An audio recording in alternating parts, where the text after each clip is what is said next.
I would like to ask you to lower a little bit the conversations because it's really loud in here, and we cannot. I mean, I haven't started the meeting yet.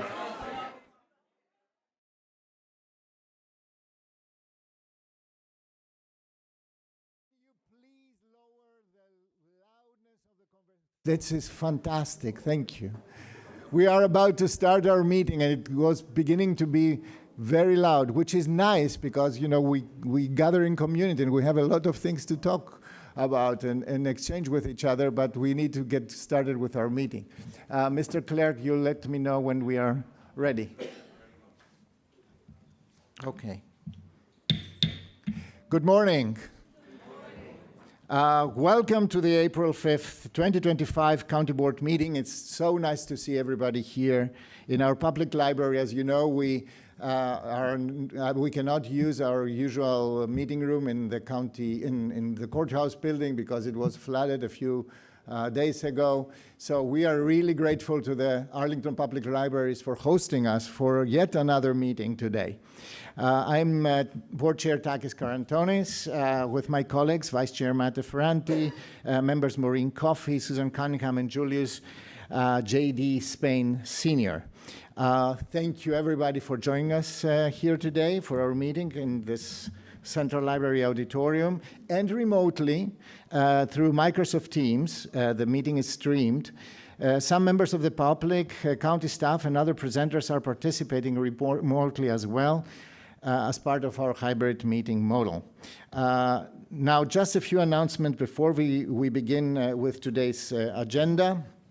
I want to anticipate, before we go to public speakers, I want to make two announcements. If the clerk can bring up the slides on resources that are available for our immigrant residents and for our federal employees that are now currently under severe stress.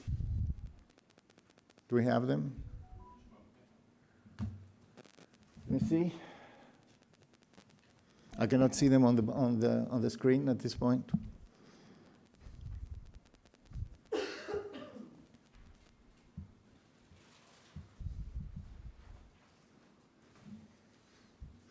Until we can see them, I can also say that today, this is April 5th, there is a event. It's called Preparing for Change.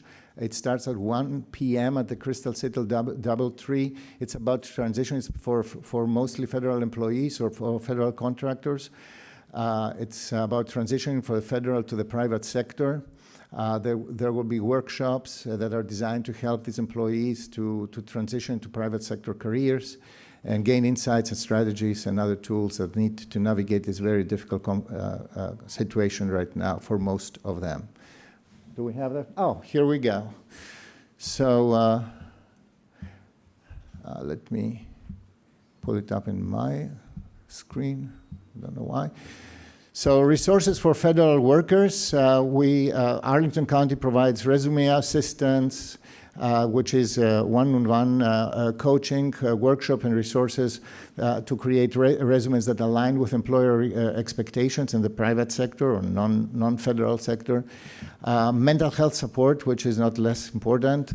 It's about stress management, crisis intervention, and counseling. We have a lot of demand for this. And please avail yourself of these opportunities here.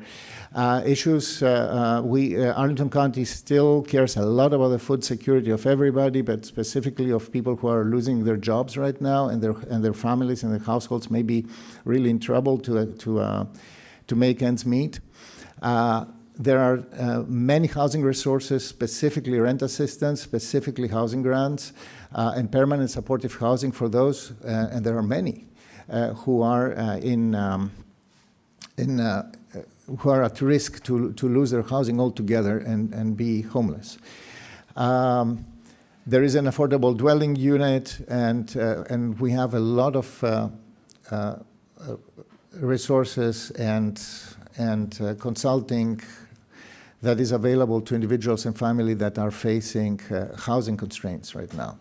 Last but absolutely not least, a lot of people, by losing their jobs, they're losing also their health insurance, and they're asking themselves how to continue or to find a way to ensure their assistance to continue their health insurance for themselves, for their family. The second one, I talked already about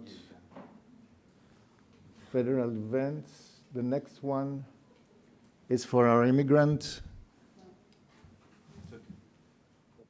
Oh, I talked already about that. So April 5th, this is today, this Leadership, Career, and Volunteer Expo. This is a free event. Preparing for Change is the event that I just mentioned, that transition from the federal to the private sector at 1 p.m. at the, I believe, Crystal City Doubletree, right? And then the Arlington, on April 11th is the Arlington Chamber Volunteer Day, which is it's organized by the Arlington Chamber of Commerce.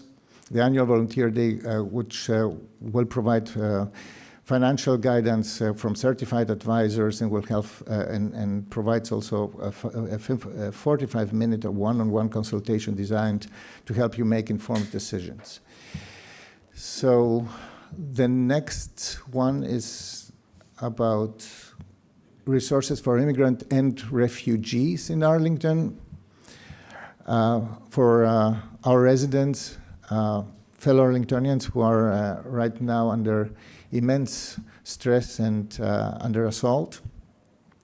Number one, there is a Arlington website, Arlington County website under arlingtonva.us. If you go there, it's the official website of Arlington County, and you type in the search prompt immigrant, you will land there immediately. So number one, know your rights. There is a list of resources: the Arlington Human Rights Commission, the National Immigration Law Center, the American Civil Liberties Union, very important one, Immigrant Legal Resource Center, the Family Preparedness Plan. All this is linked in our website. United We Dream, United States Citizenship and Immigration Services. This is the government's official website that is still of importance, even though it's not helpful right now. And for those of us, well, but it's still the government of the United States. We cannot change that. And this is and also the website and the resources on DACA, the Deferred Action for Childhood Arrivals, of which we have a lot of beneficiaries here in Arlington. There are extensive links and pointers to food resources. The Arlington Food Assistance Center is the number one resource here in our county. Housing and eviction resources, very similar to what I mentioned already. Housing assistance, rental assistance, housing grants program, and eviction prevention assistance. Arlington County is investing in English classes through the Arlington Education and Employment Program, also known as a REAP. That this is provided to all to adults in Arlington, and it also provides help and workforce preparation and in the same course environment. And last but not least, citizenship classes and scholarships. A lot of our residents, especially those who have a green card, who are permanent residents, will have to prepare, and we really encourage them to do that, to prepare for citizenship as they become eligible for that. So with that, we can move on our general announcements and instructions for the public comment section of our meeting. For in-person speakers, here's the podium. Please speak clearly into the microphone so that everyone can hear you. If you are submitting documents as part of your testimony, please hand them to the clerk of the board, Mr. Kushner over there, with your name and contact information on all documents. For remote speakers, please keep your microphones muted and your cameras off until you are called on to speak. You will need to unmute yourself by using *6 if you are on a phone, or by clicking the microphone button on the toolbar if you're using the Team application on or a browser. A Spanish language interpreter is available for the public comment portion of this meeting. Is the interpreter with us? Can I see you? Here you are. Can you introduce yourself? Buenos días. We can barely hear you. Can you come to a microphone here to the front? That is because your microphone is, for the people who are receiving. Okay, I'm sorry, I'm giving you my back. Buenos días con todos, mi nombre es Rosa Williams y yo voy a ser la intérprete para esta reunión. Voy a interpretarles de inglés a español, español a inglés, y también está la señorita Joana Marquina, que ella es intérprete de español igual, y vamos a estar interpretándoles todos. Si tienen alguna pregunta o necesitan una aclaración, acérquense para estar seguros que toda la interpretación es 100% clara. Gracias. Muchísimas gracias. I understood you. I mean, you don't need to repeat it in English. Thank you so much for being here tomorrow. So, with that, we are ready to hear from our public comment speakers. As a reminder, the purpose of the public comment period is for individuals to alert the board, I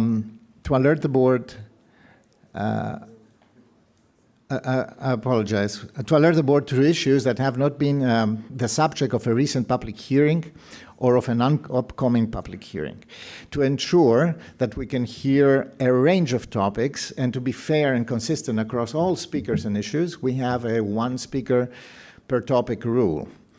This rule also helps the board to efficiently manage the main purpose of today's meeting, which is to consider the items of the regular meeting agenda and to respect the time of your neighbors who may be waiting for hearings of those scheduled regular agenda items today. We appreciate everyone's help in adhering to the meeting procedures and being fair and respectful to your fellow residents. If you are here with a coordinated group today, which I believe you are, many of you, we ask that you identify one representative to raise your topic. That representative can make us aware that there are others present who share their views. Importantly, there are other ways for you to let the county board know about an issue, including writing us at countyboard@arlingtonva.us, or for a more dynamic conversation and a deeper exploration of your concerns, including an opportunity for multiple residents to present different facets of one topic. We particularly recommend attending an Open Door Monday session. More information about the Open Door Monday sessions are available on our website under arlingtonva.us. You can find the county board site on this. And please see your clerks, Mr. Kushner and Mr. Davis, if you have any questions. So before I open the floor for public comment, I wanted to read a statement of the board. And I would like to provide an update to our community on behalf of all of us, based on what we have been hearing in the community over the last weeks. The Arlington County Board is currently reviewing Arlington County's trust policy. In the coming weeks, we will share more details. Our review is motivated by significant shifts in national immigration enforcement policies that mark a departure from the supremacy of the rule of law, the principles of due process, and respect for every person's constitutional rights. We have heard ongoing and growing concerns from our residents in this room and across our entire community. I recognize that some here today are registered to speak on this topic. You are welcome to do so within the established rules for our public hearings, which I recited before. And with that, Mr. Clerk, please call the first speaker. Thank you. A moment, please. Okay. All right. Our first public comment speaker is Carla, followed by Professor Nadir Hashemi. Hey, Carla?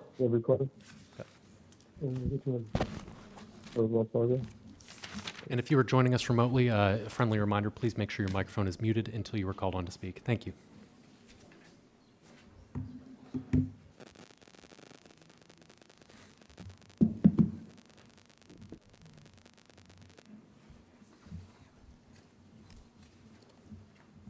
Good morning. Good morning. So my name is Carla. I am myself a migrant and daughter of immigrants and a recent graduate of Marymount University in Arlington, and I'm here to speak in defense of my community to demand an end to all collaboration with ICE in Arlington County, particularly in respect to the trust policy. When I was on campus, I participated in organizing for a more inclusive and safe environment for migrant students. And whenever we asked for increased protections and a promise to refuse collaboration with ICE, we were told that the university would comply with ACPD policies and could not guarantee students' safety against the threat. Arlington County continues to put its migrant population at risk by allowing ACPD to cooperate with ICE through Section 7 of the trust policy, which currently allows for racial profiling of community members based on things like vague definitions of gang affiliation, thereby endangering residents who may fit a biased description but aren't involved. Furthermore, contacting ICE for an arrest is just excessive and wrong. The distinction in the trust policy language is important because the policy allows for collaboration for an arrest, not an indictment. Federal agents are already criminalizing our neighbors, and in the past month and beyond, we've already heard of many examples of Nova residents being put at risk for deportation before having a chance at due process, and we cannot allow Arlington police to do the same. Last month, the ICE Out of Arlington campaign delivered a FOIA request to the board to learn more about Arlington Police's role in detention and deportation of our neighbors. We deserve transparency, but just a few days later, we were told that to fulfill that request, we would have to pay over $4,000. This is public information, and to charge such an excessive amount makes it inaccessible for our community. What is our local government hiding? With the barrage of anti-migrant rhetoric from the Youngkin and Trump administrations, the dehumanization and criminalization of our community continue to grow. Marymount University has recently become the first Hispanic serving institution in Virginia. It's also an institution that prides itself on its allyship to undocumented students. It's heartbreaking to know how much of the student body is forced to go to classes every day, knowing that Carla, the your county time is up. refuses I'm to sorry. take action to protect them. Thank you. Thank you.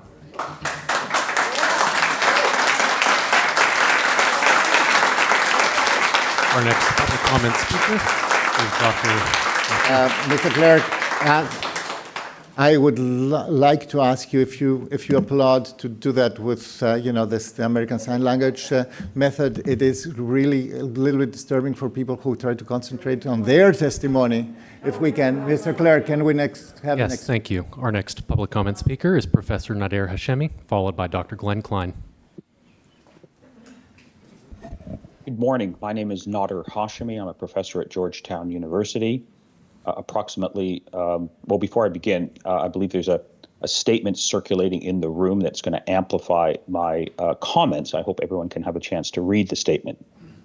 So approximately 3 weeks ago, my colleague at Georgetown University, Badrhan Suri, a postdoctoral fellow at Georgetown, was abducted from the streets of Arlington. He's committed no crime. He was ripped away from his family, and right now he's languishing in a detention facility somewhere in Texas. His arrest is not an isolated incident. As everyone knows, there's been at least 24 international visitors to the United States, students and faculty who've been arrested across the United States, all of them for the simple crime of expressing a political point of view that the President of the United States does not like. That's where we are here in the United States. People are losing their First Amendment rights because of what is unfolding before our eyes, and that is a clear authoritarian transition. I've studied political authoritarianism all my life. There's a broad consensus now that what we're seeing in the United States is not just a transition toward authoritarianism, but a rapid one. And unless there is resistance, unless people start to organize and push back, it's only going to get worse. And before you know it, we're going to be living in a country that's going to resemble Vladimir Putin's Russia. So I'm here to encourage everyone at this meeting to take a firm stance, to push back, to organize and mobilize. There has to be many more meetings. If you think this is just a passing moment, I'm here to tell you it's not. what's left of our democracy is rapidly slipping away. So I'm hoping everyone can realize the moral gravity of what is unfolding around us. What happened to my colleague can happen to you. I'm urging you to take action now because tomorrow might be too late. Thank you. Thank you, Dr. Hashemi. Please, a little bit lower. The next speaker, please. Of course, our next speaker is Dr. Glenn Klein, followed by Kishori Mahulikar. Excuse me.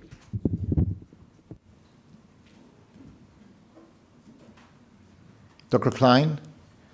If Dr. Klein is not here, we can jump to the next one.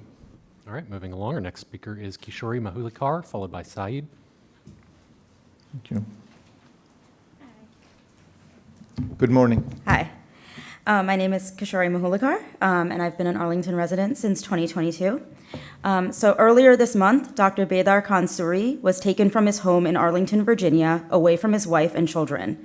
There have been a few high-profile cases of plainclothes and mass ICE agents. Sorry. We heard testimony on Dr. Suri's case. Yeah. Just before you, there is one speaker per topic.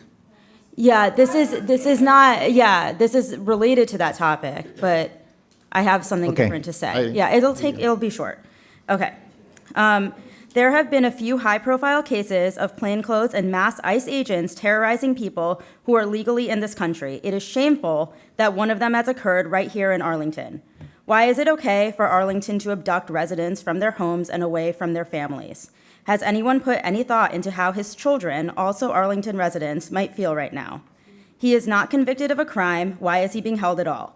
Why does Arlington allow ICE to terrorize people and destroy the lives of Arlington residents? Ms. Mawilka, Yeah. sorry, it is still the same topic. It's about state sanctioned kidnapping. Yeah, it'll be really short. I have 30 more seconds. We have to move and to the next speaker. I'm sorry about that. It's the same Yeah, topic. We it's said not- one person per topic. Just, I'm sorry. These are the rules. We enforce them for everybody. yeah, this is it. Is it okay with you? I'm sorry for that. Can I just finish? I just want to finish because it's not that long. I cannot leave you It's finish not that because long. I know that And it's not he is long. an but I Arlington need- resident. I'm sorry. I have to interrupt you on this. Can you please? The change the rules is a different thing. You can ask for that. So, but we have these rules right now. The next I speaker, think- please. Mr. Clare, can you call the next speaker, please? Keep talking while you walk away. Just walk to the podium again. Our next Okay, speaker I'm just going is- to keep talking. Let's be clear. What's happening in Gaza is the mass our next extermination of speaker is 2.2 million people. Ms. Israel has cut off Mahulikar. food, water, and electricity for a month and relentlessly bomb and terrorize Gaza, killing scores of people a day. Meanwhile, in this country, people are terrorized for voicing the meekest dissent on a foreign country. What do you think is going to happen to every last man, woman, and child in the Gaza Strip? Why are you so terrorizing people who speak up about that? Please defund ICE. Ms. Every dollar that Mahulikar, goes to ICE I'm should go sorry. back into our community. You have it. Thank you. Ms. Mahulikar, you have it in writing. You can provide your testimony in writing. The only problem is that we want to keep the one. Next speaker, please. Our next speaker is Saeed, followed by Asim.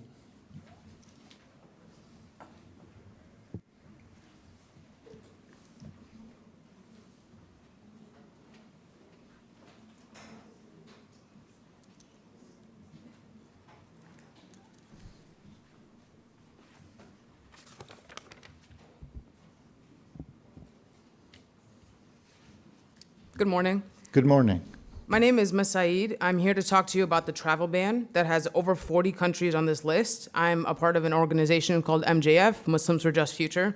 I was born in Arlington, and I have lived in the DMV area most of my life. This is particularly fearful to me because I'm Eritrean. That is one of the countries that is on this list, along with countless other countries from Africa, South Asia, Central America, and South Asia. This is a list that is purely targeting people in America, in Arlington County, that is a melting pot of different cultures, different people that we have for generations, centuries. That is what America is built on. And what I'm here today to tell you guys is that as the Arlington board, you guys are supposed to support us. You guys are supposed to listen to your constituents. That is not what we are seeing here. Even just the example with the woman that has just spoken, right? We are here to make sure that you guys are able to do your job and making sure that you are speaking for the people. And what that has to do with this travel ban is that countless cities around the US, such as Springfield, Ohio City Board, has put out statements in condemning this policy and condemning the travel ban that is solely targeting people from these countries for no other reason than they are different. And so what we are asking you today is to put out a statement. You guys are the voice of Arlington County. We are the ones that put you guys in these chairs, that elect you for these positions. And we want to make sure that you guys are speaking on behalf of us and making sure that you do that in a way that reflects what the constituents actually want. And secondly, I want to say, free Palestine, free the people of Gaza. And secondly, on top of that, we want to make sure that you remove Section 7. We talked about Section 7. It's against the rules. I'm sorry. This stands to you protecting the people. That is what this is. And if you remove Section 7, that is ultimately going to protect the people. So we want to make sure that you guys remove Section 7, and that is something that you guys are hearing from us. You guys are not going to keep telling us what to say, how to say it. This is America. It's supposed to be free speech. Doesn't matter how much time you limit. Thank you. Thank you. The next speaker, please. Our next speaker is Asim, followed by Bobby Fischer. Good morning. Good morning. I have a few slides. And I want to say that divestment touches upon many topics, so before you attempt to shut down free speech... There was no other speaker on divestment, so you are the first one. Well, you can construe it as many topics, and I don't want you to do it in a way that shuts me down. So, before making the connection to divestment, I want to start with the only response we've gotten to fascism on our streets. Takis had responded in a WAMU article, which I had in a slide. I don't know where it is. Pulling it up. Give me a moment. And I hope I get my time reclaimed. All right, so first of all, in the excerpt that you'll see in a second, we'll see Takis' response. But the first point, if you're making transparency a priority, give us the data. There's no excuse to withhold this information.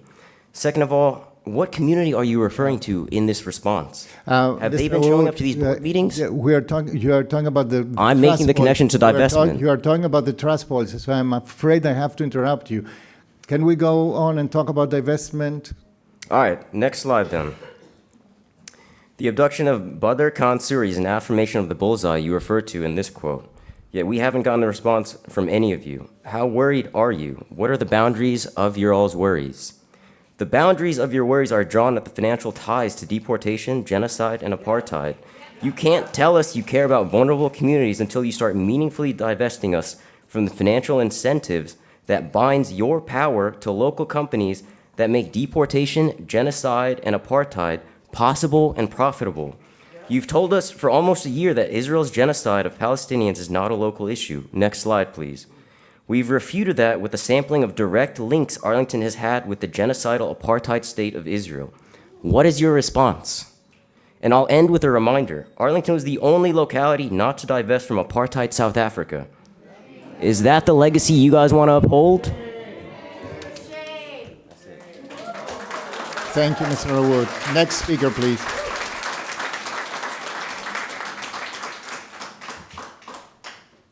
Good morning. Our next and final speaker is Bobby Fischer. Good morning, Ms. Fisher. I will not say good morning until racism is dead in Arlington County.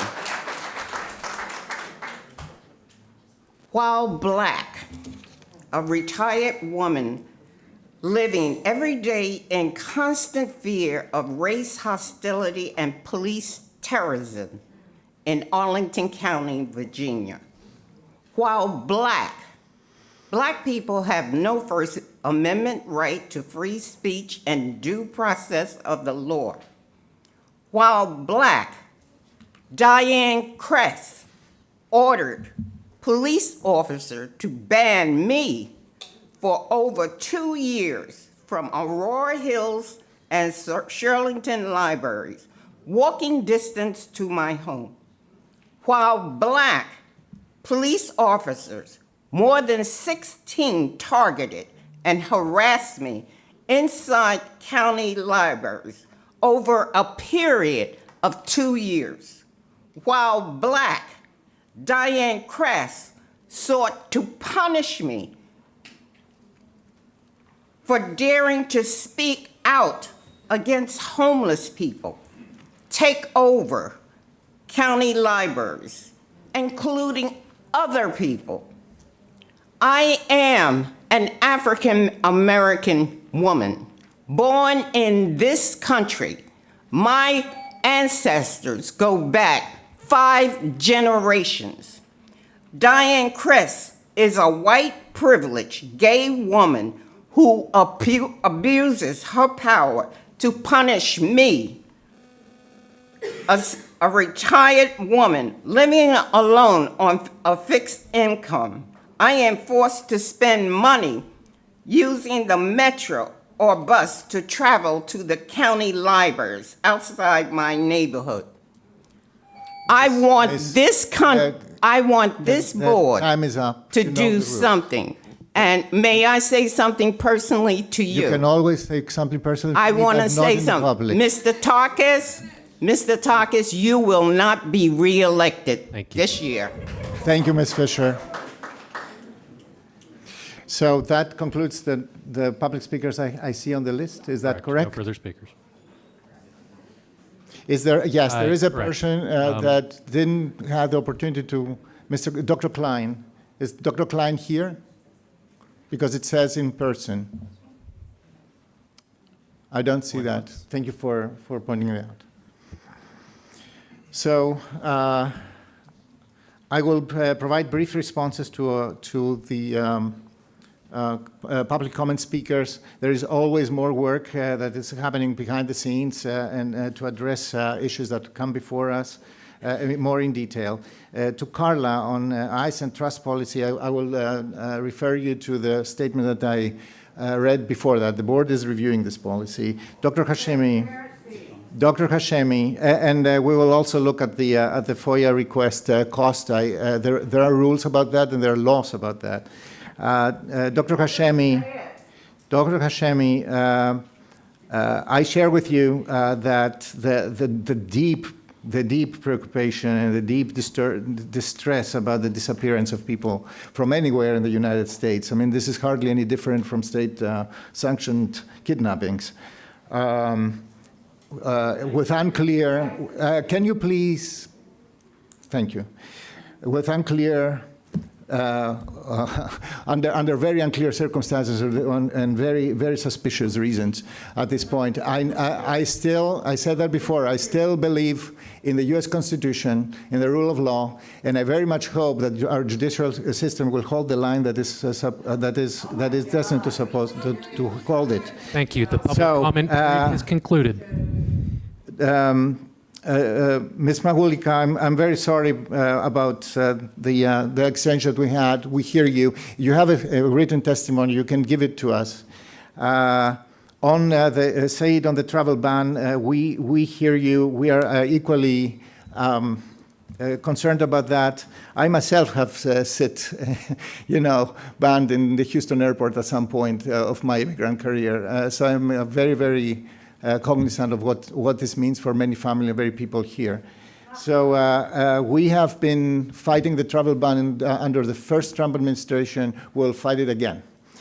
On divestment, Mr. Rawood, you have testified on this before. There's no change in the response we gave you back then, and we'll continue to give you on this issue. And Ms. Fisher, the same applies to you, I'm afraid.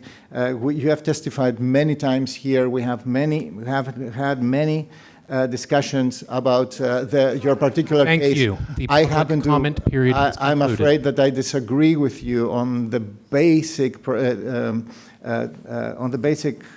take that you have on the reasons that triggered the ban from the Aurora Hills Library. With that,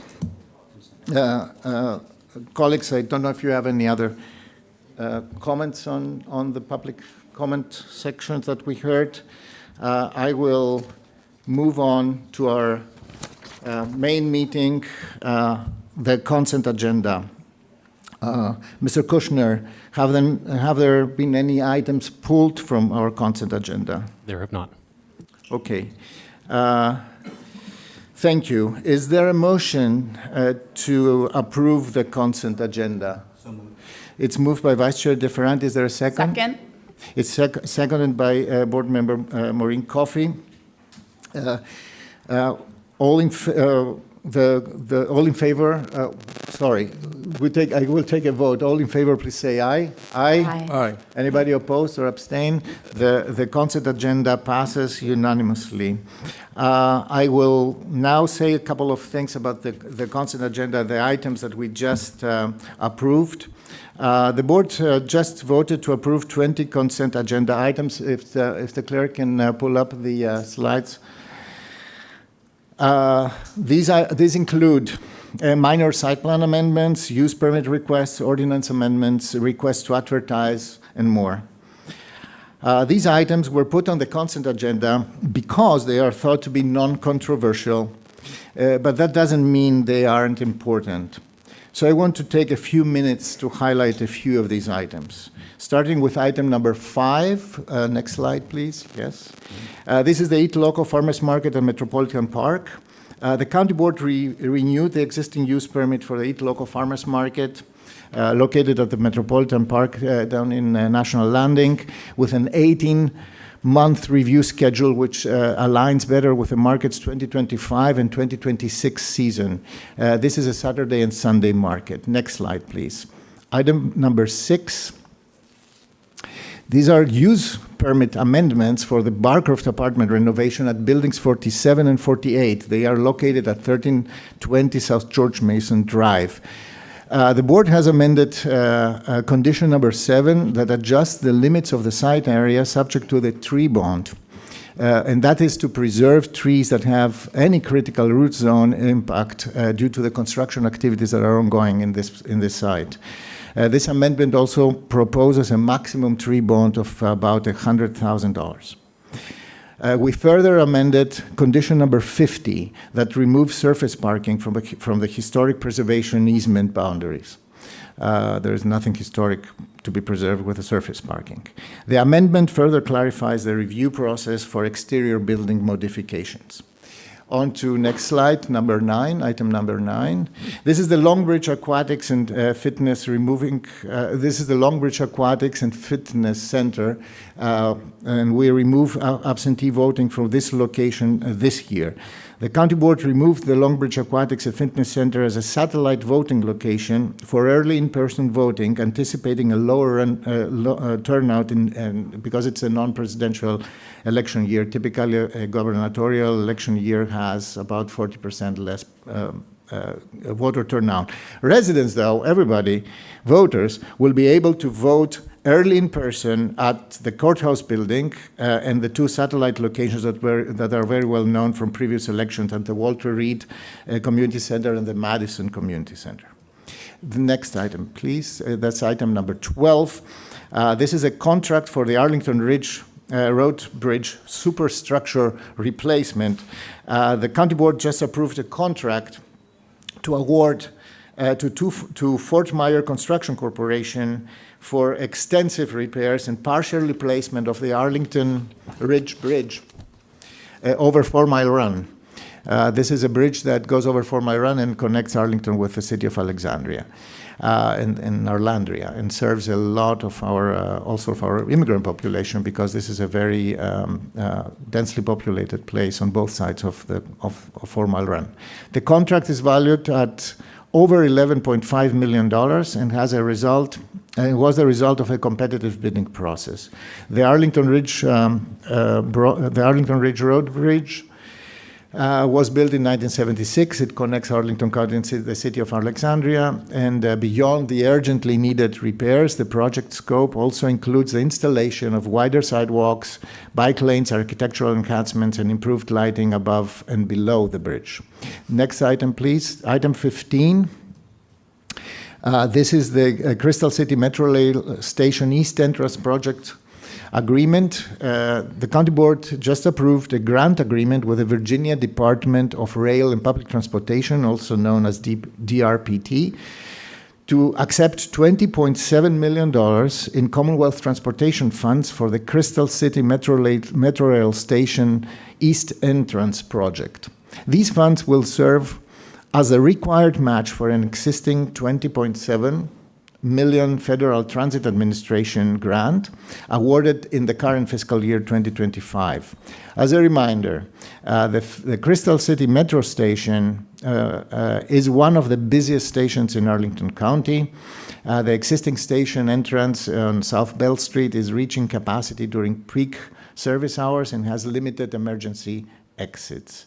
The second entrance, that is the project to be constructed here, will have many benefits for commuters, which includes direct station access, also direct platform access from the street level through above ground lobby with fare gates, a new mezzanine with new connecting openings through the station and better and safer passenger circulation, an elevator and ADA upgrades, and an significantly improved multimodal transfer system with Metro Rail, Metro Way, which is the BRT system in there, VRE, Virginia Railway Express, which is the regional rail, ART Metrobus, and pedestrian and bicycle routes. The total project cost for this entrance is $146.1 million and is funded through a combination of federal, state, regional, and local sources, including Crystal City TIF funds. Construction began already in summer 2024 and is expected to be completed in summer of 2027. Next slide, please. Item 19 is a request to advertise an ordinance change removing state and federal roads from county speed listings. The county board approved a request to advertise a public hearing to consider an ordinance change that would remove state and federally owned roadways from Arlington County's official speed limit listings in the county code.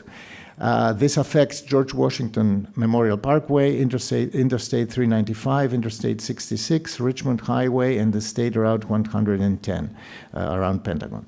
These roads, which are maintained and regulated by the Commonwealth of Virginia or the federal government, are not under the county's authority and are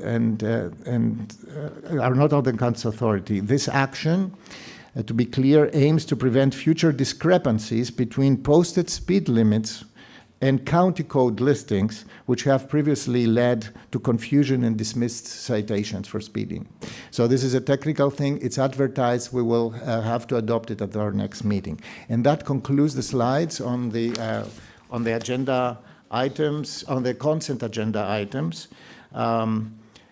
And that allows us now to move on to our regular hearing items. Mr. Clerk, I think I ask you to call the first item, please. Of course, the first item on our agenda today is item number 21, the Hotel Pentagon at 2480 South Glebe Road. It's a multi-part item. Part A is a general land use plan amendment to change the land use designation for an approximately 1.44 acre parcel located at 2480 South Glebe Road from service industry to medium residential.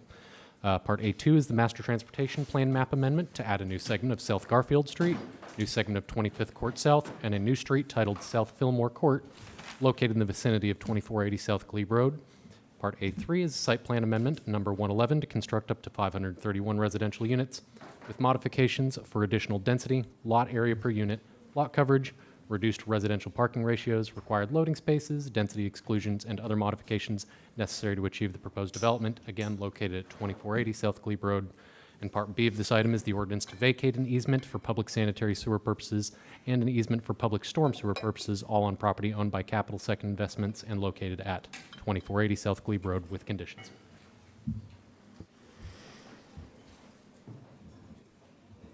So, thank you. We will begin with our staff presentation. Over there, Mr. Lamb, Mr. Schreiber, thank you so much for all the work in advance. The floor is yours. Thank you, and good morning, board members and members of the community. Again, my name is Kevin Lam with the Planning Division.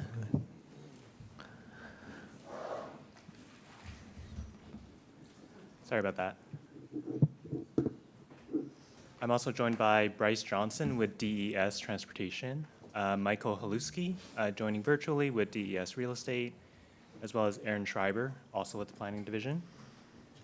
So today I'll be providing a presentation on behalf of staff for the Hotel Pentagon project. So the subject item consists of several parts. These include a GLUP amendment for a portion of the site, a master transportation plan, map amendment, and a major site plan amendment. There's also a related ordinance to vacate public sewer easements on the site. So the 5.5-acre site is located at 2480 South Glebe Road in Green Valley. It's bordered by 2 apartment buildings, low-density warehouses to the south, and the historic Lomax Amy Zion Church and Cemetery directly to the west. The site is currently occupied by 2 hotels, Hotel Pentagon and Comfort Inn Pentagon City, which are supported by nearly 300 surface parking spaces. So these next 3 slides are just some photos walking the perimeter of the site, starting at 24th Road, right next to the church and cemetery. So evident in these photos are the overhead wires and the lack of street trees, pedestrian-friendly sidewalks, and transit infrastructure. So moving towards the intersection of 24th and Glebe, here you can see the site's surface parking and driveway entrance that's in close proximity to the intersection and crosswalk. And then as you turn and walk towards I-395 on Glebe Road, you're immediately met with another driveway entrance to the hotel, a 4-foot sidewalk and 2-foot landscape strip, and more surface parking. So the site itself has been occupied by hotel use dating back to the 1960s. So in 1957, there was a rezoning for the northern portion of the site to the current RAH zoning district. Subsequently, in 1961, the site was developed by right with a motel. And then in 1985, the county board approved a rezoning for the remaining portion of the site in the southern portion to RAH, as well as a site plan amendment for the construction of that 7-story hotel in the rear. So with the entire site zoned RAH hotel district, the applicant is not requesting a rezoning since they are able to achieve their project as proposed under the existing RAH zoning district regulations. In terms of land use, the site is currently designated both medium residential and service industry. However, there is a proposed GLUP amendment to change the portion designated service industry to medium residential. As is adopted policy, the general land use plan may be amended through 2 processes. The first, and the process applicable to this GLUP amendment, is as part of a comprehensive land use plan adopted by the county board. So this site is subject to the 4 Mile Run Valley area plan.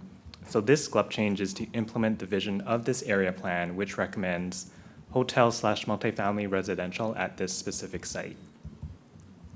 The second GLUP amendment process is through an individual request for a specific change, which is not applicable in this case since the applicant did not request this GLUP change.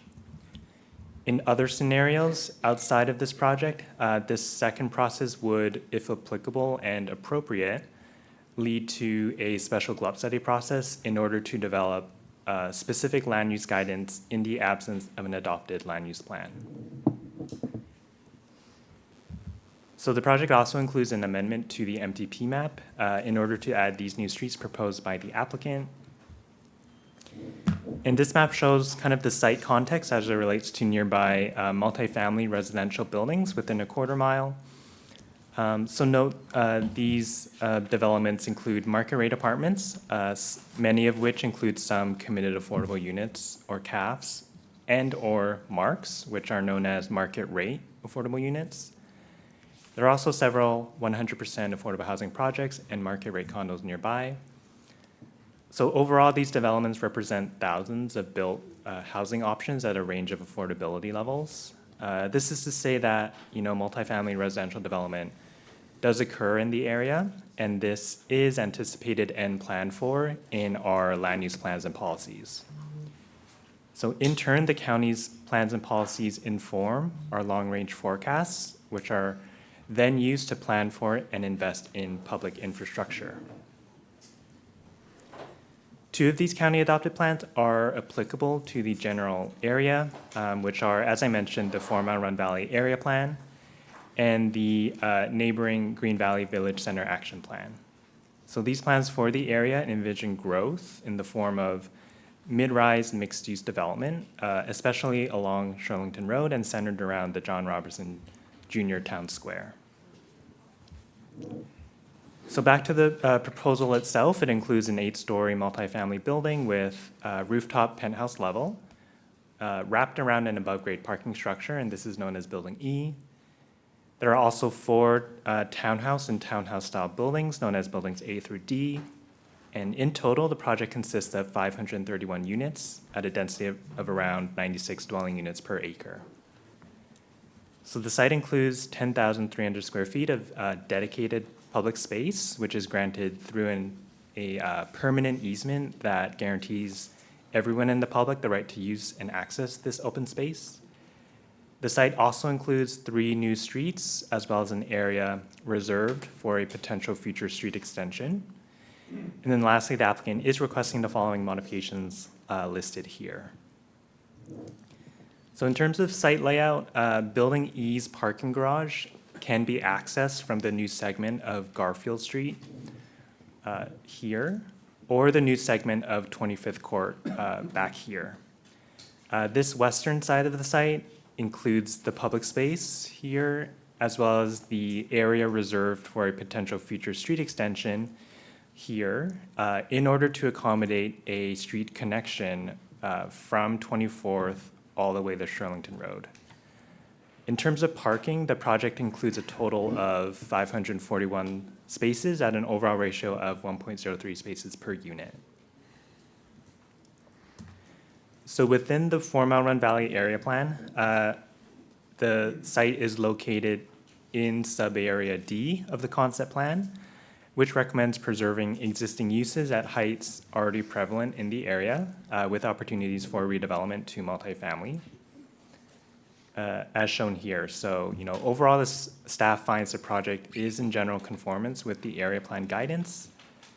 The proposal aligns with the future land use map, which envisions primarily multifamily residential shown in yellow, with some open space in green and planned streets in white. And just taking a broader look at the future land use map, the area plan, as I alluded to, does recommend a potential street connection between 24th and Shirlington Road, shown in white. So while the proposal will deliver the portion of this planned street on the subject property, the rest of it is located off-site on private property to the west. And this cluster outlined in black is under common ownership. So therefore, realizing the full connection would require coordination with that owner if those properties ever redevelop. So meanwhile, the building height map recommends 75 feet for the entire site and a transitional height area that limits the heights to 45 feet in order to ensure appropriate transitions with the church. So while the project is consistent with the transitional height area, it does deviate from the recommended 75-foot height limit. Building E is 8 stories at a height of 84.5 feet, although the overarching RAH zoning district, this does permit a maximum height of 125 feet at this site. However, given the site's topography, the portion of the building visible above grade adjacent to the church property is approximately 75 feet and 7 stories, which is consistent with the area plan guidance. So in terms of density being proposed, the applicant is permitted a base density of 400 units under the current zoning, RAH. So just generally speaking, this number does vary per project and is based on the site's specific zoning district. So for this project, it's based on the site area divided by the density permitted in the RAH district, which gives you 400 units. Since this site is a site plan project, the applicant is required to meet our standard requirements for site plans listed here, and these include the base affordable housing contribution, shown here, the new sidewalks and street trees, site landscaping, public art, and the undergrounding of adjacent power lines. So next, through the provisions of section 1559 of the zoning ordinance, the county board may approve additional density above the base density for projects that are otherwise consistent with the building height limits, as well as other plan guidance through adopted policies. Therefore, in this case, the applicant is requesting to achieve 80 units of additional density.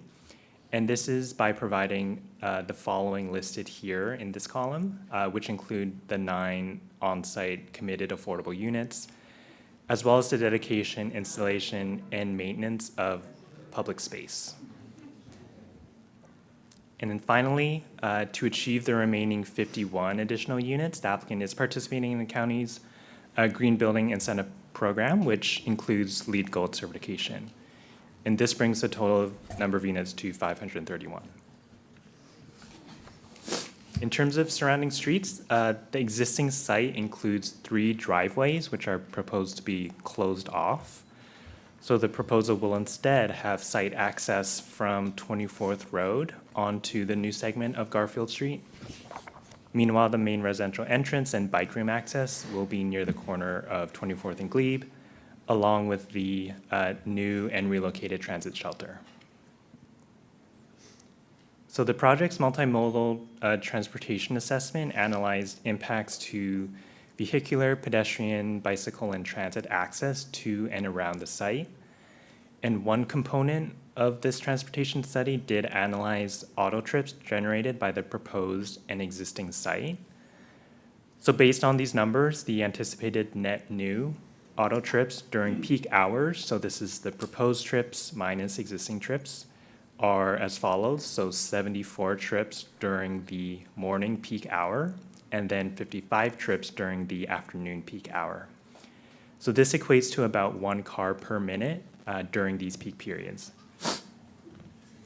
In turn, the transportation study evaluated the anticipated new peak hour trips on 7 nearby intersections. And the study concluded that in terms of traffic impacts, 24th Road will meet county standards for level of service and queuing for vehicles. However, the study did recommend adjusting the signal timing at the intersection of Glebe and 24th for northbound left turn vehicle queuing. As previously noted, the proposal is consistent with the area plan and advances several key county goals and objectives. The project provides a number of features and amenities that support various comprehensive plan elements. These include affordable housing, transportation. Can I ask you to be respectful? Thank you. Public space, green building, and the environment. So as with all site plan projects, which follows the standard public review process as determined by the Planning Commission, the Site Plan Review Committee, or SPRC, for this project consisted of representatives from various county board appointed commissions. For this project, we also made sure to reach out to the Green Valley Civic Association, the Historic Church, and 2 nearby townhouse HOAs to identify representatives from those organizations who all participated in the SPRC meetings. So the SPRC discussion did focus on several key topics, such as transportation, architecture and design, and construction and noise impacts. At the beginning of the SPRC process, staff hosted an online engagement opportunity, which garnered over 385 comments. So just summarizing the feedback received, which is posted on the project webpage, many feel the project is an improvement over existing conditions, However, at the same time, many respondents expressed concerns about worsening traffic, the single vehicular connection to the street, and inadequate open space and integration with the community. Following the SPRC process, the project was heard at the Transportation, Planning, and Housing Commissions, where they recommended approval of the site plan amendment with amended motions and recommendations, some of which are listed here. For reference, here are all the amended motions passed by the Planning Commission, which I summarize in the next slide here. So this slide summarizes key issues and concerns raised, the ways in which the Planning Commission motions were informed by these concerns, as well as staff recommendations. So prior to the Planning Commission meeting, the Lomax Church submitted a letter outlining concerns about the project as expressed during the SPRC process. As an immediate neighbor of the site, the church has expressed concerns regarding impacts both during construction, as well as once the project is fully occupied, in terms of preserving the historic nature of the church and cemetery. So many in the community also raised potential issues related to traffic impacts to 24th Road, and also expressed major concerns related to the project's impact on Green Valley in terms of community integration, equity, housing, and affordability. In turn, the PC motion sought to address these concerns directly, shown here, and with additional recommendations and conditions proposed by staff. So these include limiting construction hours and ensuring regular coordination with the community per conditions 10 and 13, installing a fence along the western property line per condition number 56, regular transportation monitoring studies per condition 40, ensuring on-site public art reviewed through the Public Art Committee process per condition 17, as well as conditioning the 2 additional CAF units offered by the applicant per condition 41. So while staff support and encourage coordination between the church and the applicant on off-site improvements and use agreements, staff do not recommend adding these as site plan conditions since they deal with matters between 2 private entities. So to conclude, staff recommends adoption of the ordinances listed here as the proposal is consistent with the findings of section 1555 of the zoning ordinance with the project's impacts mitigated through site plan conditions. Thank you. Thank you, Mr. Lamb. I believe we can now move on. The applicant was here to present. You can present from your table, yes. Thank you all. And on behalf of Rockefeller Group and Crescent Communities, I wanted to Can you speak a little bit closer to the mic, or bring the mic a little bit closer to you so that we can hear you a little bit better? Is that better? Yes, far better. Thank you. Thank you. On behalf of Rockefeller Group and Crescent Communities, I wanted to personally thank everyone for joining us here today. I also want to congratulate our Green Valley neighbors for the grand opening of the farmers market yesterday, making the 10th market in our county. We have a passion for our cities, and ensuring development continues even during times of uncertainty. My partners at Crescent have over 7,000 housing units under construction today, and at Rock, we are adding 1,500. We work hard, and we are grateful our national reputations allow investors to trust us with financing even at times when the economy may feel at its worst. At the forefront of this journey, we recognize that there are many stakeholders this intersection impacts, and we knew that we needed to walk with our neighbors to learn more together. And after almost 2 years, we have recognized that certain folks want different things, and that's okay. With your approvals today, we are committed to providing what we think is the best possible compromise. Thank you. Thank you. Great, thanks, Devin. Mr. Chair, members of the board, my name is Kedrick Whitmore. I'm a land use and zoning attorney with Venable LLP. I still believe that the Even mic closer, a little how's bit that? better. Yes, thank you. Thanks for your time this morning. As Devin mentioned, if you can go to the next slide, we designed this project from the beginning with our neighbors in mind. We were cognizant from day one that we were adjacent to an historic church, and we were in a civic association that has not always reaped all of the benefits that Arlington County has had over the last several decades. We were privileged to have the opportunity to meet with our neighbors at both the church and the civic association and to learn about the history of the church as an historic landmark and the history and the priorities of the civic association. So we thank them for that. And we thank them for their continued engagement, and you'll hear from them today. So with that in mind, we designed this project in the context of these neighbors and relationships from the get-go. And we didn't get it perfect on the first try, but we heard feedback, we took it, and we revised the plan accordingly. You can move on to the next slide. And the next one, please. So you'll see here from our process, we started even before go to the next slide, even before any of the mandated engagement with the community that's required through the SPRC and commissions process, we met with our neighbors. And we've highlighted those meetings in green here, as you can see. These were meetings that we attended at the site, in Green Valley, at the church, because we wanted to meet people where they were. We met with the church, we met with the civic association, we went to a civic association to present all of this outside of the SPRC process. And look, that discussion hasn't stopped. I'm not telling you this to pat myself on the back and say we did a good job, we're done. We're going to continue this engagement regardless of what happens. I was on the phone with Green Valley yesterday, and I'm going to continue to do that. We're going to continue to be active and be good neighbors. We're committed to being a part of this community, and we're going to talk about how we've tried to do that. And we're going to take the feedback that we can use to do that. And what we heard from these initial meetings, you'll see here at the bottom. We heard issues with the road connection, right, making that connection out to Shirlington Road. We heard issues of traffic. We heard issues of construction impacts, and of course about the history of the church and being part of the community. And we'll talk as we go through the proposal about how we've addressed those issues. So if you move to the next slide here, this is essentially the process to date, right, what we've done. This is supported by the 4 Mile Run Valley Plan.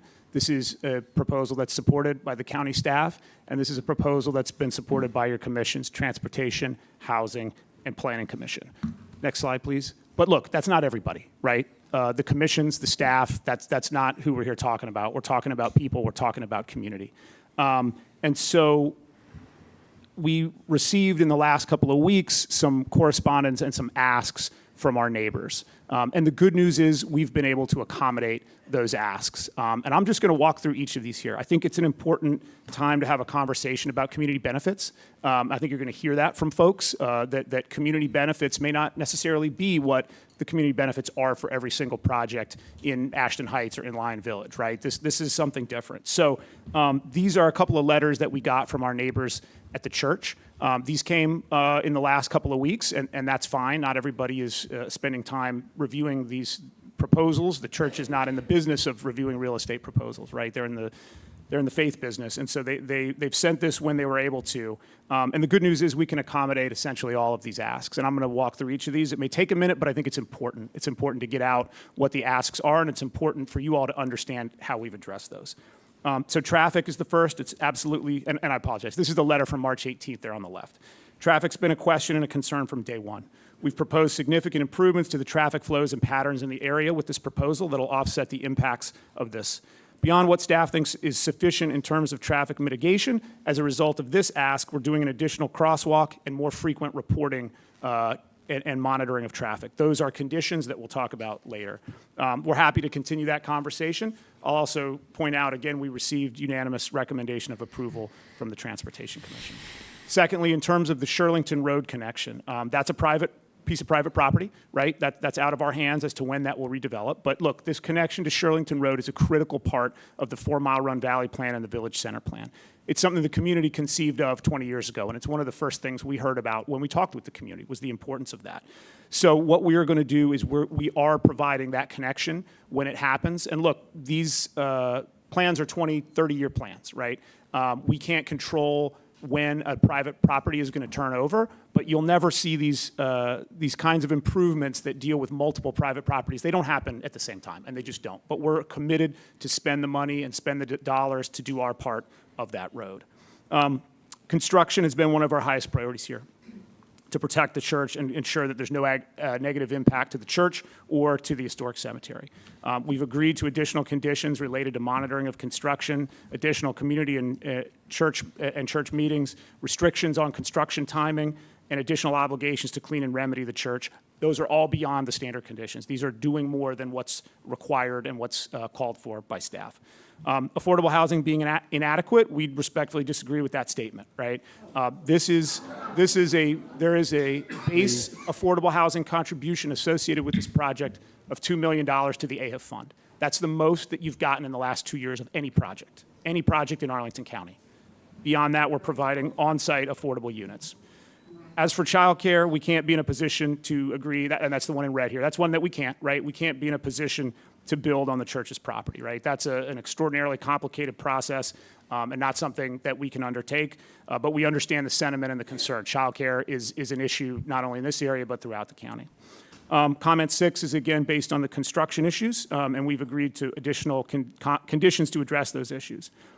There's an ask for delay, right, in this letter, and that one's difficult, right? We first engaged the church and the community in 2023 and 2024. This project has progressed, right? And the good news is we've received these comments in a very short period of time, right? We're about 2-3 weeks from receiving these comments. We've addressed essentially all of them except the ones in red. So we don't think an additional 30 days is necessary. We've addressed what we've seen here as it's come up. As for the GLUP change, the staff discussed this, but in this case, it's not a rezoning of the property. It's essentially a cleanup. I'm sure that's something that they can talk to further. So with that in mind, we believe we addressed the majority of the items in the March 18th letter. Then you'll see on the right, there was another letter on March 24th, the day of the Planning Commission. And again, great news, we can do these things. We're committed to doing these things, and we're bound to do these things. I'll walk through each of these. The gate and the signage at the church to prevent trespassing, absolutely reasonable requests and important to us too. We've agreed to a condition to provide that. Number 2, this was also something that was discussed at SPRC and revised based on community feedback. We initially proposed a fence, and the church said, you know what, we need something better. We need something that's going to protect the sanctity of the cemetery, and we've agreed to do that. They asked for a barrier. We've agreed to it. It's in our presentation, and it's in our site plan conditions. Number 3, we talked a little bit about the restrictions on construction. We've agreed to those restrictions so that we won't be doing work during services and that we're going to work anytime there's a funeral. Obviously, that's a little tougher to predict, but we'll work to minimize any kind of impact from the funeral. Number 5, on the utilities, our utilities are separate and apart from those with the church, so there should not be any impact when we are doing our utility work. However, of course, if there were, we're obligated to do any kind of indemnification and repair necessary. Number 6, as we talked about, the affordable housing contribution that we initially proposed was 7 on-site units. And that's commensurate with other projects in Arlington County and confirmed by the staff. But based on this comment, we added units. We added 2 more units to bring us up to 9. In addition, those are units that are not typically found, right? These are large family-sized units. Every project you guys hear, every project that comes before you, you have people say, where are our family-sized units? They are here. We're providing 4 2-bedroom units. We're providing 4 2-bedroom units and 1 3-bedroom units, right? This is something that is always talked about and discussed.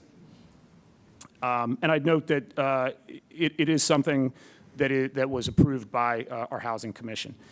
We've agreed in numbers 7 through 9 all deal with traffic, and we've agreed to more frequent and earlier traffic monitoring to ensure that any issues are caught and addressed earlier in the operations of the site, again, above and beyond the standard site plan conditions and the standard requirements. Number 10 was a great ad for public art. We've agreed that our public art contribution will be a commissioned piece that honors the church. We're happy to do that. We think it's a great use of those public art dollars.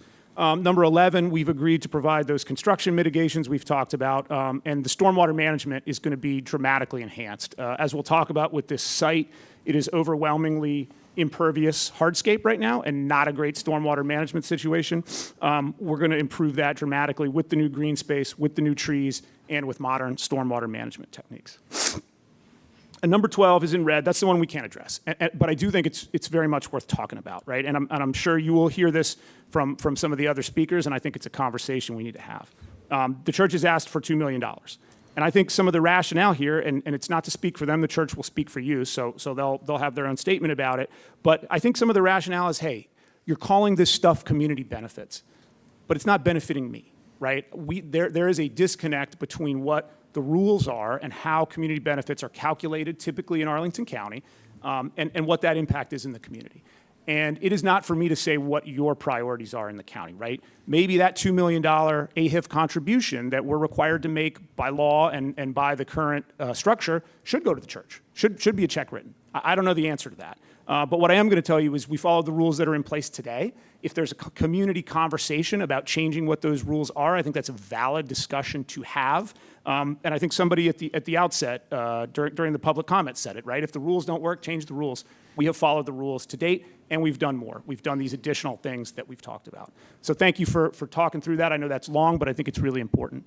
And on the next slide, we've got here a letter we received from the Green Valley Civic Association on April 3rd, on Thursday. Again, we have been able to accommodate these asks basically in the last 2 days, and we're fine with that. And I think it's important to look at this letter, right, and juxtapose what I talked about with community benefits, right? What the church sees as community benefits and what the Civic Association sees as community benefits and what some of the folks who are going to talk here today see as community benefits may differ. And there is a disconnect there in where we are. So again, I'm going to talk about these. I'm going to talk about what we're doing. I'm going to caveat it all again to say I'm not speaking for the Civic Association. They will speak for themselves.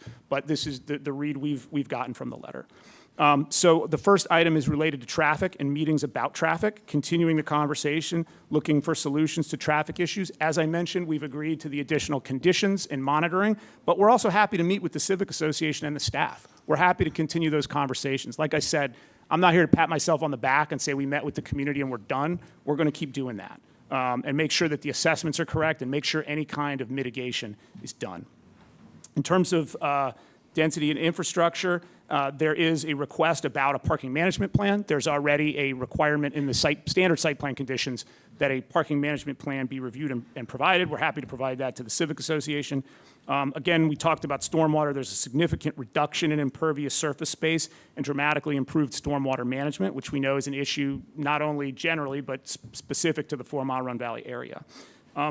In terms of the road, public access will be ensured, as well as the requirement to maintain the road on our property.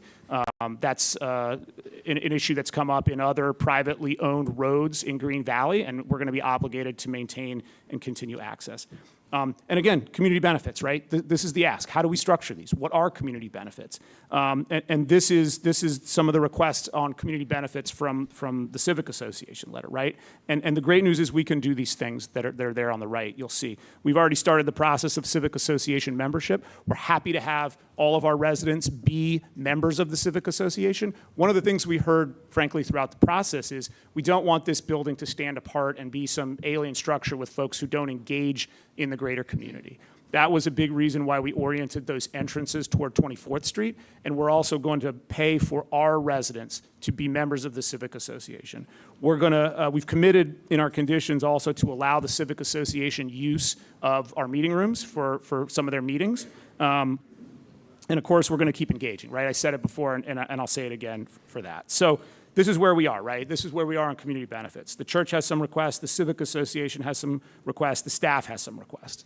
So with all that in mind, the next slide shows you the full suite of community benefits. I'm not going to walk through every one of these. We can talk about them as we go forward, but I do want to talk about in the next slide the community benefits that we're doing that are above and beyond the ones requested and required by staff. And these are all directly have been agreed to in the last couple of weeks, directly in accordance with the requests from the community. And because I can't see that, I'm gonna just walk through it here. Again, we talked about the 2 additional affordable housing units. We talked about the agreement to restrict construction during services and funerals, a commitment to build the barrier between the church and our property, commitment to build the gate to ensure that residents don't trespass on the cemetery, public art honoring the church, Civic Association use of our facilities for meetings, mandated quarterly meetings with the community during construction to discuss and address any impacts, a new bus stop, an opportunity for school bus pickup on our site, a new crosswalk at 24 South, and increased frequency of traffic monitoring and mitigation. So those are all direct responses to the letters we've gotten in the last couple of weeks, and we're happy to do them.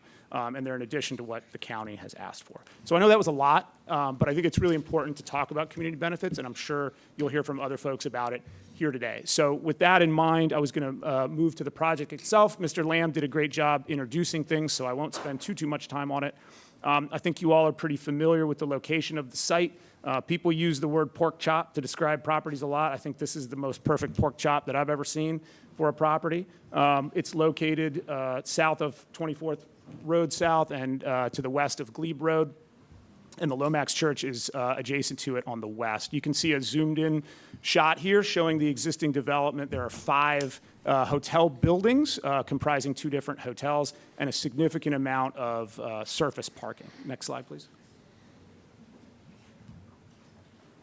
So a few shots of the existing conditions, really kind of highlighting what we talked about. Significant amounts of concrete, lots of impervious surface areas, not a great pedestrian environment here.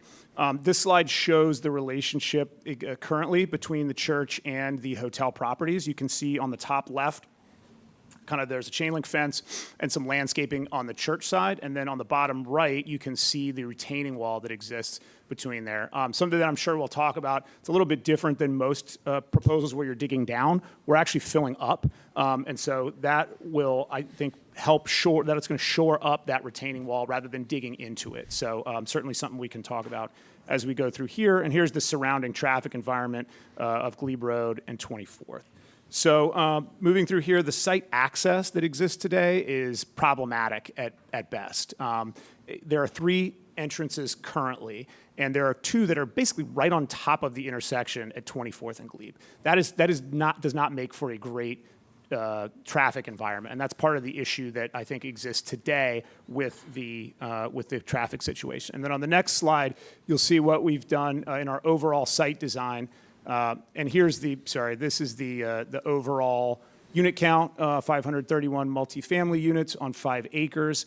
And then on the next slide, you'll see, I talked about the affordable housing, right, and what's there, but it's also important to talk about the market rate units, right? We hear a lot that there is a dearth of larger family-sized units in Arlington County. There are lots and lots of studios and ones being built in Crystal City and Roslyn and Ballston. There's not a lot of units that allow for families to be in them. And here we're providing a very high proportion of those larger units. Not only does that allow for families to be in these units, it allows people to stay as their family grows, right? They don't have to move to Ashburn or to Fairfax County. They can stay in Arlington and hopefully stay for a long time and be a part of this community. So next slide.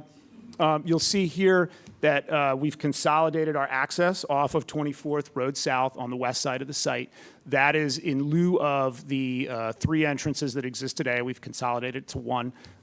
We've got Gaurav Slade here that will talk at length about the traffic issues and mitigations that we're providing. You'll also note that adjacent to that access road is a public open space. That's about 10,000 square feet of open space that will be in a dedicated easement area. I think there was some confusion about whether it was truly publicly accessible. That is absolutely publicly accessible. We're mandated to do that. I had a good conversation with the Green Valley Civic Association about some ideas for what that might look like as we do our final landscape plan, and we're going to continue to engage on some of those thoughts. You'll also see south of that the area of the new road connection that will ultimately link this property through the existing industrial property and out to Shirlington Road. So next slide, please. One of the things we're most proud of is our green space, right? As you saw, actually, next slide, please. There's not a whole lot of green space on the site today. It's all impervious, it's all parking lot.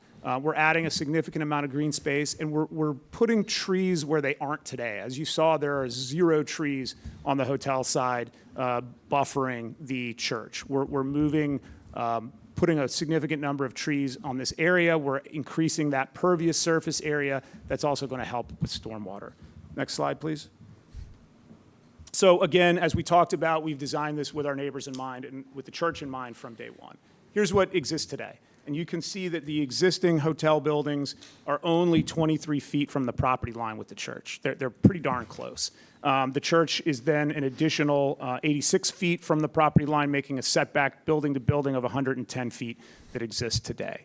So we took a look at the plan, and the plan calls for a lowered building height area adjacent to the church.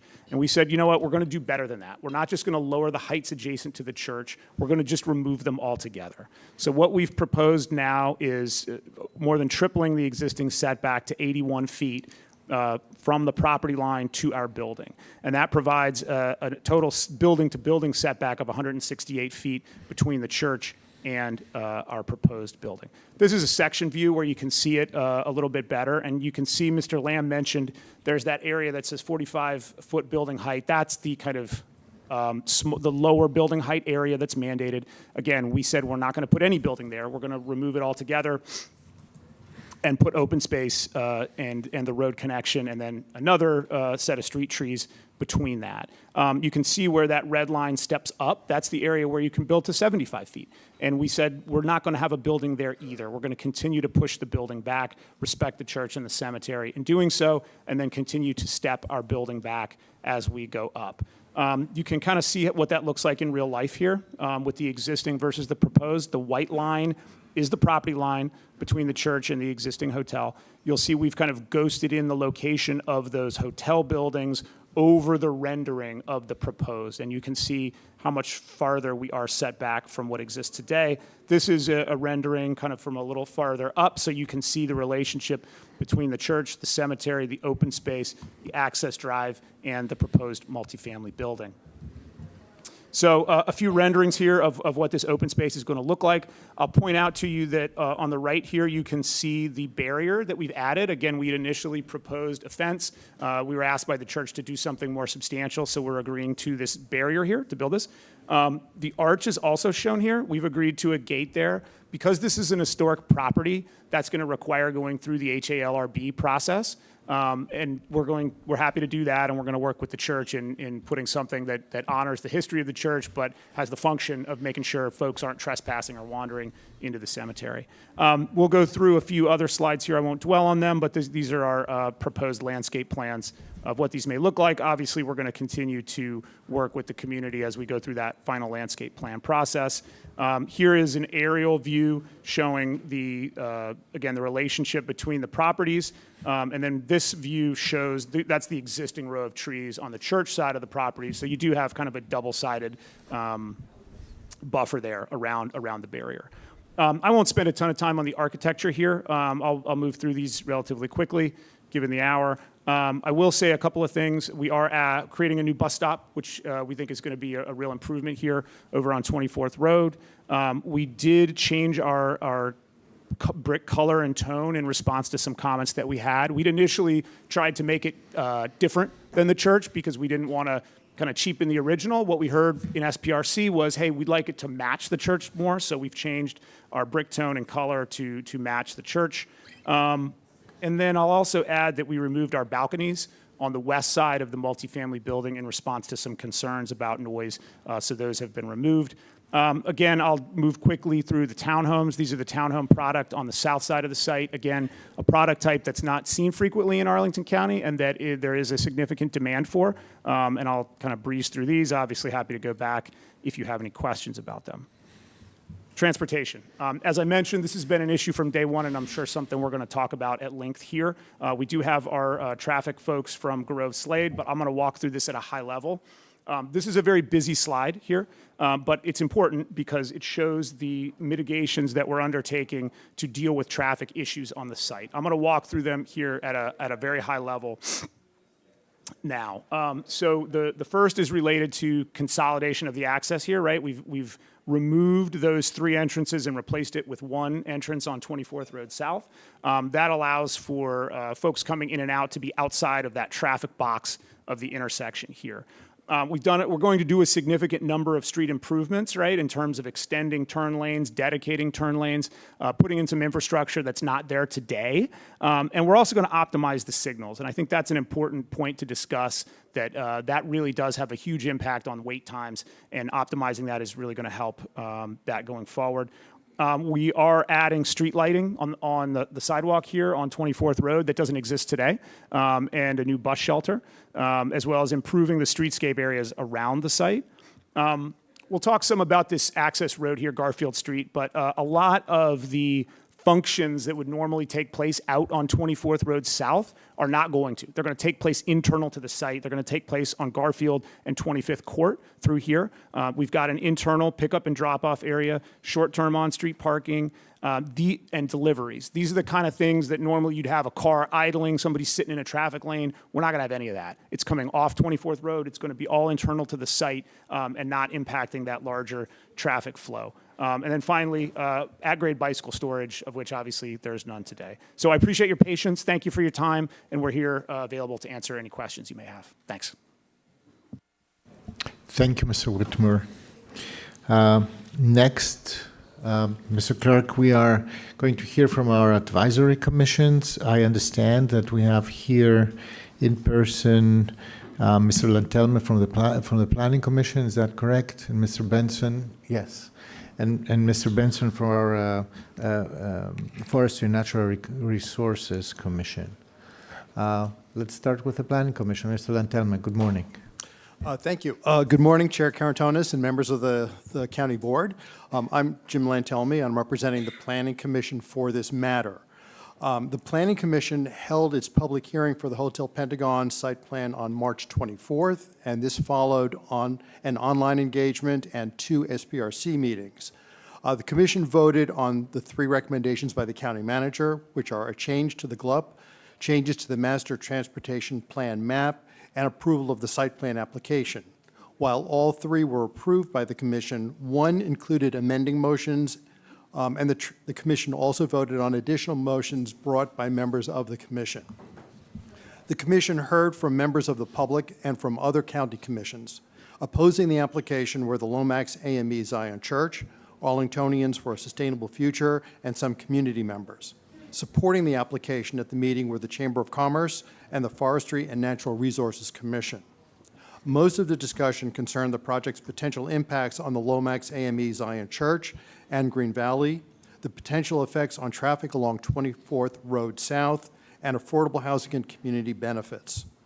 Both at its initial filing and through subsequent public meetings for this project, applicant made many changes in response to the church's concerns. Examples are setting the building farther from the church than otherwise permitted in the 4-mile run valley area plan, changing the brick color on the side facing the church, eliminating balconies overlooking the cemetery, and agreeing to site plan commissions and some site agreements that are reflected in amendments to the main motion that I will get to a bit later. Another major topic was traffic generated by the project, in particular along 24th Road South and its intersection with Glebe Road. We discussed traffic counts, monitoring traffic going forward, Metrobus and school bus stops, signal timing, left turn lane length, VDOT and county ownership of the streets, curb cuts and their placement, sidewalks, and potential crosswalks. Staff noted how the transportation-related proposals are consistent with county policies in the MTP. I note that the Transportation Commission voted unanimously in favor of the project, albeit with an amendment calling for a crosswalk across 24th Road South at the new South Garfield Street. We also addressed affordable housing and gentrification. The applicant has increased the number of affordable units on site to 9 from 7, including 1 3-bedroom unit, in addition to the $2 million AHIF base contribution. While this is an underwhelming number in a 500-plus unit building, the Commission recognizes the limits placed on the county by the Virginia Code regarding affordable housing requirements. We also noted that on-site units and their size mix are a plus, and that no current residents are being displaced by this project. With some dissent, we recognize that the property is substantially consistent with the components of the comprehensive plan, including the GLUP, the 4-mile run valley area plan, and the MTP. Our motions and votes are as follows. Commissioner Guevara moved that the Planning Commission recommend that the County Board delay by 30 days the proposed GLUP amendment and 4.1 site plan amendment to address affordable housing, transit, the Lomax Church, and Green Valley community concerns. That motion failed. The motion to defer failed 2-7, with Commissioners Guevara and Striner in favor of the deferral. The Commission recommended approval of the General Land Use Plan amendment to change the land use designation from service industry to medium residential, and that passed 7-2, with Commissioners Guevara and Striner opposed. The motion recommending amendment to the Master Transportation Plan map to add new street segments within the site carried 7-2, with Commissioners Guevara and Streiner voting against. The motion to recommend adoption of the site plan ordinance was amended to add the following conditions, and I'm going to summarize those. That on-site construction activity will commence no earlier than 2 p.m. and end by 9 p.m. on Sundays. Further, upon notice from the church, the developer will work to accommodate and minimize such construction efforts during the time of funerals held at the church. Second, the developer agrees to hold meetings to provide updates on the status of construction and address any impacts to the church, including any impacts on the existing cemetery, clean up any dust and debris on church property, and remedy any rodent or pest issues that arise. Third, the project shall include a minimum 8-foot-high permanent barrier along the property line to protect the historic cemetery. Fourth, if it's approved by both HALRB and the church, the developer will design and construct at its expense a gate or other barrier within the existing arch leading into the cemetery. Fifth, the developer agrees to design and construct at its sole cost and expense signage on the property of the church, identifying the church and cemetery as private property for which no trespassing is permitted. Sixth, there will conduct traffic monitoring at 1 year in addition to the 2, 5, and 10 years, and implement any additional traffic mitigations as needed. Seventh, if approved by the church, the developer agrees to commission public art that honors the history and contributions of the church in the Green Valley community.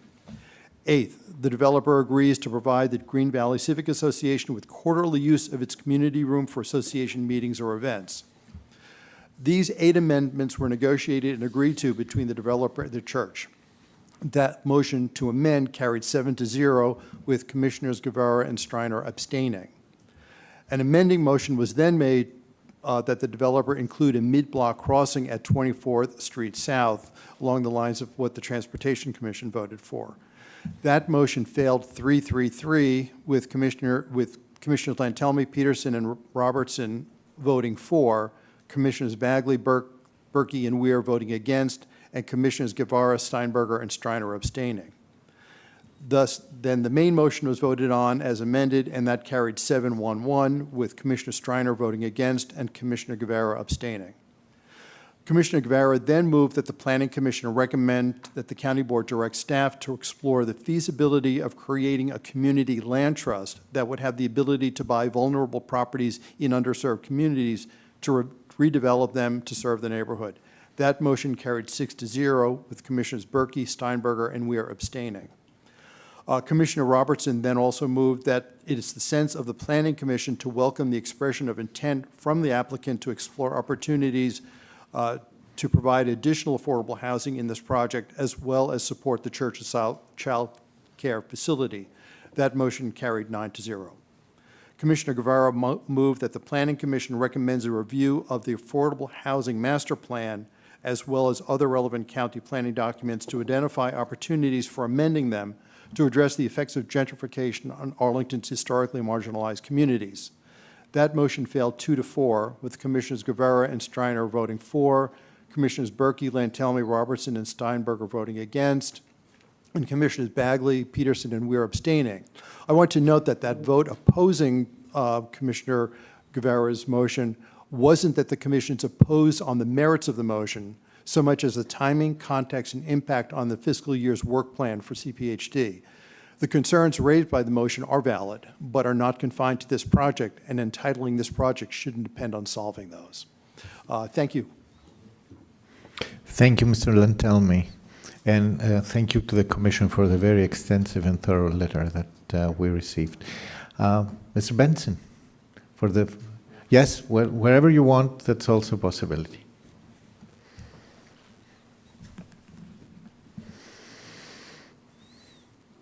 Good morning. Bob Benson. I'm representing the Forestry and Natural Resources Commission here today. I'm here to address the tree and natural resource elements of this project. I'm not addressing density or traffic issues. That's not within our purview. So just working from the current plan and the tree and natural resources elements of that plan. In terms of those elements, the FNRC supports the biophilic aspects of the current plan. We applaud the greater installation of street trees. We applaud the greater construction of open green space. We applaud the biophilic elements in the building design.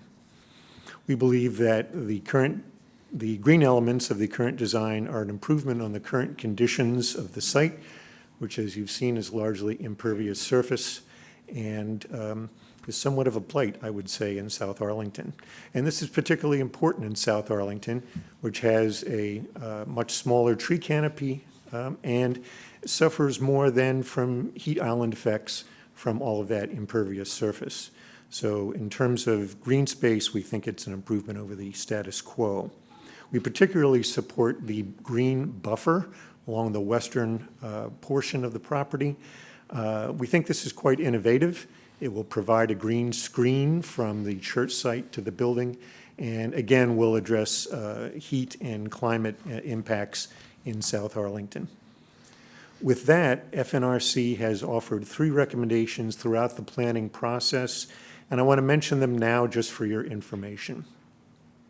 Our first recommendation was that along 24th Road, the few street parking spaces be removed and the tree and landscaping area along 24th Road be expanded to its full size along the entire block. We think that this will have traffic benefits, actually, but also will create a shaded boulevard type of feel along that road, which again will be very beneficial from a heat reduction and cooling and climate aspect. The second recommendation is along the southern property line, the very bottom of the pork chop. This is adjacent to industrial commercial sites, and right now there's no green space along that line. We recommend that the townhouse buildings be shortened slightly. This would be buildings B and C. Moving the emergency turnaround lane that is mandatory up, and planting a tree buffer along that line. We think that that not only will, again, have the heat island reduction effects, it'll be aesthetically pleasing for the residents who live on that part of the community, and will have stormwater mitigation effects because it's downhill from the rest of the property. We think that the loss of a few units is relatively minimal compared to the benefits of the green buffer that would be created there. The third recommendation is for the open space along the western boundary. We think that, again, that is very innovative, and we applaud that. We recommend that the approach taken to landscaping that would be a mini forest with a path and some benches, not gardens and hardscape. Mini forests are becoming a trend. It started in Japan, and now it's being used worldwide in urban areas where a high concentration of shade and mature trees are planted for all the beneficial effects that I've been talking about. We know that there's concern from the community about leaves and branches falling into the cemetery. We think that's easily addressed.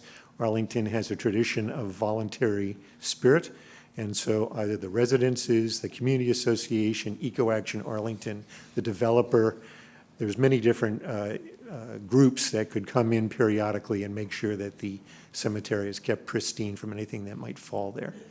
But we recommend the mini forest approach for that area. And that's our 3 recommendations. Thank you very much for your consideration. Thank you very much, Mr. Benson. Are there any other commissions? I want to note, like I believe Mr. Lantelmi already mentioned, the Transportation Commission. We are in receipt of a letter from them, and of course of the Housing Commission.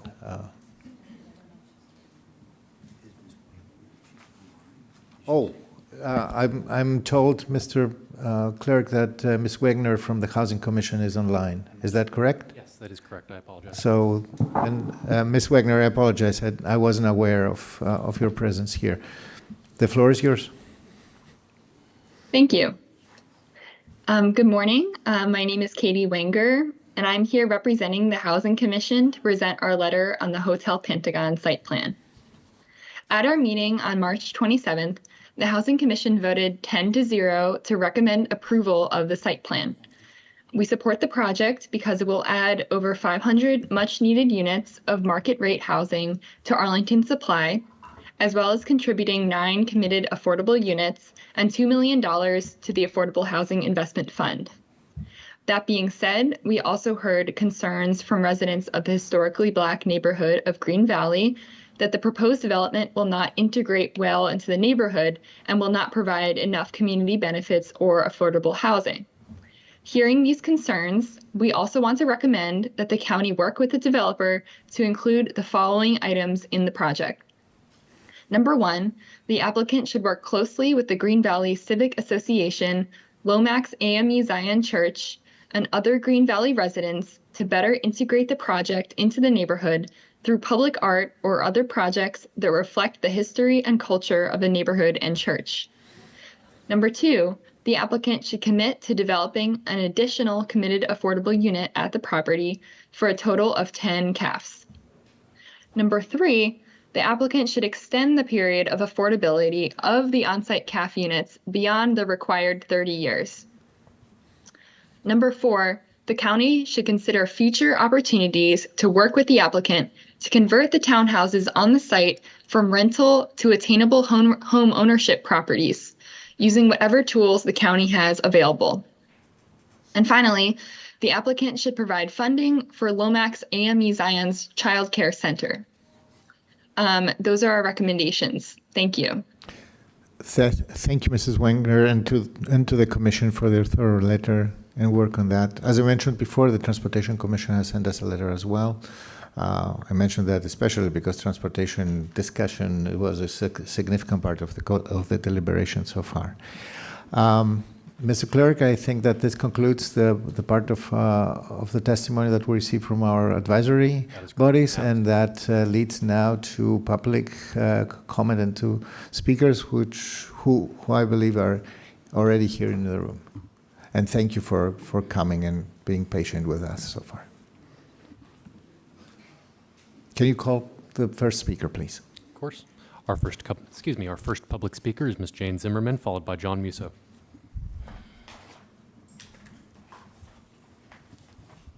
Good morning, Ms. Zimmerman. And we'll call speakers 2 at a time. If you are the next in line, if you want to go ahead and stage yourself, help us move. I struggle to see how the community benefits from the presence of the rundown motels currently situated on the site of the proposed development. Nothing of value will be lost here. 2 blighted flea bag hotels offer 0 to the community. Move along, there's nothing to see. No one will miss the motels in that space and criminal activity that seems prevalent there. I like it. Out with the old, in with the new. I say build. This isn't the suburbs. If you want a lot of green space and less traffic, the suburbs may be your answer. I don't really understand the opposition to this. It's getting rid of 2 old crappy hotels, not displacing any residents, and replacing it with a far nicer one and adding some much-needed housing to boot. Is the local community really going to miss those hotels and parking lot that much? They lose access to their favorite location for nooners. 2 rundown motels in exchange for nice-looking places for nice people to live and thrive. It will make a positive effect on the neighborhood. Contrast these public comments on news and social media channels with the substantive, fact-based concerns presented by Arlingtonians for our sustainable future. Contrast them to the March 18 letter you received from Reverend Dr. Adrian V. Nelson II, pastor of Lomax AME Zion Church, Mrs. Gloria Little, the SPRC representative, and the Board of Trustees of Lomax. Neither the letter nor Reverend Nelson's statement to the Planning Commission asks you to vote down and cancel this project.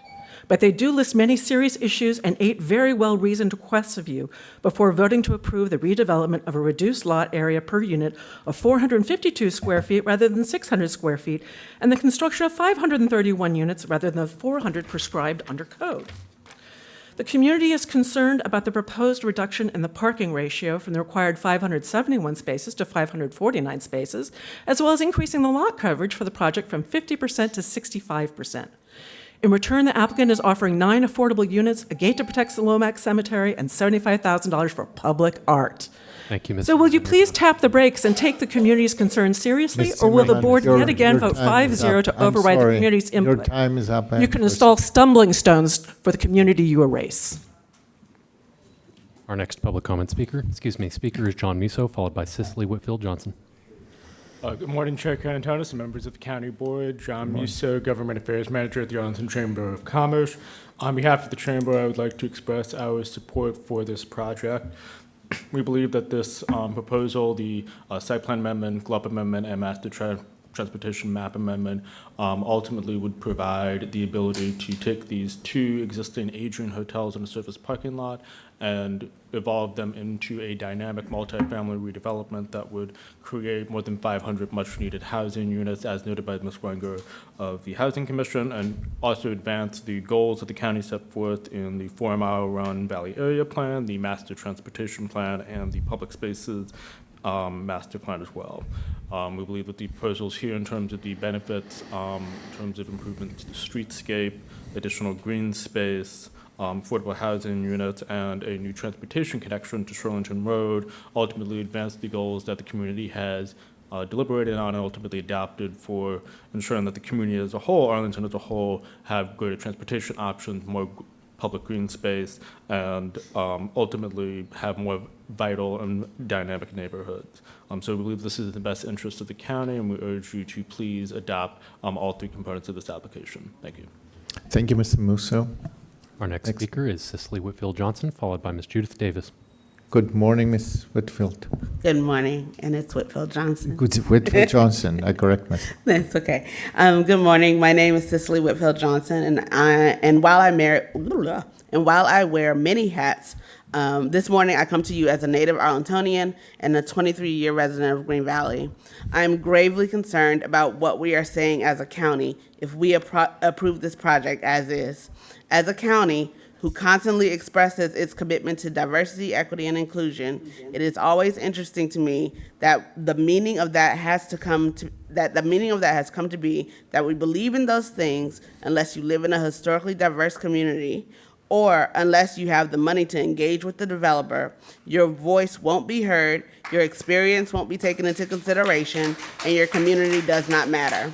In listening to the Planning Commission meeting about this project, it became very clear that there's an issue within county government with listening to community members who actually live, drive, work, play, worship in the community on every level. For example, county staff stated that traffic, both pedestrian and motor vehicle, won't be impacted by using current numbers, but never said anything about the additional cars and pedestrians that will be added to the community by this project. I'm sorry, but having 531 units and over 500 parking spots and both having a safe mid-street crosswalk does not and not having a safe crosswalk does not speak of a car-free diet in planning.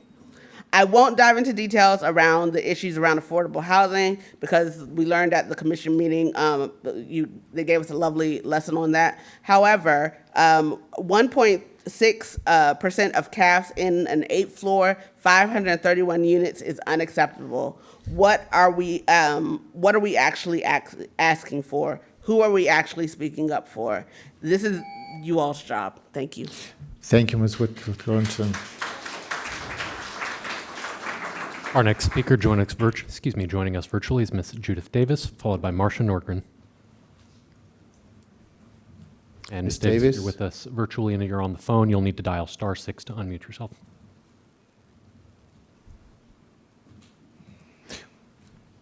If we cannot figure that out, earlier, we can circle back move and to Ms. reach out. Nordgren and then back. Thank you. Ms. Davis, if you can hear us, we'll circle back. Our next speaker is Ms. Marcia Nordgren, followed by Dan Plafkin.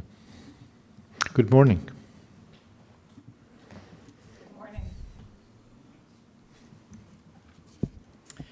My name is Marcia Nordgren. I've been a resident of Arlington for over 30 years. I'm also the lead plaintiff in the missing middle lawsuit. I'm concerned about how the county has handled the process for this project. With over 242,000 residents across a large geographic area and diverse population, we come together from different neighborhoods, economic levels, and skin colors. And yet, as one united community, we put our trust in the county board to do the right thing, to honor our county's history, to act in our best interests, and to protect our future. I support the concerns expressed here today that the County Board has failed by not adequately addressing the project's impact on traffic, density, infrastructure, and community benefit, and by ignoring Green Valley's housing needs. This project will create over 500 market rate units, but only 9 affordable units. We need you to listen to the concerns of the Lomax Church and the residents of Green Valley. Lomax is the oldest African-American church in Arlington and is listed on the National Register of Historic Places. The citizens of Arlington care about the historic significance of this church and this community, and you should too. By turning a blind eye and a deaf ear to our concerns, you are excluding instead of including critical members of our community. While I may live at the other end of Arlington, all of our goals are aligned because everyone is impacted when the county board fails to fulfill its obligations. I urge you to slow down, listen to the Green Valley community, and carefully consider all aspects of this project. Thank you. Thank you, Ms. Norgren. Then the next, like we said before, if you can, thank you. Mr. Clerk, next speaker, please. Of course, our next speaker is Dan Plafkin, and then we will circle back and see if we can get Ms. Judith Davis on the line. Hi, my name is morning. Dan Plafkin. I'm a resident of Arlington County. I live in the Westover area for over a decade. I'd just like to speak in support of, I'm neither affiliated with the community or with the applicant. I would just like to speak in support of slowing the process down a little bit more so the both the relevant community, Green Valley, Lomax AME Zion Church, and the applicant have more time in the space under the oversight of our local government, you and Arlington County, to continue the discussion of what is a just development. Undoubtedly, it appears to be that the vision that's being advanced is a dramatic improvement of what the status quo is, but the status quo is not our bar. The status quo, of course, was a different time, a different place with all kinds of injustice, and so that is not, of course, not our metric. I very much appreciate all the advice from your advisory commissions, but once again, clearly, I think both in my own personal opinion and both the amount of affordable housing is still not right, even if the applicants are going above and beyond what the current standards are. We create our standards through cases, and this is an important case where we can do better in terms of affordable housing. And then two, in terms of the green space, appreciate the viewpoint given by the Forestry Commission as well as the affordable housing. But yet there could still be a lot more work done into thinking about how the community can benefit from the development as it's being proposed. And if we don't do it now with these very, a partnership with an applicant who has a great spirit of partnership, when can it be done? So now is the time, give them more time to do that. Thank you, Mr. Plafkin. I believe that we can move now to Ms. Davis, if she is available. She's on the line. Thank you. Good morning. Thank you very much. Morning. Can you hear me? Yes, we can. Okay, great. Good morning. Thank you so much. I am going to submit my originally prepared comments because I do have to address some of the things that have been said this morning. First and foremost, Mr. Plafkin is clearly my most recent commenter, not a resident of Green Valley and not a Green Valley resident from the Black side. Two very distinct differences that folks need to understand and take into account. Secondly, Mr. Kendrick, the attorney for the applicant, his comments were not only insulting, factually incorrect, but also inherently ignorant to speak about benefits that are of no use to him and entirely disregarding the fact that they're not of any use to Green Valley residents, and especially the constantly overlooked, underserved, and marginalized, and most importantly, discriminalized citizens of Green Valley from the Black side, the original citizens of Green Valley. He has not had any conversations with someone from Green Valley Civic Association, because I am a member of Green Valley Civic Association. Alone this week, he said he had conversations. I'm not aware of those conversations. If any conversations were had, they're not representative of the community. We can't put toothpaste back in the tube by saying, let's build first and then address the issues. The issues must be addressed today. County, your planning commissions who are equally ignorant and entirely dismissive of Green Valley's concerns need to get together and have conversations with Green Valley residents, address their concerns with the goal to defer this project, come up with an action item or action plan that's efficient, realistic, and equitable, and ensure that we can start with this on a fair level plan, instead of saying have a partnership with the developers and move on. Thank you, Ms. Davis. Your time is up, unfortunately. Thank you. Mr. Our next Clerk, public speaker. we can move on with the 3-minute testimonies. We can. Our next speaker for 3 minutes is Mr. Frederick Craddock, followed by Portia Clark. Good morning. Good morning, County Board members, Mr. County Manager. I'm Frederick Craddock, a 30-year resident of 24th Road South, so I've watched the traffic grow. I appreciate the presentations, the slides are colorful. To me, it seems like a light beer is just not fulfilling. And the thing is that we need the county board now as mediators. I mean, you hear the divergent views here, you hear the things that people are passionate about. So we are looking for not a cancellation, not a throwaway of this project, but a scaling of this project. But we also need the county board to say, hey, we can commit to a road that gets to Shirlington Road, that ultimately gets these people comfortably out of their living spaces during rush hour, AM, PM, because we're seeing substantial traffic on South Green Road, on South 24th Road, Shirlington Road. It's almost nearly impossible for me to exit where I live onto 24th Road to make a left turn. I'm just straining to understand the optimization of a traffic light when we have so much traffic. I mean, it's a lot of cars there. So that is a concern. So a deferment will, I think, give all of us a chance to digest a little more and to also come up with some reasonable solutions. You're hearing comments about the lack of affordable housing.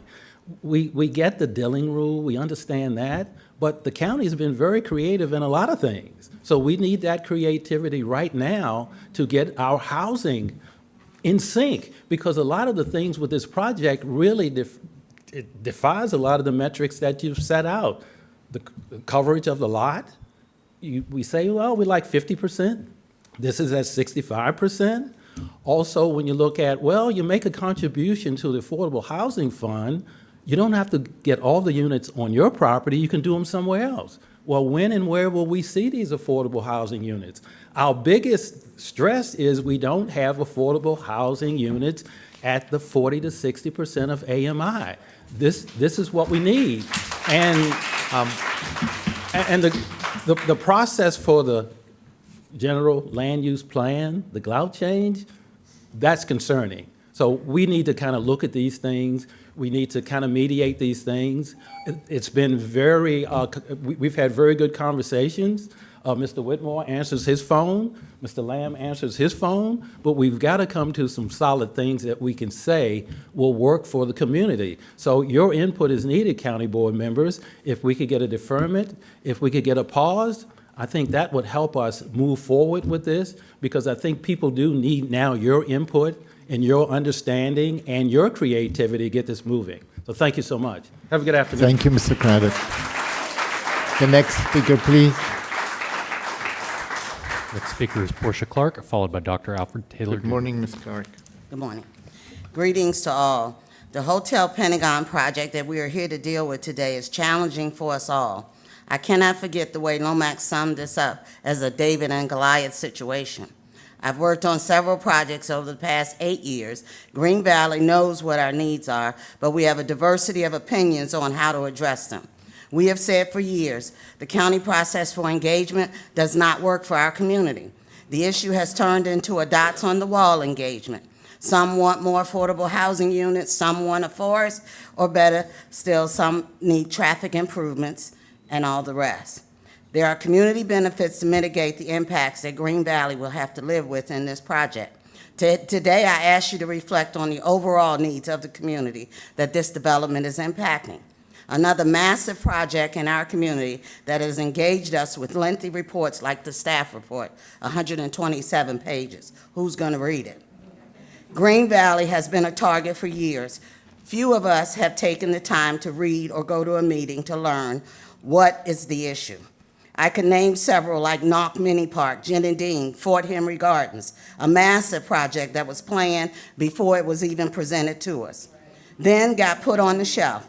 4 Mile Run Valley brought more barriers on 4 Mile Run that we thought we had gotten rid of with all the discrimination and the covenants that were in contracts. Then we got a walking and a running lane right beside the Northern Virginia Regional Park Trail. This was to control the traffic on the trail, bikes, joggers, walkers, and strollers that just could not seem to get along like some of the things we're going with today. We're thankful that the crashes won't lead to what vehicular traffic on 24th will look like. Projects like Cabrini Green in Chicago, gentrification processes have finally began to erase the harsh distinction of slums. In Green Valley, gentrification has brought us here with some from the north agreeing with us. Instead of a crime-ridden neighborhood, we can now gather to preserve our historical elements of Green Valley, housing that can be torn down to become mansions. Hotel Pentagon will feature a Starbucks-fringed way to live without diversity. Most developers turn their performance into a form of wishful thinking.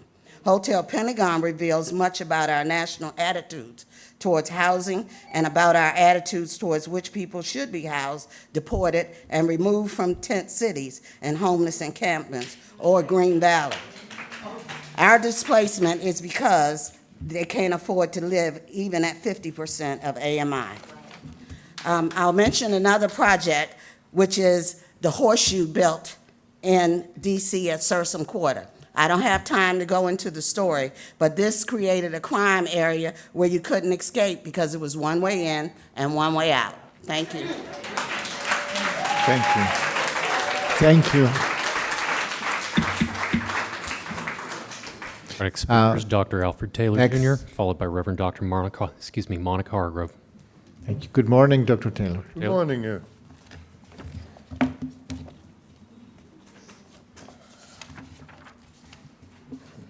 Good morning, members of the board. Dismissive of my request for delay of approval on the redevelopment of 2480 South Glebe Road as proposed. Although there are many other concerns I have with the overall project, I will limit my remarks to 2 general areas: ingress, egress, and community benefits. I agree the Lomax will be directly impacted and deserve the benefits they can negotiate with the developer. Offering an easement for a future street without a specified construction deadline only adds to the many unbuilt paper streets in Green Valley, which were planned but never implemented. This is evidenced by the number of 3-block-long streets without a crossing street, i.e. Kenmore, Loyal, Langley, Monroe, Nelson, Oakland, and Pollard, all running from 19th and Walter Reed Drive to 22nd Street, but loaded with paper streets. In no certain terms can a proposed street be a community benefit when it will only be used by residents of the project and add congestion to a heavily used Shirlington Road. To offer public space in the midst of a private development is an insult and not worthy of discussion. The Green Valley Civic Association has identified several projects that may be considered as community benefits. These include contributions to the construction of bathrooms and storage facilities at John Robinson Town Square, employment opportunities for residents, co-sponsorships of the annual day celebration. I'm happy to hear that the developer is willing to work with the Civic Association in clarifying some of the misunderstanding. To a community, a contribution with a serving purpose that can be used as approved. What y'all trying to say? Am I finished? I'm sorry, Dr. Taylor. Not Just the electric problem we had it with us. Okay, y'all not taking my time, right? Yeah, of course, of course, no question about that. I apologize for the distracting. Yeah, Move it's right. only TV. Yes. Was I that powerful? I did something. Okay, to a community contribution with a serving purpose that can be used as approved by the residents for enhancements not tied to the project of record. While the county is seemingly a trade-off, that a community benefit is seemingly a trade-off that allows the developer to be rewarded with benefits that allow them to enhance their project or bottom line. How is this a benefit to the community? The community must be involved in benefit to No negotiation. worries. Continue. In closing, I agree with Planning Commissioner Garver, who said that Arlington needs to do better at ensuring the public improvements that developers are presenting are beneficial to all residents. If this is the case, how can it be viewed as a community benefit if it's a responsibility? Thank you for your time. Thank you, Dr. Taylor. The next speaker, please. Our next speaker is Reverend Dr. Monica Hargrove, followed by Brenda Cox. Reverend, good morning. It's still morning. Good morning, and thank you for this opportunity to speak on these important issues today. I'm Reverend Monica Hargrove, a member of Lomax African Methodist Episcopal Zion Church, which is located on South 24th Road, adjacent to the site of the proposed development project. I joined Lomax in the early 80s and have attended services there regularly since that time. I have seen many changes in the Green Valley and Knott communities that have impacted those who reside in that area, as well as those who travel to and from the community to worship, shop, dine, transact business, and/or work there. Today's meeting on the issue of a proposed new housing development project at 2480 South Glebe Road is a very important issue to the community because its construction and very presence will make long-lasting changes to the community with significant long-term impacts. I've been kept informed about the programs that this project proposes by Mrs. Gloria Little, who has served as Lomax's designated representative on the matter, by Mr. Frederick Craddock, whom you heard from a few minutes ago, and our pastor, Reverend Dr. Adrian Nelson, whom you will hear from shortly.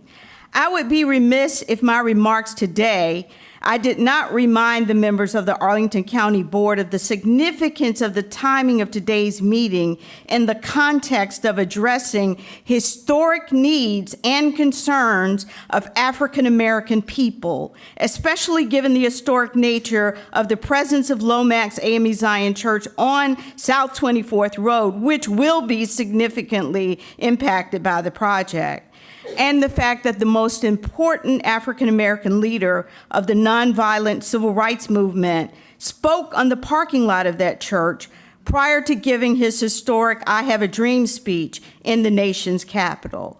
For you see, yesterday, April 4th, 2025, marked the 50th anniversary of his assassination and the death of the late Reverend Dr. Martin Luther King Jr., who died in Memphis, Tennessee, fighting for the rights of poor sanitation workers to earn decent wages so they might live in affordable housing in safe neighborhoods and raise families in those neighborhoods who would grow to be meaningful members of the United States of America, contributing to its reputation as a melting pot for citizens from all parts of the world.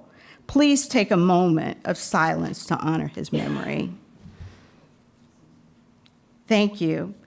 Many concerns have been expressed here today about the rush to get this project approved. It's already been approved by several commissions of Arlington County, and now it's before the board, and you're requested to give a vote.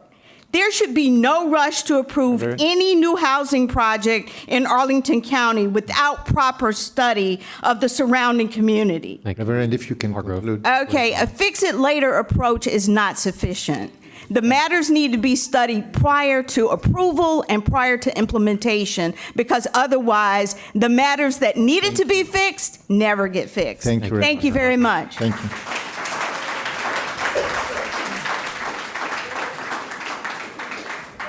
Thank you. Our next speaker is Ms. Brenda Cox, followed by Ms. Gloria Rao-Little.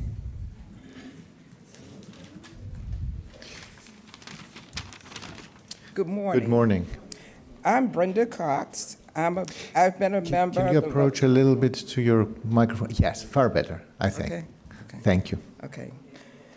I'm Brenda Cox. I've been a member of the Lomax AME Zion Church since 1951 when I was 3 years old.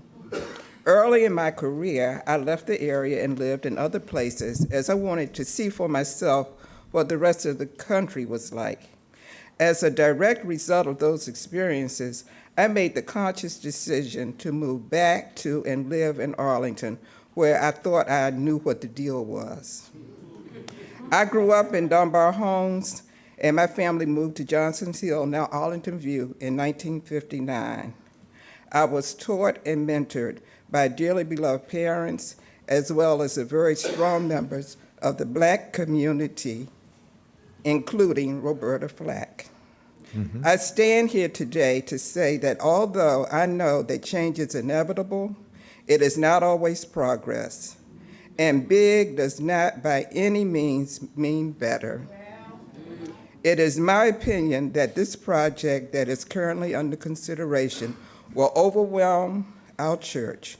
The incentives that have been offered do not begin to address the magnitude of the full impact that this structure will have on Lomax. First and foremost, the traffic impact will be unreal. Having that much of an increase in the amount of daily traffic without addressing the increase this development will put on the intersection, and specifically 24th Road, is unfathomable. Surely we can see problems coming. In terms of the historical significance of the church, let me just remind all here today of just some of the impact this church has had in this community. In 1943, our minister, the Reverend Henry Callis, was the first Black member of the Arlington Interfaith Council. Mrs. Ann Walker, who was the head of the youth group when I was growing up here, was the manager of the trailer camp when the federal government moved the freedmen out of Freedmen's Village on a very short 1 month's notice to build the Pentagon. Our church was the meeting place for the local chapter of the NAACP for at least 40 years back in the day. Dr. Martin Luther King spoke on our church parking lot the day before the 1963 March in Washington, and Lomax housed overnight a group from Selma, Alabama that had come to participate in the march. Because of Lomax's involvement in the efforts to integrate Arlington, George Lincoln Rockwell, the head of the American Nazi Party, led a contingent to march on and bomb Lomax back in the 60s. When Brown... Thank you. If you can conclude. Okay. George Bush, the first George Bush, spoke at Lomax in 1992. We need to really consider the impact that this effort is going to make on the community. Thank you. Thank you, Ms. Copley. The next speaker. Ms. Gloria Rao Little, followed by Audrey Clement. Greetings. Good morning. I'm Gloria Rowe Little, a member of Lomax AME Zion Church. And as a member, I represented the congregation's questions and concerns at the two SBRC meetings and subsequent ones. As a resident of Green Valley, I graduated from the segregated Hoffman Boston, and I and my family were active members of Lomax. My family held offices in this church and/or were otherwise engaged. Many of my Rowe ancestors and branches, such as the Wests and the Coopers, are interred in the Lomax Cemetery. You see, my great-great-grandfather and his wife were among the organizers of Lomax, who established it out of Freedman's Village. William A. Rowe was the first Black superintendent of Arlington County, and his portrait hangs here in this very library in the Center for Local History. Why this long intro? I, like others, are tied to Lomax and its historic status, and particularly the cemetery where veterans and esteemed members of the community rest. To their credit, I will report that the developers comprehended the status of our historical church and were empathetic to the cemetery, and Lomax is grateful. They have committed to relocating the balconies, building a gate, Lomax having a liaison to the building's management office, and halting deconstruction and construction during our worship services. However, there are a couple of other concerns that need to be considered. The high border wall at 8 feet, I do not think will be high enough given the green space, green open space, and also no mini forests. I think we need to take a look at that, considering a non-leaf shedding trees along the perimeter of the cemetery would be better than having to wait for people to come to help us pick up leaves. So now for the even bigger picture, traffic concerns and community impact concerns. More time is needed for these asks. So this project needs a pause of 30 to 60 days to consider these valid issues and concerns posed by others today. They must be handled before the development is built, and hopefully the developers will consider downsizing the project. So also, I just want to mention that the traffic study was done in mid-2024 and does not reflect today's higher level of traffic all around the DMV, and especially on the 24th and Glebe Road sectors, because workers return to work and or are now looking for work. So also the community impact, I hope that you will consider the Lomax daycare facility. Yes. Thank you. Ms. Rowe, thank you. The next speaker, please. And that was Ms. Rowe Little, for the record, with my apologies. Our next speaker is Audrey Clement, followed by Bernard Byrne. I'm Audrey Clement, past Transportation Commissioner and candidate for Arlington County Board. The multimodal transportation assessment for the Hotel Pentagon site in Green Valley is upbeat about the traffic impacts of development. The report gives high ratings for vehicular, pedestrian, bicycle, and transit access, stating, quote, "This report concludes that the proposed development will not have a detrimental impact to the surrounding transportation and roadway network, assuming that all planned site design elements and recommended mitigation measures are implemented," end of quote. This finding is contradicted by the report's own data. For example, Table 12 shows that traffic congestion at the I-395 North off-ramp at South 26th and South Glebe Road is LOS, level of service F, during peak periods. Table 13 shows that turn queues often exceed available capacity at that location. The level of congestion at this key intersection can only get worse when VDOT eliminates access to the site at two entrances on Glebe Road. Add to that the fact that the development will double existing parking spaces on the site from an alleged 267 to 550. In fact, Table 9 shows an increase in vehicle counts during peak periods of 86%. The report concedes that the area is only, quote, somewhat walkable due to the lack of retail. Another explanation for the mediocre walk score is that while there are sidewalks, pedestrians and bikers put their lives at risk crossing Glebe Road in the vicinity of the I-395 off-ramps. In fact, only one side of the complex is safe to walk, 24th Road South. But now that all vehicular access from Glebe Road will be closed off, the risk of collision on 24th Road near Lomax AME Zion Church will increase. As for biking, it's nice to know that the 4-mile run trail is nearby and that a stretch of Shirlington Road has bike lanes. But the planned bike lanes on Glebe Road are a prescription for more crashes at the off-ramps. To mitigate the risks and improve traffic flow, the county plans to improve traffic signalization at the intersection of South Glebe and 24th Road. But tables 12 and 13 show virtually no improvement in LOS, delay, or queuing counts with this measure. Bottom line, if you believe the Hotel Pentagon site is walkable, I have some real estate at the I-395 off-ramp I'd like to show you. Thank you. Thank you, Ms. Clement. The next speaker, please.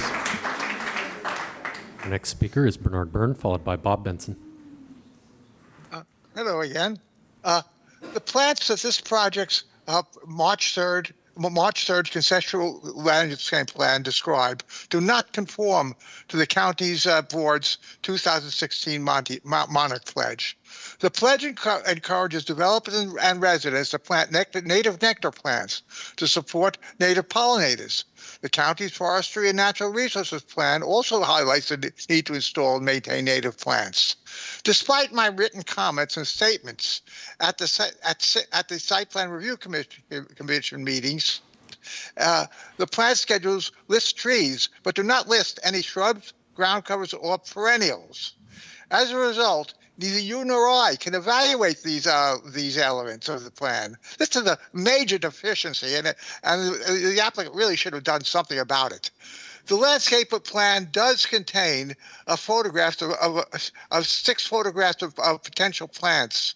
These show 2 non-native perennials. Number 1, catmint. This catmint is a foreign plant that is native only to Asia. It can become invasive here. Purple coneflower. This plant is native only to the southeastern and midwestern United States. It is not native to Northern Virginia. The applicant can do much better than this, but probably won't. Many native pollinators feed only on native plants. Non-natives can become invasive and displace natives. Replace those 2 plants with plants native to Northern Virginia, as well as any others that you may be contemplating. The plant contains 4 cultivars. Cultivars often have 4 altered flowers and have foliage that are toxic or do not attract and feed pollinators. Replace the 4 with their parents or with other native plants that have similar characteristics, size, shape, flower colors, etc. Monarch butterfly caterpillars feed only on milkweeds. Plant schedules should assure that the applicant will install common milkweed. This is not on schedules. This is the only plant on which monarchs lay eggs and survives well in Arlington's natural areas. The site's west side and each building's east-south sides should contain native pollinator plants, as should Building E's internal open space. The site should contain little or no turf and mowed grass. Turf and mowed grass support few pollinators. Most turf grasses are invasive. Note the biophilia. There's really not much here. There's no green walls, 30 seconds only a remaining. small green roof, and no solar panels. This is not a biophilic project. The neighbor doesn't like it, but they don't mention those things, which are just as important. To protect plantings from trampling of dogs, the applicant should elevate all planting areas or surround them with low plantings. If it does not, everything will be trampled, and so you won't have these plants. This is a deficient landscape plan. The Natural Resources Commission did not recognize this when they talked about it, and this is really a poor performance on that commission. Thank you, Mr. They Byrne. really should do this. Okay. Next speaker, please. Our next speaker is James Schulman. List was out of date. James Schulman, followed by our 5-minute speakers, beginning with Sarah Kerwin. Hello, county board members and chairman. Can you hear me? Yes, we can. All right, great. I am speaking on behalf of the Alliance for Regional Cooperation, a nonprofit organization focused on sustainable regional economic development. I'm also a registered architect. ARC is generally in support of written testimony that's been supplied by Arlingtonians for Our Sustainable Future, the Lomax AME Zion Church, and the Green Valley Civic Association. We all know that 7 or 9 or 10 committed affordable housing units is insufficient out of a total bulk of 531 units. And the public space accorded is skimpy, and the building's too tall, even with, the AHIF contribution and the bus shelter. I caught something in the Planning Commission report that really caught my attention. Is it possible for me to share my screen? If Can you have you any see materials that? you would like us to consider, we would be happy to receive them if you send them to the county board's email address. I'd be happy to pull them up for you. All right. Well, I can do without the images then. And we'll store them for the record if you do. All right. Let me just read what you've already heard from the Planning Commission report. They recommend in item number 4 on the second page of their report that the county board direct staff to explore the feasibility of creating a community land trust that would have the ability to buy vulnerable properties in historically underserved communities to redevelop them to serve the neighborhood. Now, from my former interactions with county board members, former board members, led me to understand that there has been zero support for community land trusts, despite their profound success in D.C. and the Douglas Community Scattered Site Land Trust, and in Richmond, Virginia, and elsewhere in Virginia. It occurred to me to propose an alternative.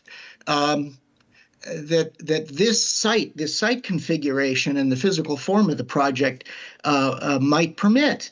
I'm sorry you can't see the markup I did of page 689 of the agenda packet, but basically the townhouses could be sold as a limited equity housing co-op. I'm speaking of buildings A through D in this project.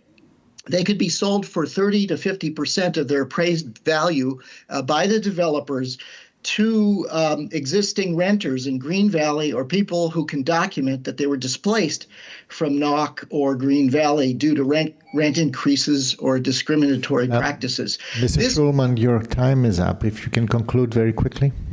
Sure. This could be the first townhouse-style housing co-op in Arlington, a win-win for the Charlottesville developers. Thank you, Mr. Schulman. And Green Valley. Yeah.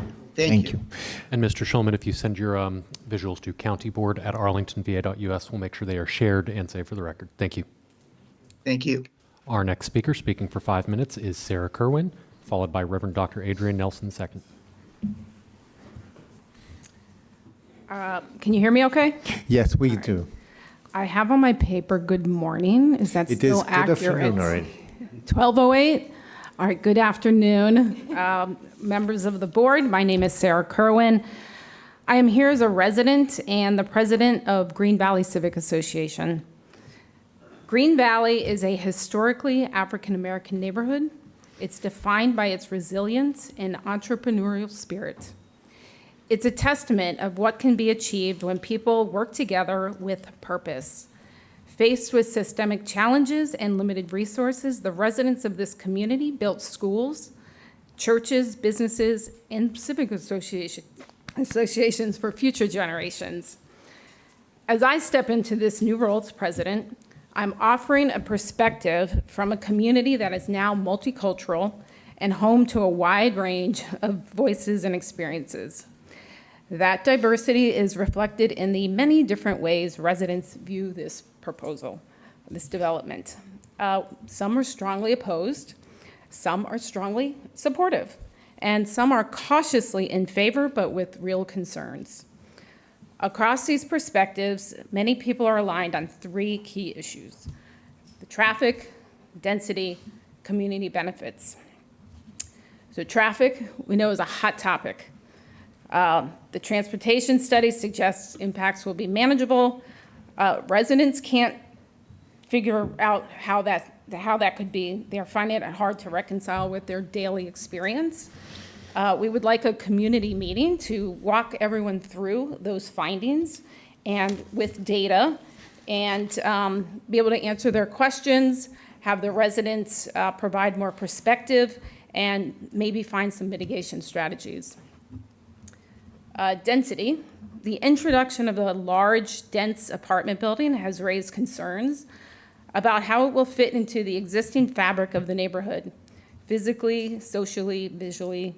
I've heard residents' concerns about parking spillover, building height and massing, increased pressure on public infrastructure, and how the project might alter the balance of community already navigating change. Of course, one particular concern is the proximity of the site of the Lomax AME Zion and Cemetery. Sorry. Community landmarks to be protected and respected as part of any future development. Community benefits. When it comes to community benefits, we want to see those for Green Valley. So we have an understanding of the types of support residents want to see, like the meeting space, the youth activities I did talk to Kendrick about. And we would want to formalize those and using a consultative process so that all of our community can provide input. We also want to emphasize the importance of affordability. While some affordable units is a positive step, many in the community feel the current levels don't reflect the economic realities and want more units designated as affordable. So taken together, these concerns are about making sure that any growth that happens is safe, respectful, and inclusive. And on a personal note, Green Valley is, it's a neighborhood. I mean, we know each other. Like it or not, sometimes it's tough, but we know each other. The kids know us, and it's a beautiful neighborhood, and we want to keep it like that. Thank you very much, Ms. Kerwin. Our next speaker is please. Reverend Dr. Adrian Nelson II, followed by Pastor Craig Harcum. Reverend Nelson, good afternoon. Good afternoon to the chair and to the board. I'm Reverend Dr. Adrian Nelson II, and I have the privilege of serving as the pastor of the Lomax AME Zion Church since 2018. On behalf of the members of Lomax, I'd like to thank each of you for meeting with us over the past week. Today, I'll frame my comments on behalf of Lomax regarding the particulars of this project application from a biblical and theological perspective. In the 5th chapter of the book of Daniel, there's a strange biblical account that involves King Belshazzar. This king is having a great festival at which he is drunk with wine and power. The king is so drunk with power that he decides that he wants to have his subjects bring out the gold and silver vessels that the Babylonian army stole from the temple when they displaced the tribe of Judah. The Black members of Lomax and Green Valley know something about the history of Arlington when it comes to the practices of destroying people's way of life and stealing their land and sacred artifacts. If it is not clear yet, Daniel 5 is about what happens when the powerful and the privileged abuse their power and their privilege. The lesson of Daniel 5 is that there are consequences when you have the powerful and privileged abuse their power, especially when it comes to the people of God. In Daniel 5, the immediate consequences of the abuse of power take place when a large finger or hand begins to write on the wall, and King Belshazzar calls for an interpreter by the name of Daniel to interpret. When he interprets, the hand says 3 things. God has numbered the days of your kingdom and brought it to an end. You have been weighed on the scales and found wanting, and your kingdom is divided and given to others. As I prayed about what to say, this is what the Lord gave to me. Ask the board this question: what does the handwriting on the wall say about the Hotel Pentagon project? First, the handwriting on the wall says that if this county continues to disrespect and disregard the concerns of members of Lomax and Green Valley, the days of the county as you know it are numbered. The days of the county are numbered when members of Lomax have repeatedly voiced our concern that the project is too big. The days of the county are numbered when 531 units are allowed to dwarf an historic church that's been in existence since 1866 and in its current location since 1874. And we believe that looking at the 4-mile Run Valley area plan, that the plan actually says that no building can be built next to the church that's higher than 45 feet. The days of the county are numbered when the members of this church have repeatedly voiced our concern about the traffic impact of the project having only one way in and one way out, creating a nightmare on this road. The days of the county are numbered when the county is not even willing to pause the project to allow a more adequate traffic study. The days of the county are numbered when the county won't commit to a timeline for building the Shirlington Road access road onto the project. And the days of the county are numbered when the county won't even pursue a VDOT-related solution. The handwriting is on the wall that the days of the county are numbered. But second, the handwriting on the wall says that the process used by the Planning Commission to recommend that the board approve this application has been weighed on the scales of justice and found wanting. Found wanting because there's a difference between following the letter of the law and following the spirit of the law. Found wanting because the Arlington Planning Commission has followed the letter of the law as it relates to this approval process, but ignored the outcry from the community. Found wanting because there are too many members of Arlington and Green Valley who had no idea that this project is on the precipice of being approved. Found wanting because the Planning Commission refused to pause the approval process to allow for an adequate traffic study to be done. Found wanting because the Commission refused to pause the process because there is a clear lack of community benefit that no one really wants to talk about. Found wanting because only 1.6% of the units in this unit are for affordable housing. That is abysmal, and we can't move forward with that. Found wanting because the alleged Glebe Road traffic improvements allegedly that will take place will be offset by the new gridlock caused by 531 additional units. Third and finally, the handwriting on the wall says that if this application is approved in its present form, that the board will continue to add to the divided kingdom that we know to be Arlington. There's a divided kingdom between North and South, between those who have access and those who don't, between non-blacks and those who are gentrifying the community, between those who are historically black in Green Valley. The handwriting is on the wall. As I end my remarks, my final question is this: is the handwriting on the wall really saying that today's hearing is a vote, simply a charade to make us think that you're really considering us? Or will you prove to us that the handwriting is not on the wall about the approval of this project? Thank you. Thank you. Thank you, Pastor Nelson. Reverend. The next speaker, please.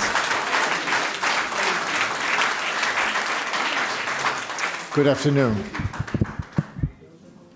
Good afternoon. I am Craig Harcum, the pastor of Macedonia Baptist Church, and I greet you today. And as I greet you, can we thank God one more time for Dr. Nelson and the Lomax AME Church? Come on, somebody ought to say amen. As I said, I'm Craig Harcum, and I greet you today on behalf of Macedonia Baptist Church, of which I graciously serve as the senior pastor.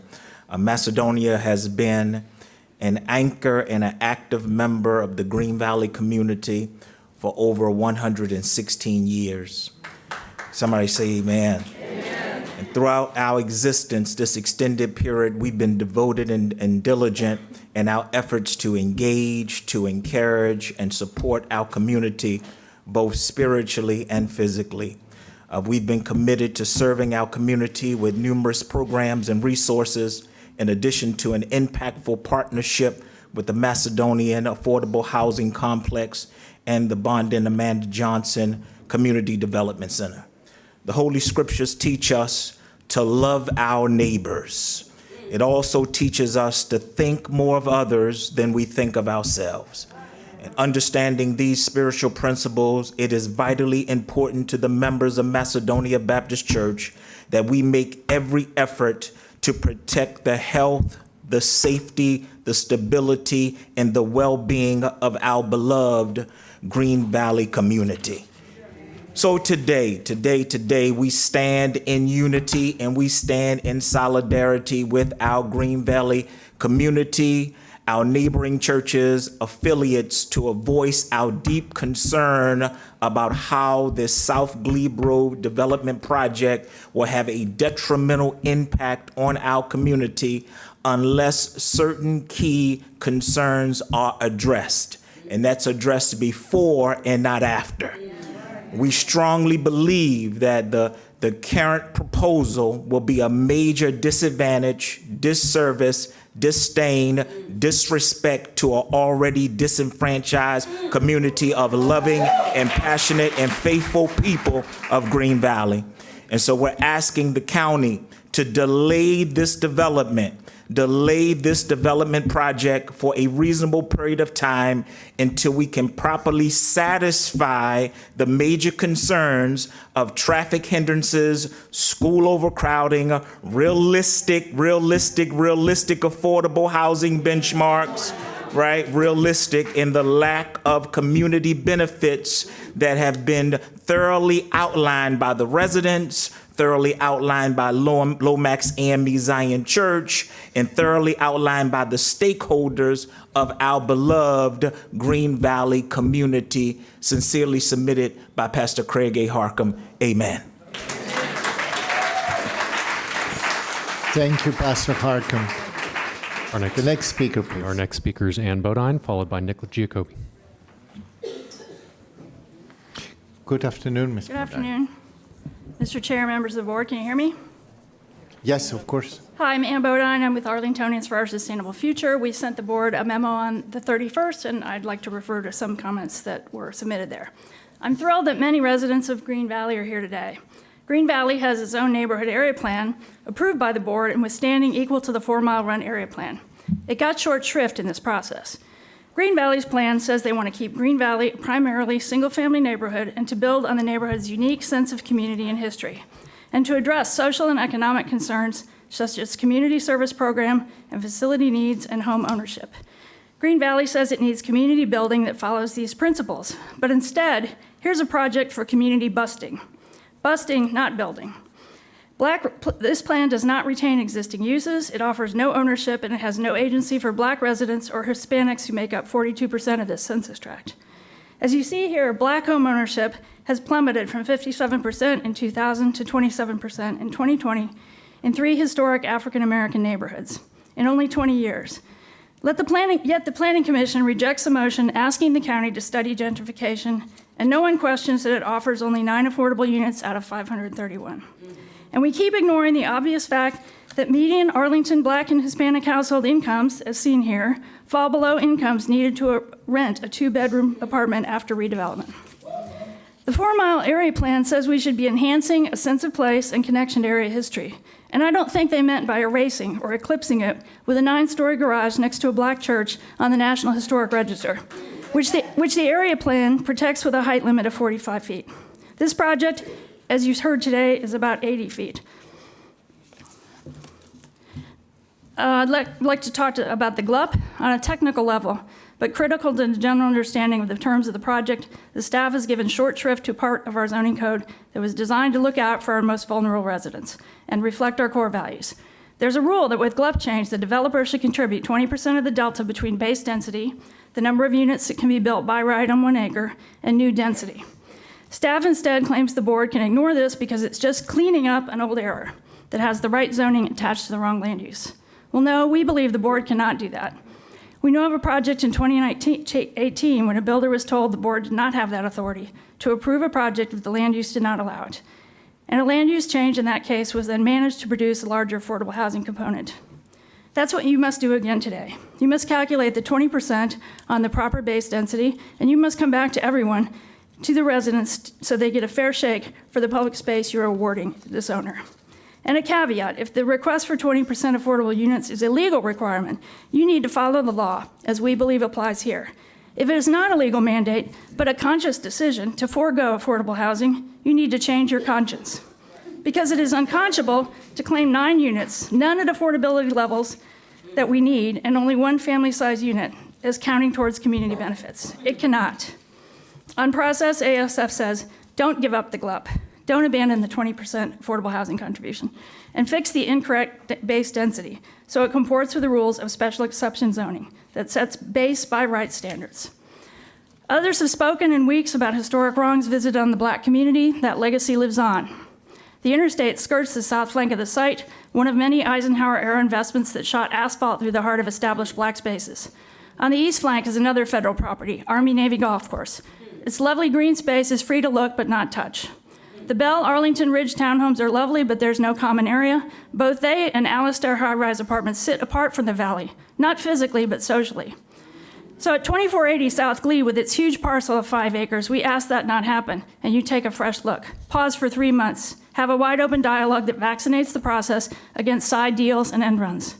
We can knit a new fabric of Black history, or more broadly, a history of more communal and still diverse Green Valley that doesn't gentrify. The board stepped up a year ago and stopped eminent domain to seize the home of a Black homeowner in the county. You brought real heart to this forum. We seek another key pivot point. Tell the applicant to reset terms of reference, restore sane planning, starting with a straight line roadway that runs from Shirley to the existing curb cut on Glebe, and doesn't dump traffic into a residential area. We all need projects that deliver housing types responsive to need, that keep the compact, to maintain lower density where there's no metro rail.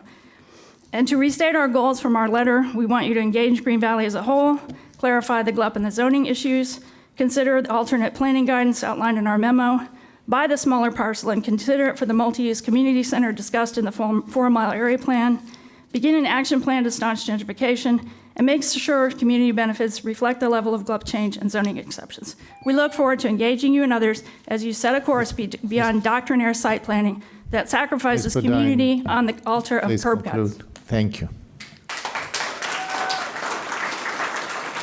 The next speaker. Thank you, Ms. Bodine. And our next and final speaker is Nick Giacobbe.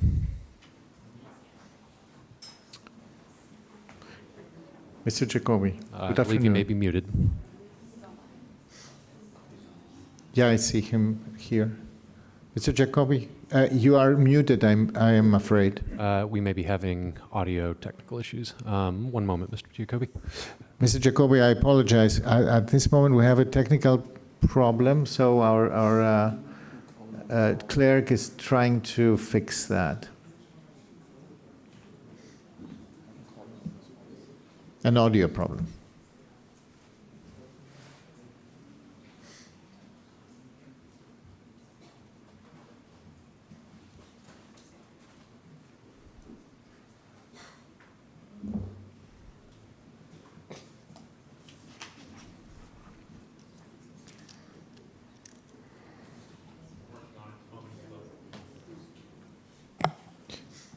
Mr. Giacobbe, we are working on it.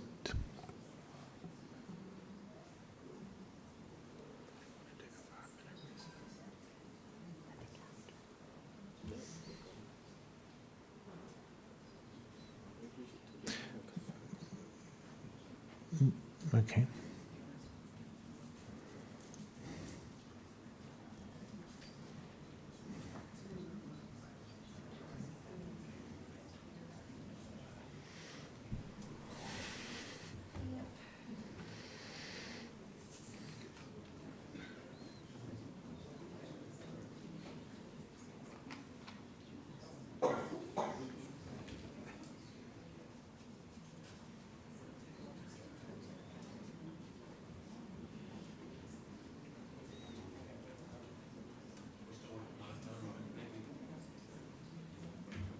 Mr. Giacobbe, we are waiting for our clerk to figure that out. We hope that we will be able to proceed immediately. Okay. It seems that we are almost there. I hear the feedback. Can we?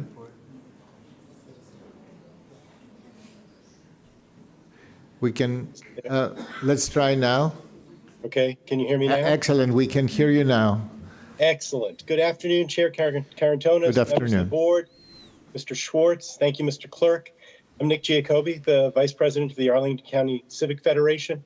I'd like you to point you to the letter from our President, John Ford, who laid out our detailed concerns with this project.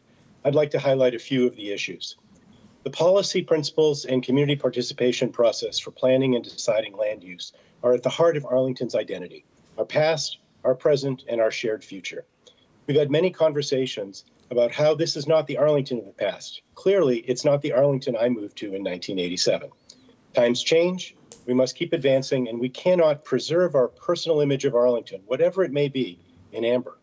However, there are core principles that need to remain at the bedrock of our relationship as citizens and those of you who are democratically elected to lead our county, and that is to listen to the voices of the community. It seems too often that's not the case. Much like when I spoke to you just over a month ago about my own neighborhood in South Arlington, the decisions the board makes this afternoon will result in significant changes to the future of the Green Valley neighborhood. Are you going to make decisions that respect the community's unique heritage and improve its future as a diverse community? We've heard some outstanding speakers today making incredibly important points. These are the voices that need to be heard in the process. I encourage you to send this project back for more study and real analysis to ensure that the impacts of this massive development are properly considered. Some of the issues to be considered more carefully include the impacts and the proposed solutions for traffic safety and access, the mix and the density of the units, school overcrowding, which affects all of South Arlington, the lack of affordable housing and ownership units, the impact of the existing neighborhood of a more than 20% increase in population, the impact on public space and tree canopy equity, and importantly, the impact on the historic adjacent Lomax AME Zion Church and its historic cemetery. Looking at open space, while the 10,311 square feet of open space has a permanent public easement, it's not proportional to the redevelopment size or the amount of bonus density that's proposed. This redevelopment could and should provide an opportunity to better address this equity issue for the future residents of both the site and the neighborhood at large. We talk a lot about the crisis of affordable housing. How can this massive project contribute so little? Sure, they're making a cash contribution, buying their way out of a social obligation. But I ask you, how can anyone consider less than 2% of the 531 units as affordable to be enough? CivFed has adopted resolutions calling for more transparent discussion and problem solving as a part of GLUP changes. At a minimum, deferral of consideration of these issues to provide for more information and engagement fits well within the parameters of this request. I urge you this afternoon to put the brakes on this approval so that you can be sure that the voices that we've heard today have their input considered. Let's take the time for the staff, the community, and the developer to examine and respond to the conditions and issues necessary to resolve the confusion and mitigate any undesirable impacts of this redevelopment. Thank you for your consideration. Thank you, Mr. Jacoby. Mr. Clerk, do we have more speakers? There are no further speakers. Okay, that concludes then the public testimony on this item. Colleagues, without objection, I will recess the meeting for 5 minutes so that we can stretch our legs. We have been meeting already for 3 hours straight, and you have been so patient with us. Thank you again for this. And we will be back in about 5 minutes.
Colleagues, we're back in session. I'm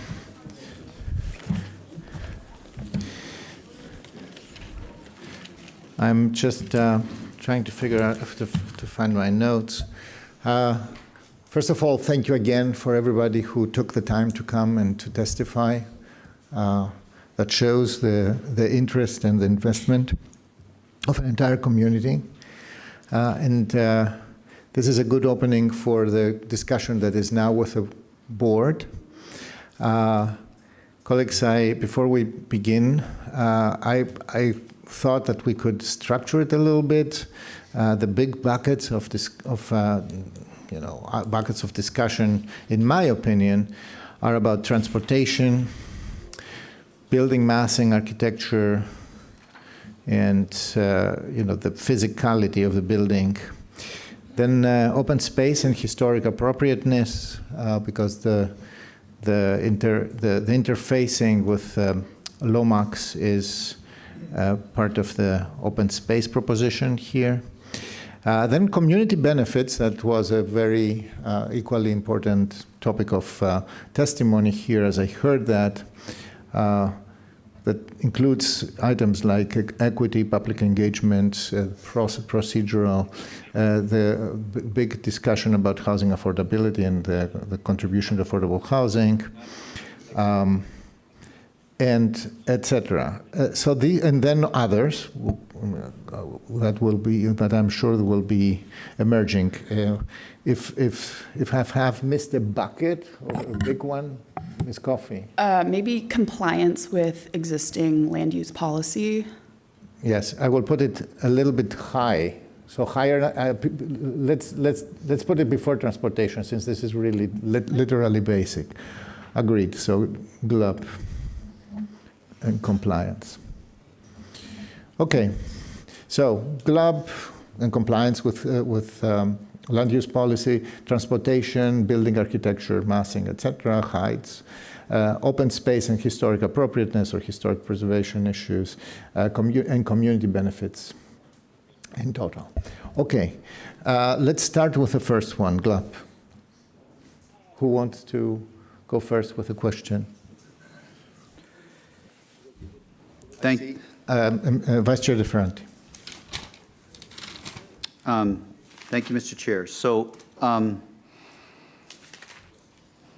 I will just describe the journey that I walked on the Amazon project. I wanted Amazon to work with labor. And I talked to our attorney at the time 50 times, and he said at the time, and I think our attorney would agree, land use law does not allow you to require Amazon as a developer to work with labor. So eventually, I kept saying, and it was true, I was going to decide that whether they worked with labor or not.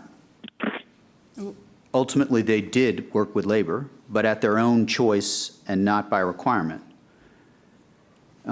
So that's more of a comment, just to say they have also contributed, it's a matter of record, $384 million by choice to our community for affordable housing. There are some people in our community who still say Amazon was a mistake. I am not one of them, and I don't think that there are probably too many in the room. I mention this by analogy as to there may, there's the law with what we can do on land use. So for example, and then there's what we might like. And the rest seem to me, that's just perspective I'll bring to it. I didn't necessarily anticipate sharing that anecdote, but I do think it's a relevant thing. If the law, for example, my understanding of the law on our zoning code says either there have to be on-site units or there has to be a cash contribution. And I guess I might ask this narrow question of our attorney. Can the cash contribution, as I understand it, for base density, which is 400 units in this case, is a required component of Virginia State Code. Do I have that correct? Or how does that work? There are 3 options, and those options are prescribed by state code. So there's the cash contribution, the rate of which is prescribed by state code. There's on-site units, and then there's, in limited circumstances, off-site units. So, Ms. Clore, if you can yeah, come a little bit closer to your mic. Sorry. Yes. There's the cash contribution option, which is an option that the developer can take, and the rate at which that is calculated is prescribed by the code. They can also have on-site units or off-site units. Those are all options that are available to the developer. thank you very much. With respect to the law, it is popular and widely known, I believe, that developers typically choose the cash contribution because it's limited in Virginia code, and it is more affordable for them, frustrating, but than the on-site units. And that's not to say that, I don't know what the calculation would be to get from 7 to 9 or 10, but those are the options under Virginia law. I will just go on record as saying we should change Virginia law so that the number is more. But the reason we haven't, and the Housing Commission has asked us again and again, is that it is as much as I breathe, I don't believe that this governor would sign a requirement for additional cash contributions. I just don't. And so we, speaker after speaker, 1.3%. I think that excluded, one speaker said 2%, the $2 million contribution. So there's the 9 units plus the $2 million contribution. That might get to a bit more of a percentage, but that doesn't mean we can require a larger cash contribution for affordable housing in this case, because Virginia code has that. But that's a start. I'll stop. Vice Chair, we were talking about land use. Sure. We will come to the benefits issue. Sure. Ms. Coffey. Yeah, I feel like I have questions about the GLUP, which are quite different, Sure. And an emotional pivot, I think, a little bit as well. So the staff presentation gave a slide that had kind of like the history of the site, and showed that the last rezoning of this was in 1985 from, I'm not sure what it was from, but to RAH, which is the residential hotel zoning. And at that point in time, the use changed. It became inconsistent with the GLUP at that time. Is that correct? Yes, so the GLUP did not change during that 1985 rezoning. So when they rezoned the site from M1, light industrial, to RAH, hotel district, and then subsequently approved the 7-story hotel, the GLUP was not touched. Okay, so the existing use is inconsistent with the general land use plan at this time? Correct. So the portion currently designated service industry is that bone of the pork chop, the southern part, where that 7-story hotel is. Okay. And do we know why the GLUP was not changed in 1985 when they did the rezoning? We do not. Okay. Okay.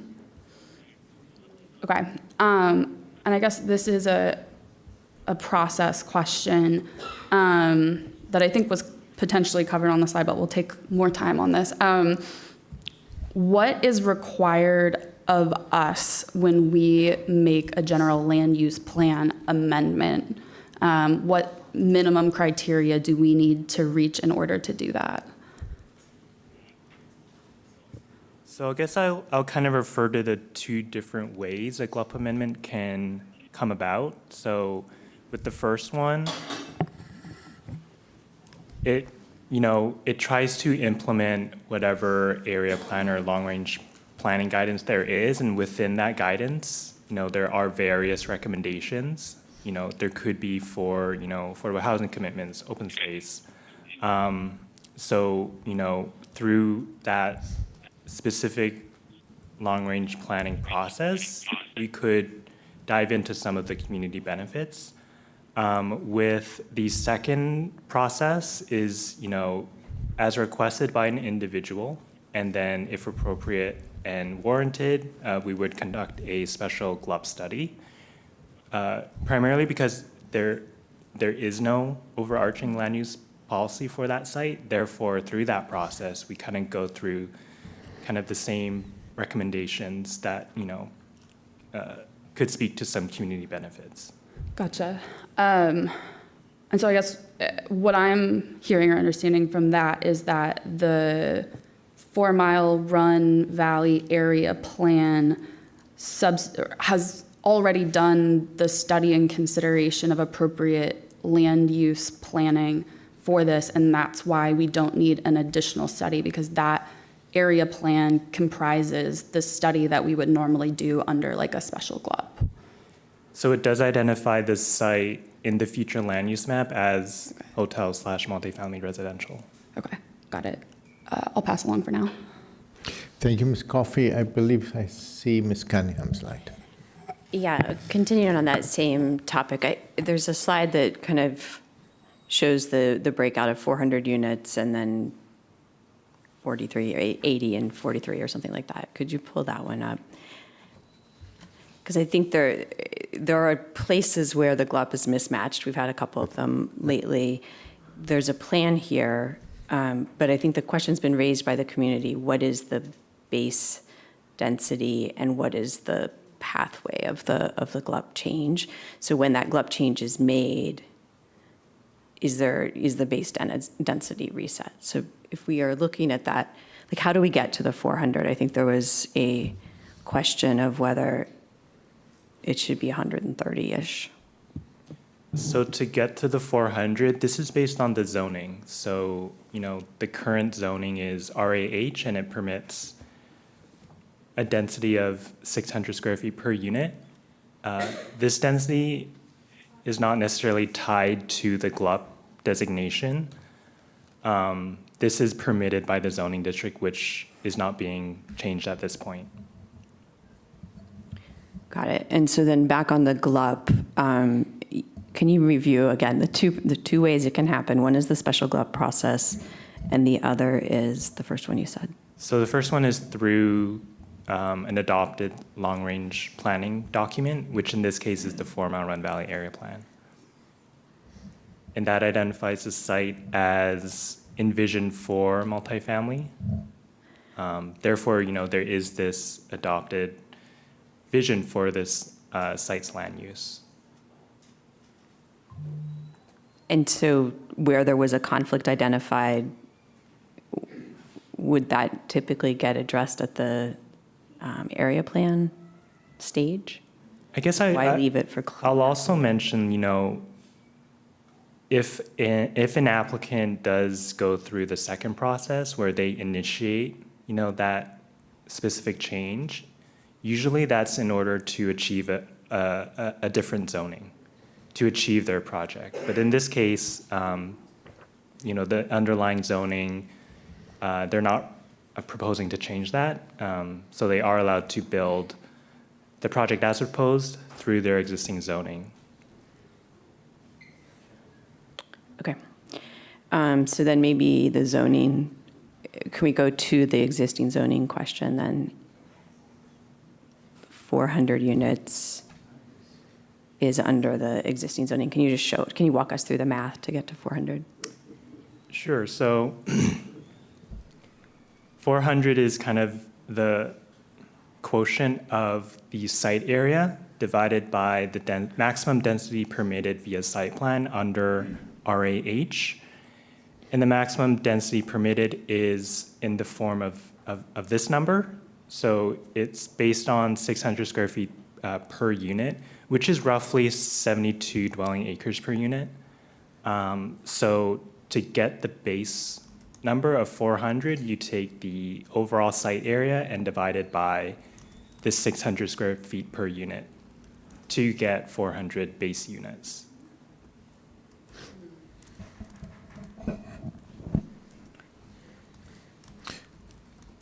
And that 600 is for a special exception Correct. process. Can you clarify for us the difference between by right and special exception here? So under the RH zoning district or any zoning district, there's kind of two avenues for development. There's the by right avenue, and it kind of has its own table, lists, what uses, generally speaking, are permitted and what, the density is, what the height is, lot coverage.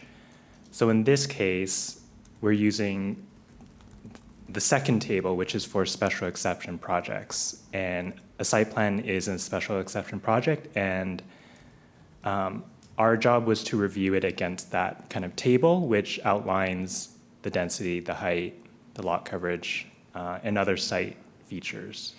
So I think the question that we've heard from the community is if the by right density is lower, so it's the 1,800, 1 unit per 1,800 square feet, how do we justify the difference between those in terms of, again, trying to explain these processes are kind of complicated, even when those of us up here get to play with them all the day long. But how do we explain that of like by right? Because that's the first jump, I think, in the density, and we need to explain it clearly. Sure, so I'm going to help Kevin here, and I'm Aaron Schreiber with the Planning Division. Again, as was mentioned, the site, the 5.5 acre site does have the existing zoning designation of the RAH. And so with the site plan proposal that does apply or is proposing to redevelop the entirety of the site, what we do is we look at what is the maximum permitted density under the special exception site plan process. That is the 400 unit basis. What you've heard from other folks today is what is the permitted maximum development by right. In this zoning district, there are by right allowances for residential development, multifamily or townhouse units at a hypothetical yield of 1,800 square feet per unit. So if you did the math, hypothetically, not taking into account all of the other setbacks, lot coverages, parking, things of that nature, you could get roughly 133 units per acre, or excuse me, 133 units for the site as a whole. However, that is a by right proposal that would not involve the special exception. It would not involve the Planning Commission's review. It would not involve the county board's approval. That is an administrative process, again, having to meet all of the setbacks, codes, and ordinances. That's something they would be able to do on their own. In this case, they're seeking the special exception site plan process, which is this entitlement process, this discretionary approval that does require Planning Commission review, the county board. And in doing so, we are looking at what is that maximum permitted density, which establishes the baseline, which would say hypothetically, how many maximum units could they achieve here, which would be 400 based upon the calculation that Mr. Lamb provided. That is now our new baseline, and then every unit or amount of density over that they're requesting, that is what we would consider additional density and using other permissions of the zoning ordinance. And those permissions are only available in the special exception site plan process. And so that's how we look at it from the perspective of what's the maximum base, and then how much additional density are they requesting. There's nothing that says that they have to do that, but since they have an allowance, that's where we're looking at these other categories of how that additional density can be earned, again, very specifically in accordance with the provisions of this ACZO, that's Arlington County Zoning Ordinance, Section 15.5.9. And that is a very specific provision that does speak to how additional height and density may be earned with a special exception site plan project. And that's how we get to some of these other categories. But again, that's how we look at the 400 units as the maximum base under the site plan, which is very different than what they could do under the by right, and they could only do the by right. It's a lesser density, obviously, but it doesn't involve any of this other process. It doesn't involve any conditions. It is just about meeting codes and ordinances through an administrative process. Okay, I think it's, thank you for bearing with me on that. I think it's really important to understand the distinctions there, and I think particularly when we come back to talking about community benefit, there's a lot of nuance to it, and I think it might actually be more helpful to start with it was 133 by right, and then by agreeing to go through this process and underground things and do a package of actions that we expect as things get redeveloped, they got to 400. But we'll get into the details of that later, but I just wanted to bring that up early because I think it is easy to kind of walk away with, whoa, this is math that doesn't make sense, because it is complicated. And so wherever we can explain it and confirm that we are doing the same here as we typically do, the better off we all are to have the other conversations we need to have. So, thank you. Thank you, Ms. Cunningham. Mrs. Spain. Thank you, Mr. Chair. And I know we are focused somewhat on the GLUP. And just let me say, as the lights get dim, it's not for you to go to sleep, okay? We are going to have some extensive conversations here today. But there was a question that came up in one of the letters that was addressed to the board about, as it relates to GLUP and the change requirement in the zoning ordinance, and that this project in and of itself, right, with 9 on-site affordable housing units, all above 50% AMI, that this fails, in their opinion, the affordability needs that the county has set forth. So I was wondering if staff could talk a little bit about that particular inquiry and question about the 9 affordable housing units, the GLUP change requirement that's perhaps required or that's been inquired to us. Can you talk a little bit about that? That came in, we've heard reference to affordable housing, we've heard reference to GLUP studies in this area. Can you talk a little bit about why not, why we're stuck at 9 and those restrictions there? Absolutely. And I do want to focus first on the GLUP because, again, Yep. I think the board members are raising some very important distinctions that hopefully we can help with about differentiating between things that are associated with GLUP changes versus what's required on a zoning perspective up to the maximum amounts and then these bonuses. Because it sounds like we're going to have a good conversation around all 3 of those. So first I want to just provide a clarification, and I want to get to an earlier question about the GLUP changes. And just, I hope I don't ramble on too much. If so, I'm sure the manager will let me know. When an applicant seeks a change to the general land use plan through the second process that Mr. Lamb referred to, which is a property owner is asking for a change in their land use designation on the GLUP because the property is not subject to some other board-adopted policy. In those cases, and I can bring to the board's attention some recent GLUP amendments where we had associated site plans, such as recently with the Melwood project, or like we had with the Arva project a couple years ago.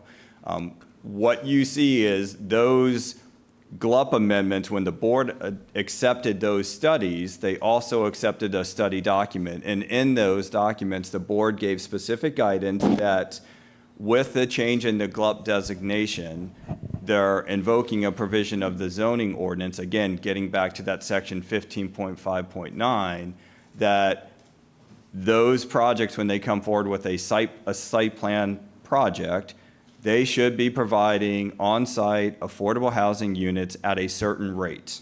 And that's where that 20% number comes from that we've heard some speakers mention. Because that number has been ingrained in the board's adopted or accepted plans for those changes in the GLUP.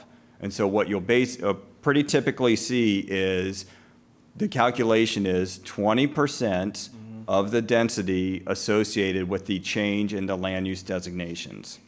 Again, that is very specific to those special GLUP studies where a property owner is asking for the change in designation because there is an absence of board-adopted guidance. In this case, because the board already has adopted guidance for the sites, there is no need to change the GLUP from the property owner's perspective because they already have the zoning in place. So again, if we think about those other projects like the Arva or Melwood, they had to change the GLUP designation in order to allow them to rezone the property, to allow for them to submit the site plan. And in this case, they don't need that change in the GLUP in order to achieve those other two steps, because we already have a board-adopted plan that speaks to the future land use vision for the site. So therefore, that's why this GLUP amendment was brought forward without that additional study and without invoking that provision of the ordinance for the additional committed affordable units. It's just not the applicable process. So again, so that's kind of setting aside that GLUP change. When we then talk about these 9 on-site CAFs, that's about the special exception site plan density and looking at it again in buckets. So again, up to the 400 units per the site plan, there is a formulaic requirement, as the county attorney mentioned, which basically is verbatim of the state code. There is a rate. You have options. You can either do the cash contribution, an on-site contribution, or an off-site contribution that we can't change our ordinance without the state code changing. And I know Mr. DeFronte mentioned that. I also understand there's a study going on by the Housing Commission to look at how can we advocate for a change. That's where we're showing this, where you have an option, the $2 million, the 10 on-sites, or the 15. Again, because they're seeking additional density, that's where the additional 9 units comes from. And that is, again, looking at that ordinance provision, there are ways in which you can earn additional density, affordable housing being one of those. And that's what part of this negotiation has been about. But again, I just wanted to help try and provide a little bit of clarity of why there is not that 20% provision, because it is not a special GLUB study where they are specifically asking the county board to change the land use designation to allow for them to rezone it, to allow for a site plan. Thank Mr. Chair. Yes, Mrs. Spain, still the floor is yours. Thank you very much. Thank you for that full explanation. And I just want to take the liberty for a second, and I know we have a disciplined process, right? We've laid out what were the areas we're going to talk about, Mr. Chair. But I also want to, as we go through this conversation, think about, we've heard a lot of public comment. We've heard a lot of concerns. And yeah, we can weave those concerns into these particular areas. But I think as we get further down, I think it's also important and critically important that we share the sense of each of us as board members about this entire process, right? Because we can go down this rabbit hole, we can go down these areas, but I think, I don't want to wait 2 hours down the road and we're talking about something that, for some of these folks that are probably with us, they really want to know where we sit.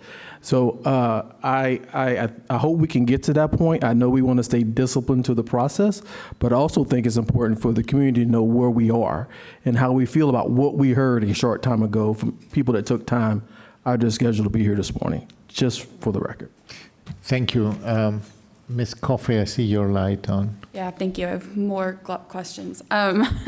Ms. Cunningham's questions, I think, were really helpful to me in illuminating something that I had maybe not understood as well as I thought I did.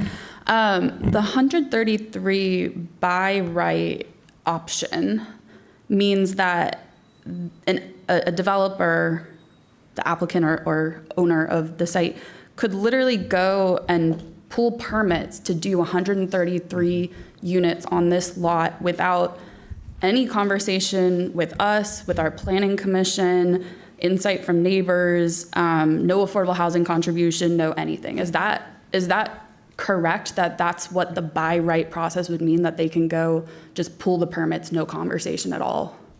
Yeah, so even though they have an existing site plan for the hotel, they still retain a by right provision. That is always something that's available to them. Okay, and so there's that by right formula, and then there's the new formula that gets imposed when we move into a site planning process. And that's why there's, by right, I think could be used to say what is rightfully allowed under the process, but in normal people words, I guess, like by right is just saying the unplanned process, and then the 400 units is also by right of the law, but not through the by right process. Does that mean, I'm trying to put this in non-planner words. I'm trying to help here. Yeah. So by right is the owner does whatever they want to do. It's their land, their property. They can absolutely do nothing. They don't ask for permission. They have to be just compliant with the building code and the class. The 400, the 4.1 is where the owner needs to engage with the 4.1 process. They now are liable to deliver certain things, like, for example, the 5%, on-site or on cash affordable housing, and they have to engage with a lengthy, costly process. And this is why their new, base density is higher, because they also have a higher cost and higher level of investment in this process. And this is then the density that they get. Then is the density they can, in this sense, be entitled to. So if they comply with what the 4.1 process requires, they would get this base density. I would agree with that. Just generally, yes. I think that is the easiest way to think about it is, what are just the things you can do? You own the land, you meet the codes. Hypothetically, what can you do? Go design it, lay it out. That's 133. Maybe it's less. We don't know. That would be the exercise. Going into the special exception site plan process, I completely agree that there's a higher amount of density you can achieve. The one caveat I want to put on that is that you still have to be able to mitigate that, and that is what the purpose of our 4.1 review process is to ensure that it's meeting our additional standards for when you're increasing those densities, and I think that's what we do through this site plan review process. Thank you. And then one truly, I think, 101 level question for all of us, because I think typically, like you said, with GLUP changes, there's a zoning change required. And so can you explain, not with respect to this site, but broadly speaking, what is the difference between the general land use plan and our zoning ordinance, and why is it, I guess, even possible for those two things to be in conflict with each other? The goal is for them not to be in conflict. But again, just as part of that primer, I think I'm glad we're having this conversation because these do get very technical and tricky, and I wish they weren't, but unfortunately sometimes we delve into this. But the general land use plan is an element of the county's adopted comprehensive plan. So this is the county's vision for our land use patterns of development. Now, we do have these requirements per the state code.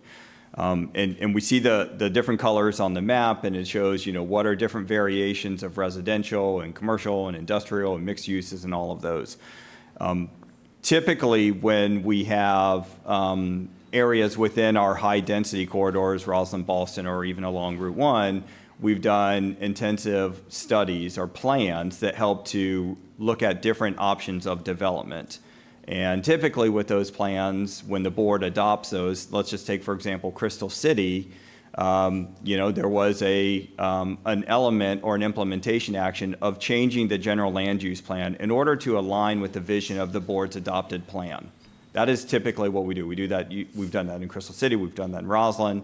And so the point is that when the board's adopting the plan, they're also, that area plan, they're also changing the general land use plan in order to align with that. They're not changing the zoning, though. The zoning is then what governs the individual properties, right? So if you think about the general land use plan, that is somewhat aspirational. That is the community's vision for what those sites can become.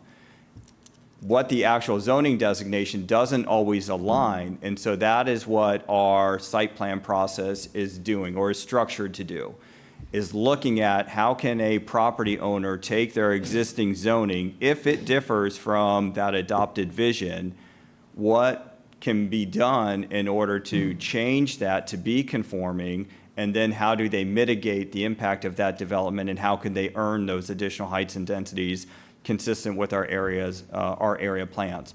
It just so happens that in this situation, for unknown reasons, when the board rezoned this property in 1985, they did not change the general land use plan.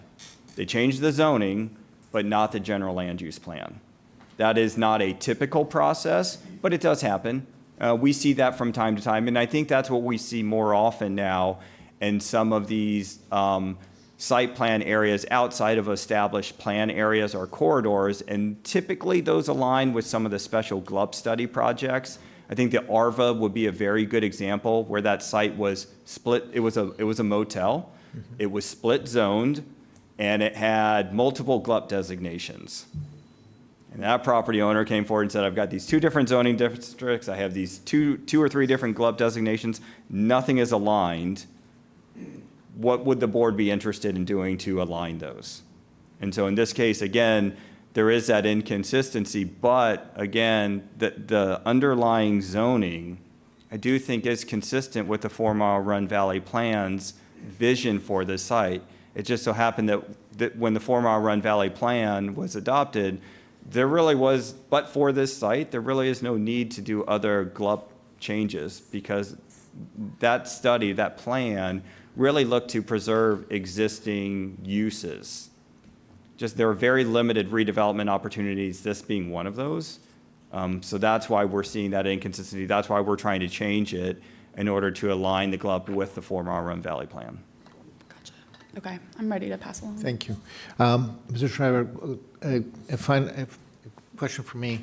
So if, let's say, under the current situation with the zoning, the GLUB aligning now, a developer comes and has a 400-unit development. And it mitigates, it provides the standards, Virginia demanded affordable housing contribution, cash, et cetera. All these things, all these boxes are checked. Would we be able to deny that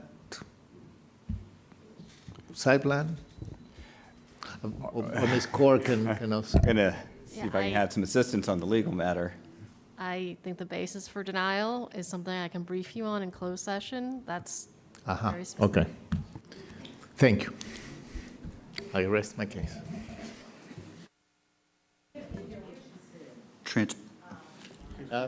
Sorry, Is there any other? They wanted to hear it. Okay. I'm sorry, I said that the basis for denial or approval of a site plan is something that I can brief the board on in closed session since it involves giving them legal advice. Okay. All right. So any other questions on the issue of GLUB and land use, colleagues? No. So let's move on the prolific issue of bucket of transportation questions. Who goes first?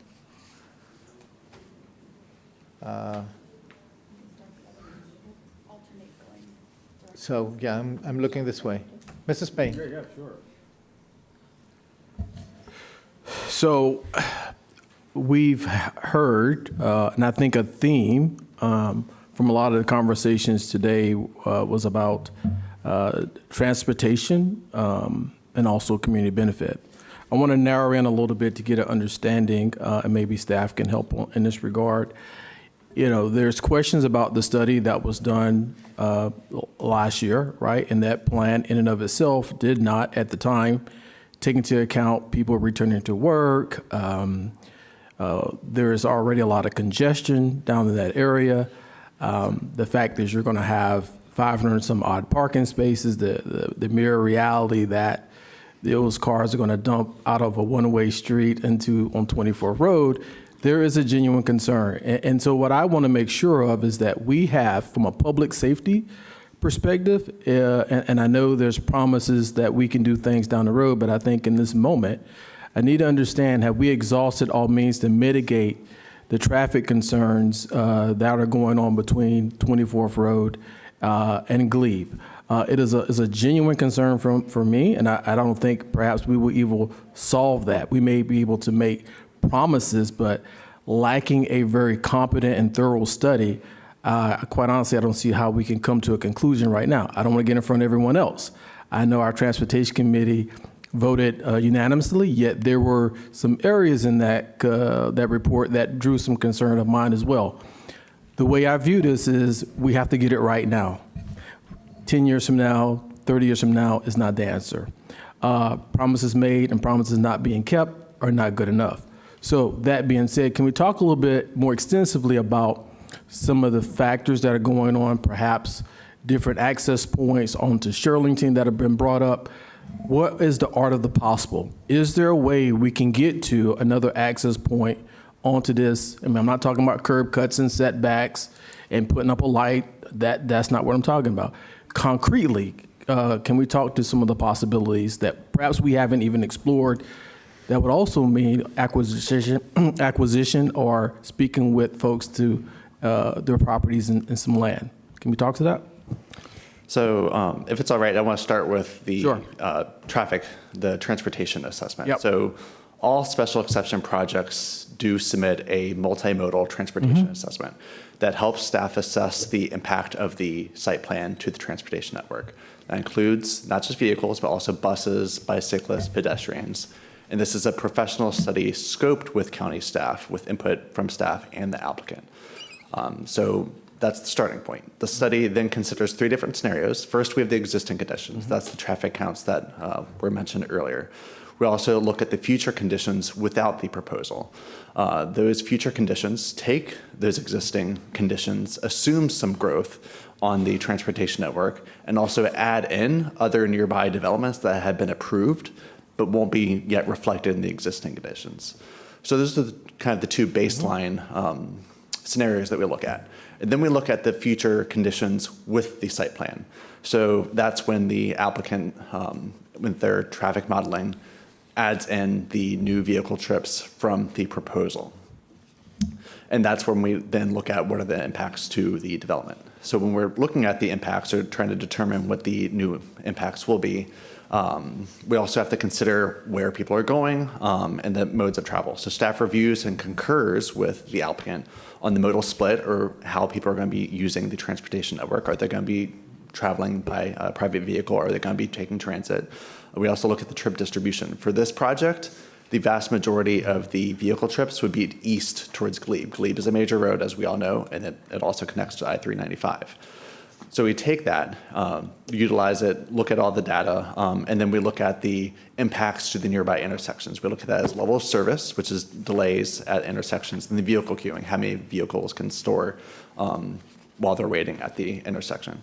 So if the proposal worsens traffic, the proposal, not the existing conditions or someone else, the applicant proposes mitigation measures, and then we work with the applicant to fine-tune that to the site-specific conditions and also make sure that we're aligned along with the county goals and plan policies. So for this project, the measurable impact that was identified was those increased queuing along South Glebe. Not 24th Road South, but onto South Glebe.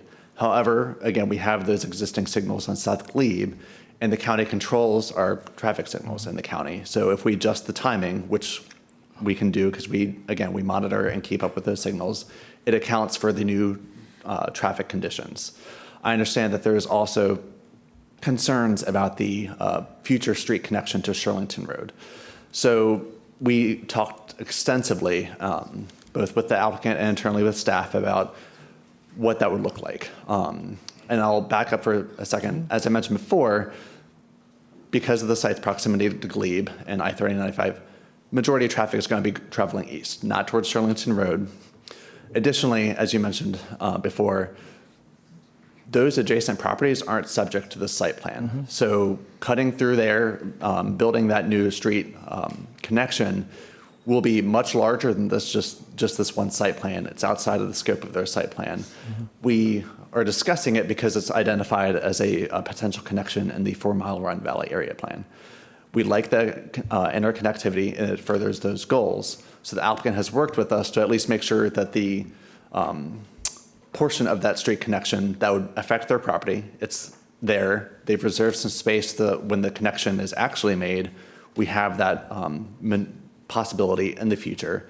However, if we were to put it in today, again, it's not mitigating any of their impacts, and it would also encourage vehicle travel from the industrial uses to the west through a residential area. And that would also require a larger transportation study to look at what does that look like? What are the new impacts to the intersections? So that's why we've been recommending, okay, we have this plan that does recommend the future street connection. In the future, we have what we need from this applicant as part of their site plan today. However, we will work with the adjacent property owners if and when they come in to redevelop to realize that connection in the future. Yeah. Thank you. And I know my colleagues are probably going to dive in a bit deeper. So the public transit options, as we have already noted, are not as robust, perhaps, as we would like for them to see or to be. The thought of a future connection, I think, just not lacking any certainty, and I understand what you just articulated. We just don't know what we know, but I would love to hear from the applicant about, I know you've expressed some thoughts as well on possible opportunities, what you're looking at as well in the site. Do you want to share some of your thoughts with us on that? Sure. Thank you, board member. And I'm going to turn it over to Felice Brichta from Grove Slade to talk a little bit more about the specifics. We went over them at a high level in the presentation, but obviously there's a lot more to it. So I'll let Felice talk to that. Thank you. Sure. Thank you. Felice Brichta with Grove Slade. So I wanted to just highlight, I think you mentioned public transit. I know something that was highlighted in the presentation earlier was the new bus shelter that's going to be located near the intersection of 24th and Glebe. And then we've also, as Mr. Johnson mentioned, as part of our study, we did look at a number of other improvements along 24th Road in particular. Again, we know that, given the regional roadways in the area, this is an area that does carry a lot of, significant traffic. So we were looking at, again, as part of our study, looking at ways to mitigate the impacts of this development. So we were really focused on 24th Road. I know that's definitely an area of concern for folks. So looking at what we could do along that section, as was mentioned earlier, the signal at 24th and Glebe it's a tricky signal. Mm-hmm. It's an offset signal, so it's the two east and westbound approaches can't go at the same time. So that does create some inefficiencies at the intersection. There's actually a fifth leg of the intersection for the site that's just to the north of 24th. So that adds another element. So one thing that we did study pretty carefully was just the signal timing, and could we shift things to balance things a bit more, knowing that we are adding a few trips associated with this development. So that was one thing that we looked at and found that we could make some adjustments to address those cues that were mentioned, turning left. Another thing that we looked at along 24th was the turning lanes. By reconfiguring some of those lanes, you can actually add some additional queuing space there. The right turn queue is really the one that exists there today. So by shifting that, or by eliminating that existing access on 24th, it is pretty much at the intersection of Glebe, but it doesn't actually function as part of that intersection. Removing that is helpful for an intersection operation standpoint, and then it also allows you to shift the stop bar a bit closer to Glebe. So that creates some additional queuing space for that left turn. And then additionally that creates additional queuing space for the right turn. Also for the left turn, turning from 24th onto Glebe, we were able to lengthen that lane as well to provide some additional queuing space. And that allows people that are maybe kind of waiting in that right turn queue an additional opportunity to get over into the left turn storage lane. So that improves operations along 24th. Could we put some of those images up for those of us that can't do it in our head? We have that colorful graphic that shows a lot of these different areas. Yeah.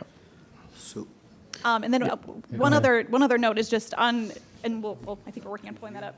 On 24th, we've also added a westbound left turn lane, and that's critical so that for anyone turning left into the site, they have a spot to sit so that they're not waiting, impacting westbound through traffic that's extending further to the west. Yeah. Mr. Chair, I know the slides are up, and I'm going to pass it on to my colleagues who may have some additional questions, but this is, I think, a very broad conversation to have, and I appreciate what staff has done up to this point. I think when we talk about egress, ingress into a specific location, I think the concern still remains from not only the stakeholders here is that they just cannot fathom this one point on this site, right? And that, I guess I would want to know, staff, do you believe this project in and of itself, as it currently states, does not present a public safety hazard to pedestrians, bicyclists, anyone who is going to be using this area should this development come up? So we've worked with staff to make it safe per plan policies. Sure. Yeah. Do you believe it's safe? Safe. I would live there, yes. Okay, great. That's my question for right now. You can pass it on. Mr. DeFerranti, then Ms. Cunningham, then Ms. Coffey, and then Ms. Cunningham. Is it okay? So, Ms. Cunningham, I'm with you. I need a little visual, and so I'm glad you started us down that road. So, and that visual is great for architecture folks, but not quite for me. So I'm going to flag for you guys. Can you find I'm going to first go to Mr. Johnson with a question about slide 25 of his stuff. I think in the applicant presentation, there's a picture that actually more of us could see that might help us. So, and I'm going to go first to the 24th, and then we got Shirlington separately, which we've gone generally. So slide 25, if it's up, of the staff presentation, I think it's slide 25. You want the trips generated? The trips right? generated, because That's slide 25. So of course, I got the glory of going yesterday afternoon around 4 o'clock, and Ms. Clement didn't see me. She was biking. She's better than me in that way. I was driving. But there's a long line of cars from the light that goes back, and that's what the neighbors have said. And I think it's plausible to believe that and to believe traffic studies and the counts that are up here. And the distance between the numbers of additional trips that are up there and your lived experience and your worry, reasonable, I think it is, because I just watched it yesterday afternoon at 4 or 3:35, that it's a lot of people. Now, when I was there, everybody made it in one light. But if I were sitting there and I were you, I would say, or some who live there day to day, I would say 531 units, I don't see how everybody's going to make it in one light. And so I guess the question is for Mr. Johnson, do I have it right? We're talking, I don't know, the red box has 74 auto trips in addition and 55 in addition. At peak. At peak. So do we know how much more that is? Like if that's 3 times as much as the number of trips that are there now counted, that's one thing.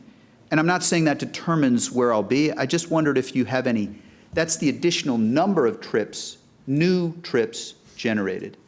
Do you have any sense of the number of trips that might be there? And this could reveal that this may be in the staff report, but I just am trying to ask. So I want to make sure, so you're asking like how far off or how many more trips could be accommodated on 24th Road? I think he's asking for the marginal difference between the existing site condition and the proposed future site condition. Yes, so like, for example, if there were 15 trips from 3:30 to 4, usually, and there are 74 new trips, if I'm Mr. Craddock and I live on that road, I'm like, that is a big, big difference. That doesn't mean, and so I don't know if it's marginal. My math is in the history, but are we talking do we know, or if we don't know, it's okay, 1.5 times more trips, 2, 3 times more trips, or not? I don't know if you know. So the MMTA does look at the vehicle queuing, the storage, and I think the applicant's traffic consultant who prepared the MMTA would be better able to get to your specific question. That means you're very smart to avoid my. Thank you. Yes. Sure. So actually, what is shown on the screen, I think answers your question. The line at the top, the proposed total that is the new trips that are just associated with this site. The next line down, the existing driveway counts, is what's actually out there today, at the 3 existing points that are there today. So then the total proposed is the net new. So you can see there the difference in trips. Great.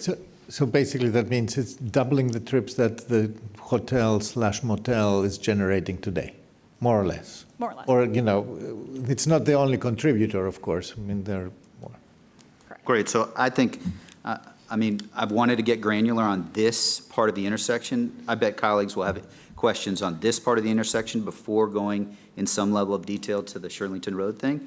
So, but I will say that left, everybody who lives there, and each of you who's been there, know that when you come off of 395 coming south and you try to get over from the right lane to the left lane, that is different. But that dedicated left little bit with twice the number of cars, I don't know if that is close enough to the site that's relevant, but I would imagine that that left turn, sitting in that left turn to go left, would need to get bigger if the number of cars. Have you thought about that?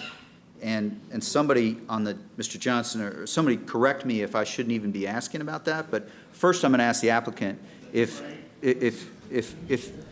that question if you've thought of it.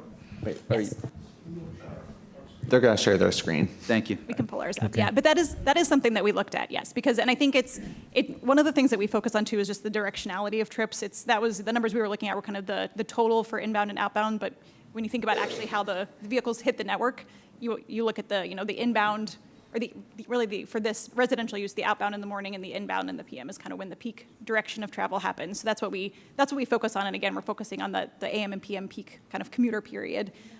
So that left turn is something that we looked at when I spoke earlier about the signal timing adjustments. That was where we looked at adding some additional timing for that reason, to try to, rather than changing the configuration, which is difficult along Glebe, looking at the signal timing adjustments actually was able to provide a bit more green time for that approach to mitigate that. Yeah, I did hear the signal timing. The question that's left out there for me is net, is it long enough, even if you make the signal timing perfect? And that would be something that maybe, Mr. Johnson, hopefully this is an easier and more clear question.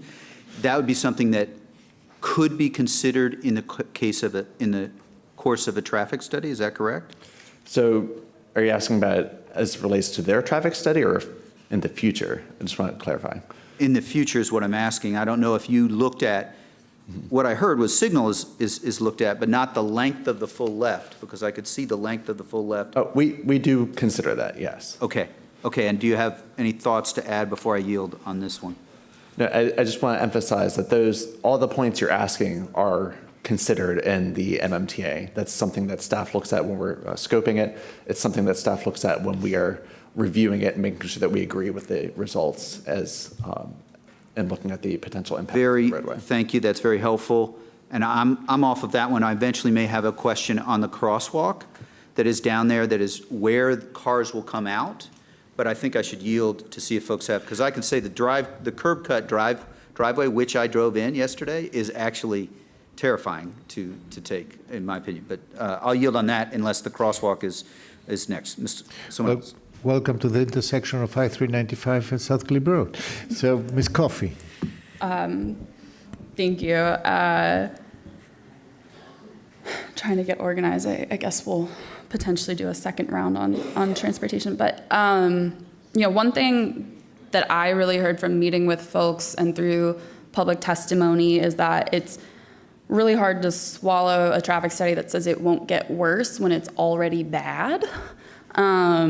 And the current situation, people are already unhappy with. So even saying it won't get worse, we're leaving them at potentially a situation that is already bad and that they're not happy with and supportive of. So I think that to me is a really important, factor here. If it was the best intersection in the world and we were saying it's gonna stay at the same quality, that might be a different pill to swallow here. I'm trying to figure out how to put some of the numbers that we've seen in more day-to-day life understandable terms, because I think, someone has said about 1 car per minute. I don't really know what that means to me. But I think what we do know is that we're talking about aligning the timing of the signal to better serve the actual traffic going through the site. Is it too detailed to ask how long is that light cycle when it gets realigned? Because if we're saying 1 car per minute, is that 1 additional car per each light cycle? Is it 5 additional cars per each light cycle? Do you have that level of depth in that traffic study? We do. I admit I don't know the exact cycle length. I could find it because that is in our analysis. What we looked at was not actually changing the cycle length, because if I could just get detailed for a second, all those signals along Glebe are they're all kind of part of a corridor. So if you start to adjust a cycle length for one intersection, then it affects things up and downstream. So what we often try to do is keep the existing cycle length, but look at the offsets of timing from one intersection to the next, and then look at the green time is what the jargon for it, but the green time that each of those approaches and each of those movements gets. And so and again, as I mentioned, it is a challenging intersection because it's a balance between a lot of different demands, just given the regional traffic that exists on the intersection as part of Glebe. So it was incremental changes to the green time for the movements, where we looked at additional trips to adjust. So, but we did not look at this like a larger signal timing or a larger cycle length. Okay. There. So it's I just want to make sure I'm understanding this. So what is changing is the alignment of the cycle at Glebe and 24th with the other lights that are north and south of that light? Is that? The alignment between those other intersections up and downstream really didn't change. It's the time that is given to a certain movement. So more time was given to certain movements to offset any additional trips, if that makes sense. So Okay. to the northbound left in particular. The northbound left. So currently there's, X amount of time that you have to turn left off of 24th and onto Glebe, and we're going to increase the amount of time that you have so that more cars can get through on that left turn off of 24th. Correct. Yeah, well, it's the left turn onto 24th, the on Glebe turning left onto 24th. Okay. And has any timing changed with respect to getting off of 24th? I believe a bit. I'd have to go back and double check. I know that we were focused on that northbound that was mentioned before, primarily, and then I think adding the additional queuing space on 24th. I think we did look at some additional time on 24th as well, but let me double check. Okay, that would be helpful. Yeah. If that's something you can look through and have an answer for today, I think that would be helpful. Yep. And then for our staff, another thing that I think is very salient to me is that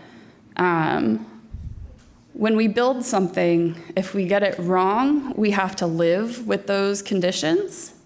And so I'm wondering if there are any projects or examples where we have gotten it wrong, and what are our options to fix it after the fact? Because I think there's risks that you take on that we can't always know exactly what's going to happen, but it's a very different risk if we think we don't know exactly what's going to happen. If we get it wrong, there is absolutely nothing we can do to fix this. And there's the risk that we take on if we say we might get it wrong, but here are the 5 things that we could do immediately or within 6 months to fix these site conditions if it goes a way that we're not predicting.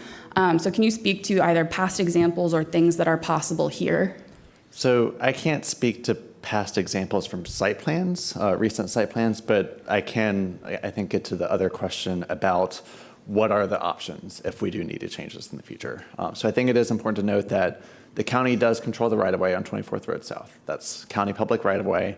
So we can evaluate travel patterns. If something changes, like someone mentioned earlier before, more people are returning to the office than maybe we anticipated. So again, as those conditions change, as the development comes online, as we get public feedback, there are avenues to look at transportation improvements. We have different programs such as the Vision Zero program, we have the Complete Streets programs, and through those programs, transportation staff identify locations where improvements are either desired or necessary. We design potential improvements, we solicit public feedback, and then we go in and implement those design changes. Members of the public can also make recommendations.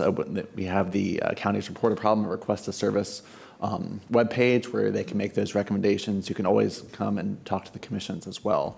We do have options. Okay. Thank you. Does this conclude this round? It looks like our transportation engineer may have the answer to my prior question. I do have an answer, yes. So looking back at the phasing, the eastbound right there's an arrow, a right turn arrow called an overlap phase. So that goes at the same time as the northbound left. So when we increase the time for the northbound left, it also increases the time for the eastbound right. Okay. And the eastbound left turn is staying the same or greater? The eastbound left, I believe, is staying the same. That is not where the queuing really occurs. It's the eastbound right is where the queuing. And I guess that's because significant traffic coming east on 24th Street is going to the 395 entrance rather than going north on Glebe. Is that? Yeah, that's the predominant movement is going toward turning right, going toward 395. We are extending the queuing space, though, for the left turn and the right turn, both at the intersection. Okay. All right. I'm going to try and wrap my head around that and pass along for now. Thank you. Ms. Cunningham. I think Ms. Coffey started with something to the effect of, it's hard to believe it's already bad and it's hard to believe it won't get worse. And I think if I'm reading the traffic study correctly, it's already terrible and it would stay terrible. Like it's literally the intersection is rated F and there's not grade inflation and there is an E. So I guess I'm going to kind of zoom out to what have we tried in the last 20 years to make that intersection not be an F? And when we approved the Bell Apartments there on the east side of Glebe about a decade ago, what did we think would happen? And what do we learn from that? So I think regardless of the project, that intersection's not working well today. If there's anything that we can do, we should have done it already, and perhaps we could do it now, regardless of the project. So I would have to go back and double check the specifics for when the apartments across the street were approved. However, I would just mention South Glebe, like if there's the improvements that we all, I think, are on the same page as wanting, it's complicated by the intersection spacing and the number of driveway entrances. There is a lot happening, especially along this corridor. That is something staff is well aware of, and it's something we've actually talked with VDOT about when we were conducting a transportation study for the Shirlington interchange south of the site. That the scope of that study did extend up to look at the the on-ramp from Glebe, looking at the safety at that because it affected the Shirlington interchange operations. And basically, staff and VDOT at that time agreed, okay, like if we're going to look at changes into this on-ramp, so I keep wanting to say off-ramp, that needs to be a separate study looking at Glebe Road as a whole. However, South Glebe Road is a VDOT road, so we can't respond as quickly as we can to other county-owned streets, such as 24th Road South. That does require working with VDOT. VDOT's aware we are engaged in those conversations. However, working with VDOT does take that additional time. So we have a study underway to look at South Glebe Road. No, there's not a study at this time. Okay. I wish I could say, but no. I just want to make sure that you're saying aware. If this project would kind of trigger the alignment. It's on our radar. Yeah. Okay. And do we have any data on? I know the accident data is in here, and there's maybe 70 wrecks there across a couple of years.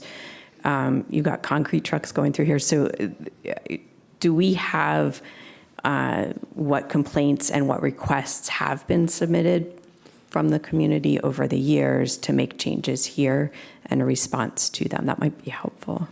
I don't have community suggestions for that quarter. I do know that the one of the I think it was either one of the on or off ramps for I-395 was flagged for hotspot analysis. However, again, that's the existing conditions. We work with the applicant to mitigate their impacts and make sure that their site aligns with the transportation network. So that's why we're looking at those site entrances I mentioned before, taking those two driveway entrances off of Glebe and the one that they have on the 24th Road South away from the intersection.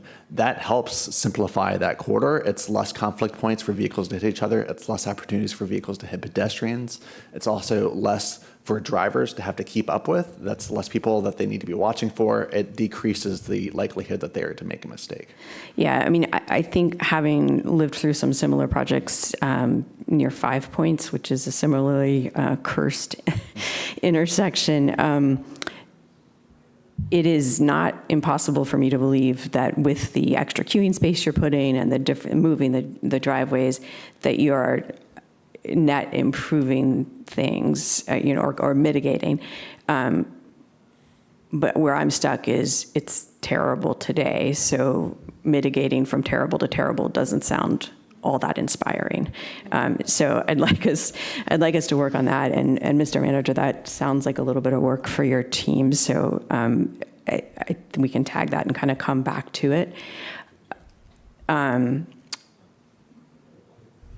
So, and I really would like to know from the Bell Apartments, that within a decade ago, we should have done some level of traffic study, and I think that's helpful to kind of touch and feel that one, because it also is true, and it's counterintuitive. I would say as a resident, super counterintuitive that the developments we have added have tended. We're still having fewer car trips than we used to, which is it's counterintuitive. So it may actually be that intersection is doing better than we thought it would, which is another question.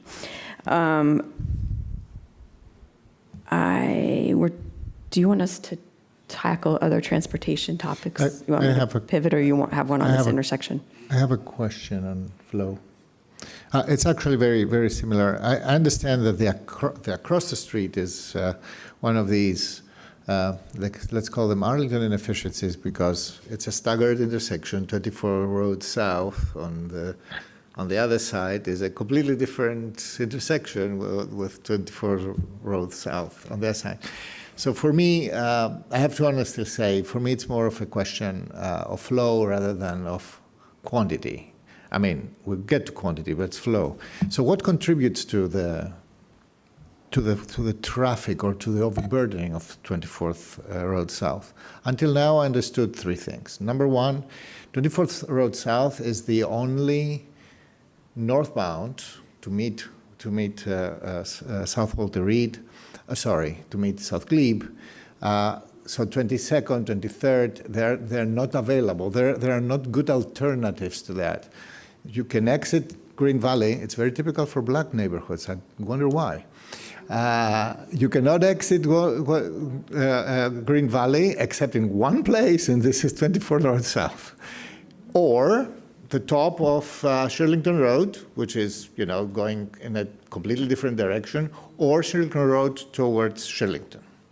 So that's pretty inefficient, and this is why 24th Road South is such an important traffic asset. What I wanted to ask is the following. The F that the intersection gets, is it mostly because of the traffic that 24th Road South contributes, or is it because of South Glebe Road, that is a 35,000 movements a day road, which is a super major arterial, also known as a traffic sewer. But I want to understand who contributes, who is the contributing factor in the problem? Who makes this congestion happen today, which is, everybody said it's bad enough. Sure. So I think you touched on a lot of the things. I think the volume that occurs on Glebe Road, it's a complicated intersection because you do have to balance all of those needs, right? So as you mentioned, the offset intersection, because of the offset. Without turn lane, by the way.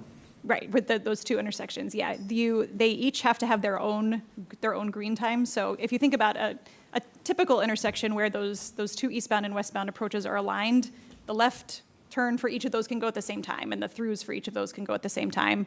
But when you have an offset intersection like this, you have to have one kind of green time for the westbound and then green time for the eastbound separately. So that just takes up more time from the overall time for the intersection. So that's why that an intersection like this is it's very challenging to balance all of the different needs. So I think that's one major contributing factor, is that the east and west each need their own phase to go.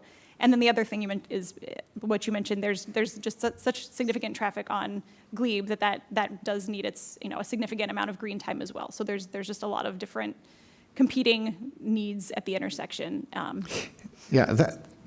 What I want to say, what I wanted to demonstrate here are two things. First of all, it is logical that the whole neighborhood is concerned about that, because this is their road too. It's not just the road of the development or the immediate neighbors of the development. It's really an essential road for everybody else. And it has to do a lot with Glebe. The 24th Road South on the other side is just the road for the development. It's basically their driveway. Correct. That's not the same. The second thing is I'm really concerned about the traffic volume of South Glebe Road, and this is a VDOT road, which concerns me because we have less leverage there. Additional question to that. So it is logical to think that relief exit towards Shirlington Road from the location that you indicated would significantly change the circulation equation of this, right? What about the multimodal thing? So if somebody wants to go with a bike, because Shirlington Road down to Shirlington and then to very decent bus service is actually very bikeable. So how would these people go from there? Because on Glebe, it's not going to happen. Right, yeah, I think the connection to the trail and everything, kind of getting oriented more to the west to Shirlington would be multimodal, kind of the multimodal direction to go. So I think, yeah, the additional connection to Shirlington would help in that regard, both for transit and bike, as you mentioned. Yeah. I'm a little bit concerned about the bikeability of 24th Road South. It's also a very hilly road. It's not good, not good visibility there. Okay. Can I ask one follow-up on our beloved intersection here at 24th and Glebe? When you guys picked AM and PM peak, I know like in most intersections that's pertaining to commuters and work time. Is that really the case here, even though you've got all the industrial uses, you've got the church on various times that might be off-peak? You looked at every hour, and these really are the peak ones. So what we typically do for every study is we study like a peak period in the morning and afternoon, and then we look at the volumes that we get for each of those periods, and then we pick the peak hour of those periods. So yeah, so we did identify the peak in this area of the study. Great, thank you. Before I go to Mr. DeFranchi, very short question. I live in a place that is congested all the time. That's Columbia Pike, and we have had these pains very often. You know what your equivalent landlord does? They have shuttles, and they go to the Pentagon. So they say, okay, it's absolutely senseless to try to drive or to expect even your bus. We have far better bus service. And so they compensate for that by trying. Is that something that you would do? Yep, I think it's an interesting idea. I've seen it done before, so I will definitely consider it. You're literally 5 minutes from Pentagon City Station. Mr. DeFranchi. Thank you. I'm mindful of a couple of things. One, Pastor Nelson mentioned VDOT, and that is the discussion that we've had has raised VDOT. And so I want to just put a marker there. I think it's a fair question. And then second, Mr. Spain, there were two buckets that Dr. Taylor and Pastor Nelson and main buckets. There's also other buckets, but there's transportation. So it is appropriate to get into super detail. Mr. Spain said, we don't want to be here till 7 o'clock at night. So I'm going to move, or more or less. So I'm going to move to the other. There is the question of the crosswalk, but I think in the interest of time, I think we should come back to that. That's something that my impression is that our staff has not recommended at the current time. Neighbors have asked for. I don't think it's something in transparency and conversation with the developer that is a no-go. It's just a question of whether you believe it's necessary. So let's put that to the side for a second. The last one is, I want to see if I understand the big picture on the Shirlington Road thing, because we do not own those two parcels. I think it's currently a catering business, something else, and that is private property. The public, through your county government and state government, can put regulations on private property, but we cannot, unless and there was a reference to the taking that we did not do, unless we try to take the property, which is, in the history of Arlington, in the last 10 years, I'm not aware of any takings. We try not to do that in any case, but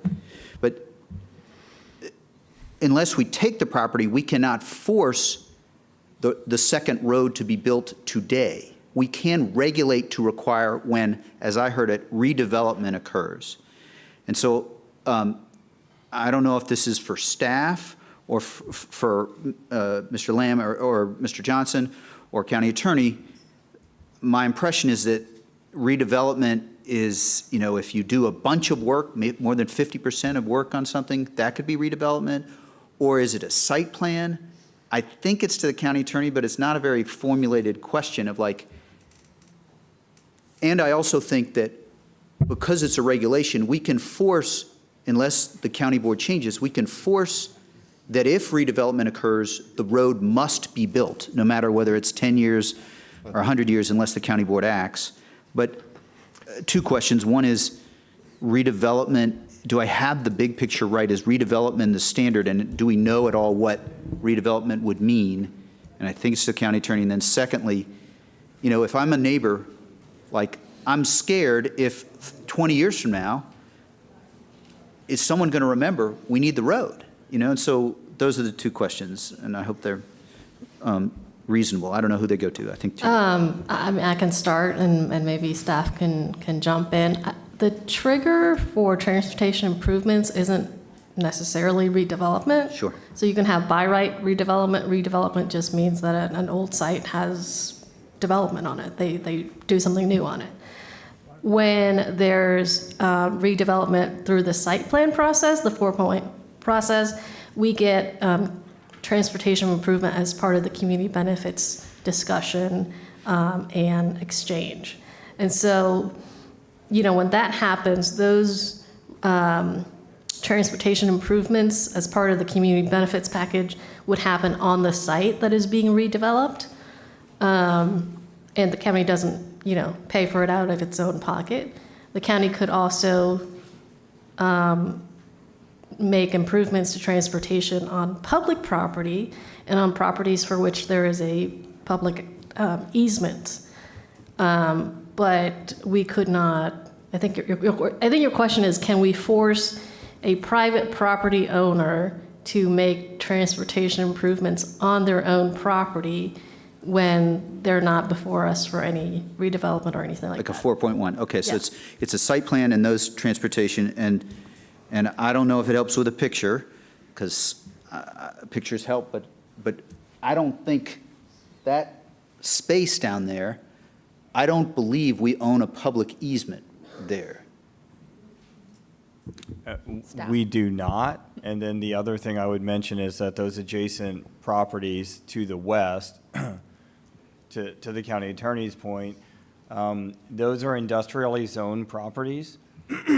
Harkening back to our earlier conversation, they don't have a site plan option available to them at this stage. And so the point being, the way this is being established is to set in place a process so that we ensure that we get what we need from this property, so that in the event those properties to the west ever enter a process seeking for a replanning to consider other compatible land uses other than industrial, and they do enter the site plan process, then they could provide their portion as well. So we could eventually provide that connection between Shirlington and 24th. But I do just want to just remind everybody that, again, those properties are not currently addressed for other types of land uses. But we wanted to make sure we had something here so that if that ever happens in the future, we can make that connection. So it's a site plan condition in writing in this. Yes. If there is ever submittal, but we don't own those, and we got zoning, and we got a 4.1 process, we could force, but it would be pretty unprecedented for us to try to take those properties, and that would be a big deal. And we don't try to root against Arlington businesses. So, and those are two businesses. So at least I hope that teases out a little bit of why I'm not in a space. I understand why people say, get us a second route. We don't own that private property, and I will be transparent that I'm not currently in a space where I would recommend that we try to take that property in order to get it. And that's my sort of thoughts. I'll yield. Thank you, Ms. Coffey. No. So I guess kind of perhaps lower tier from what's in your mind about how we could get to a road there. And setting aside the financial question around this, could we negotiate for a public easement in order to create a public road on that lot? I don't know if staff, like... You could always ask a property owner if they would like to give us an easement and negotiate it. The other option is a public taking, which, you know, has its own aspects to it. Yeah. I hadn't really thought about this until now, but there's an existing, what I would call probably like a private access road there that is a road we could theoretically, and this would require consent of the landowner, take an easement of just the road. It would require county maintenance at that point, but to create that connection, I'm seeing some very strict head shakes. Okay. Okay. All right. I appreciate the direct and immediate feedback. No, it's helpful because we're doing this live out here, and like we really are trying to come up with ways to get to the road connection and the transportation outcomes that that benefits the greatest number of people. So interesting, but not the path to go down. Maybe I didn't catch the signals that were so strong there, but can the community seems to react strongly to even the supposition of creating a public road via an easement. That would allow, what I was suggesting is it would allow the businesses to continue to function, but instead of it being a private access road, we would have an easement to make it a public road and connect through. But I am receiving signals that that is not something the community is, or some of the community would be interested in. Well, I think let's make it a question for staff, if that's okay, just to say, have we looked at that? It's really, there's a chain there today. Obviously, there's a lot of movements of trucks and things that could be hard to manage, but either for emergency access, egress or for a public road, have we considered requesting an easement from those businesses, which of course we would pay for to compensate them as we do elsewhere? So I'll start with saying, I know you're not going to like this answer, but that's kind of goes beyond the scope of the site plan. For this project, But also, absolutely. yeah, There's a lot of things here that go beyond this project, but they're I know that's not the answer you want, but also, if we were just to get the easement, that leaves out the additional work that we would recommend go into making this a public road. So we would want because today it's effectively an alley, we would recommend that it be approved to county standards for it to serve as a road, as we're getting with the South Garfield Street connection. We would want that to properly serve as an actual public street. So I have a little anxiety about the idea of just turning the alley as it exists today, just putting in an easement. It is a creative idea, but it would not quite get to what I think we're all looking for. And I would also just add on to that, I think you also have to be respectful or cognizant of what those existing land uses are on that property. You have 2 industrial buildings with multiple businesses on either side of that access point. And so again, in order to build a public road, you have to meet a minimum right-of-way width that would have some unmeasurable amount of impact to those properties, how they exist and operate today. And I would also just want to bring to your attention a concern about mixing industrial and residential land uses on this road and what ultimate impact that could have on both Shirlington and 24th. Again, I think what we're trying to do is say there's an opportunity. So if those industrial properties do redevelop in a manner either consistent with previous area plans or future area plans with compatible land uses, then you would have that connection. But again, today it is a very challenging property, and I don't think that we know what that impact would be that would potentially harm them. Mr. Ken. I was just going to add briefly that the obligation we're agreeing to for the site plan today would remain in effect regardless of what opportunity presented itself, whether the owner of the neighboring property said we want to redevelop, or if the county took the property, or if there was an easement, we're going to provide that, our portion of it, no matter what. Thank you. Other questions on this? Ms. Cunningham, I see a light. It's a traffic question, but it's not exactly on this. So if you want to finish this one, you're done. Okay. I'll just close with, and I know we want to move on. So back to the Transportation Commission again, and I know we have had extensive conversation here about some of these issues. So what I'm concerned about, Mr. Chair and colleagues, is that, a lot of these conversations, I think, perhaps should have really taken place at that point and at that time. I mean, the issues that we are addressing right now, which are important, it just, again, gives me pause in thinking about why aren't these type of conversations and questions being addressed more in-depthly with our commissioners. So that is something I think we all need to kind of also think about down the road, because that tells me we have a disconnect between, it's not just about looking at policy and ordinance and we're going to do this because we have to.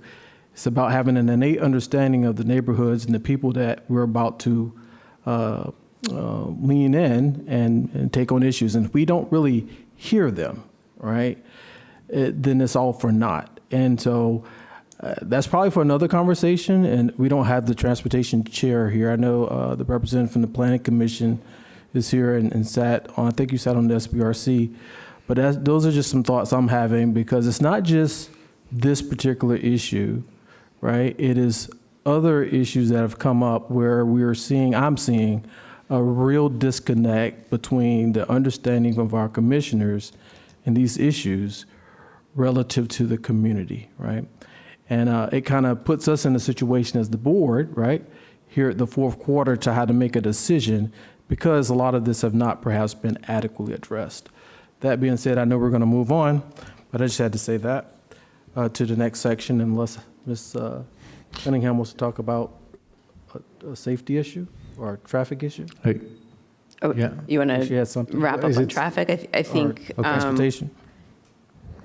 I just had a question for staff about 24th Road. I know we talked about the pedestrian crossing and it was in there.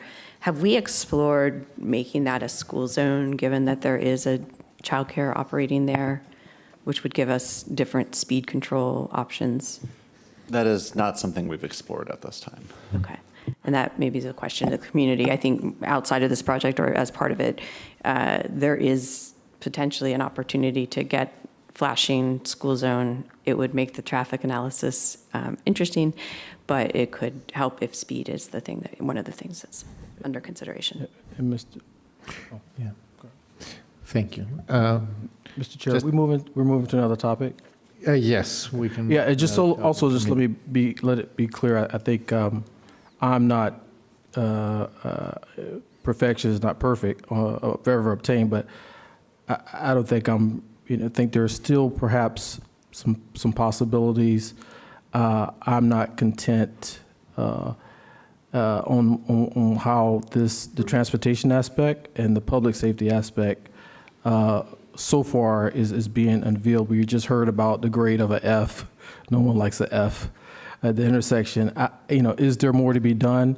I don't think today we'll be able to get the answer to that, but I'm a bit concerned, just to say that. Yeah. I would be surprised if any place around the intersection of Glebe and 395 would get any better than an F. So, colleagues, should we move on to the building itself, architecture, massing, etc.? Any questions on that? I see Vice Chair DeFerrante's light. Mr. Chair, I am so happy I do not have questions in this bucket. I do have other questions, but not in this bucket. I felt before to say that our Energy and Environment Commission has sent us a letter to the environmental merits of the building. This is a LEED Gold building. It wasn't scoring, perfect, but it scored pretty high. As you've seen, the part of the earn density comes from compliance with a green building incentive. Other questions on the building itself? I had one quick clarification. I think we heard from a couple speakers that there was an interpretation of previous area plans that there's a 45-foot height limit. Could we clarify what that means? Sure. So there are a few controlling elements here. There is first the zoning, right? And we talked a little bit about the distinctions between the zoning and the general land use plan previously. The zoning, as was mentioned, is RAH, and the RAH zone allows for up to 125 feet in total. Then there is, on top of that, the recommendations of the 4 Mile Run Valley Plan. That's the applicable policy document for land use in the area and controls here. And that document does recommend that there be a transitional height area directly adjacent to the church, and that those heights within that transitional height area do not exceed 45 feet. Rather than building 245 feet in the transitional height area, we instead chose to remove the building entirely from that transitional height area and instead have the open space, the new Garfield, and the tree canopy on the other side of the road adjacent to the building. Thank you. Thank you. Other questions on the building itself? Ms. Coffin, Mr. Spain? That was my question as well, so. Mr. Spain? Yeah, yeah. So I don't have any additional questions, I would say, on the building itself. So that gives us a little bit of time. But as I also reflect, and we don't have to go back, but I also want to make a point of clarity back to transportation for just a second. As I sit here, right, on day 94, and I know the vice chair alluded to this a bit earlier, that we have never, as a county board, attempted to, take land, right? So let's just be clear. I wasn't on the board, but last year this board did try, made an attempt by way of eminent domain for traffic reasons of a Black woman's residence, her land. And it was only after public pressure, right, that, and for perhaps a number of other reasons, y'all were all here, I was not, that we stood back. So I just want to make the record clear, right, that we tried this before as a board, at least the board did, as it relates to eminent domain. I'm not saying we need to do this. I kind of agree with the chair, but I just, for everyone who may be watching, it's not like we haven't tried, this board did not try this before, and it was just last year, okay? So just to be clear, and for the record, thank you, Mr. Chair. Thank you, Mr. Spain. I see Ms. Cunningham's light. Is vestigial? I can go. I had one C2E2 question. The gas for the DOAS auxiliary backup, I'm sure you've been pounded on this already, but is there any alternative? We are going to ask you every time. Yeah, we're actually going to do all-electric DOAS, so we will not be using gas for that purpose on this building, and that's contributing to a 24% overall energy savings as well. Okay, and that's for the auxiliary backup for DOAS as well as what they would? As far as you're saying from a generator standpoint, Yep. The generator will be diesel and not natural gas. Gotcha. Thank you. Okay. I have one residual question on this. So this building, at least one part in the main building, the building E, right? One part of this building is built around, is a wraparound parking. The parking is not underground here. The building is built around the parking. This is a common way to build buildings, not particularly in Arlington. So either for staff or for the applicant, is that, how does this work with economics of the building? Is it helpful or not, or?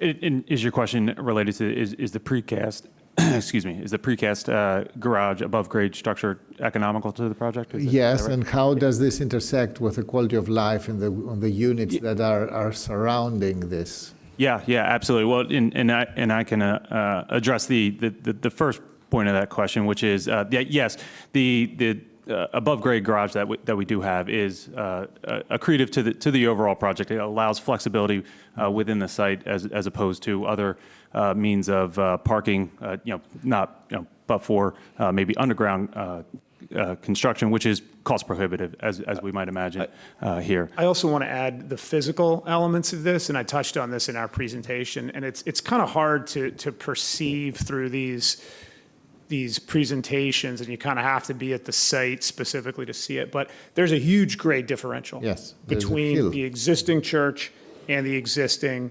parking lot for the hotel. And so, most of the time when folks are in front of you with a site plan, they are digging down and building back up.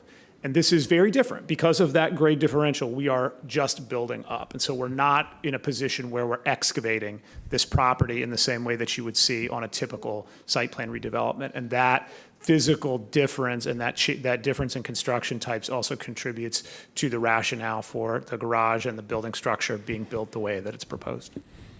Right. Additional one, the northeast and the northwest, or the south exposure of the building that looks on South Glebe Road and on 395. This is one of the noisiest places on planet Earth. How do you mitigate for this? I mean, do you even have balconies there?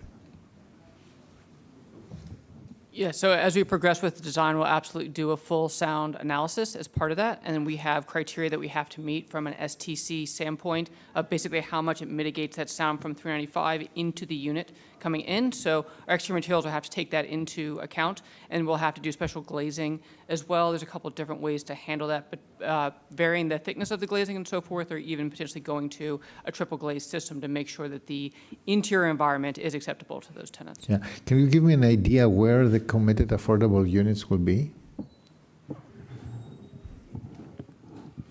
We don't have a specific location, but we are required to disperse them throughout the building so that they're not concentrated in one area. Okay, thank you.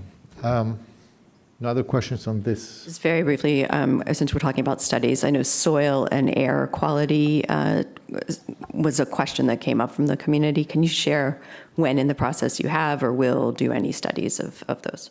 Yeah, air quality will be forthcoming at a later date, but the quality of the soils has already been studied, and we can share that if you'd like. Yes, Mrs. Spain. I would like to follow up on that answer. Air quality coming out at the end of the date. You said you have a date to be determined, or what? Right now, no, we don't. But we okay. So from an environmental aspect, I just want to say, we're talking about a site project. We don't know what factors. We're right there next to the 395, and I know there's been some testimony that's come in to talk about. And you can look on the other side of 395 where you see they had to mitigate some of the air quality by building up those big barriers right along those residences. What we don't want to do, right, is in fact erect something whereby we find out down the road that the air quality is one where it's going to present significant challenges to those who are going to be a stone throw. We can't base this on hotel occupancy. You're going to have a lot, because they come and go. You're going to have people that are going to be residents there, right? So I would like to know, Mr. Chair, about as far as air quality, and thanks for that question. I think we need to know right now what's going on there. Mr. Whitmore. And I have, this is something I'm not sure about, but, presumably, and as we talked about at the beginning, right, this is part of a continuum. This is kind of the zoning approval. This is not the end of the road or the end of the process or the studies associated with this. If this were to be passed, there would still be over a year of plans, permits, and other reviews that need to go into place. And frequently, that staff review results in significant changes to a project because there are other elements that haven't been studied that we aren't capable of study at this time. For example, for this site, we don't own it yet, right? This is under contract, and so there is a limitation to some of those things that can be done. We are moving through this milestone from a zoning perspective now, but there will be a number of permitting issues that I think, and I don't know because I'm not intimately involved in those, but that building permit and other reviews by the county staff that are going to be continuing will address some of those issues. Okay. Just to note that the building itself is contributing some emissions, but really not emissions that are relevant for the general air quality. The question is more for the interior air quality. As we all know, 395 is a road, a very heavily transited road, produces a lot of emissions, and it goes through neighborhoods that are typically the neighborhoods that we would call equity emphasis neighborhoods, which illustrates the issue of environmental justice, Mrs. Payne, but has nothing to do with you in this case. So Thank you. If there are no other questions on this, we can move on open space and historic appropriateness. So the treatment of, the interface between the property of the Lomax Church and the new building. Any questions on that? I do have a question on open space.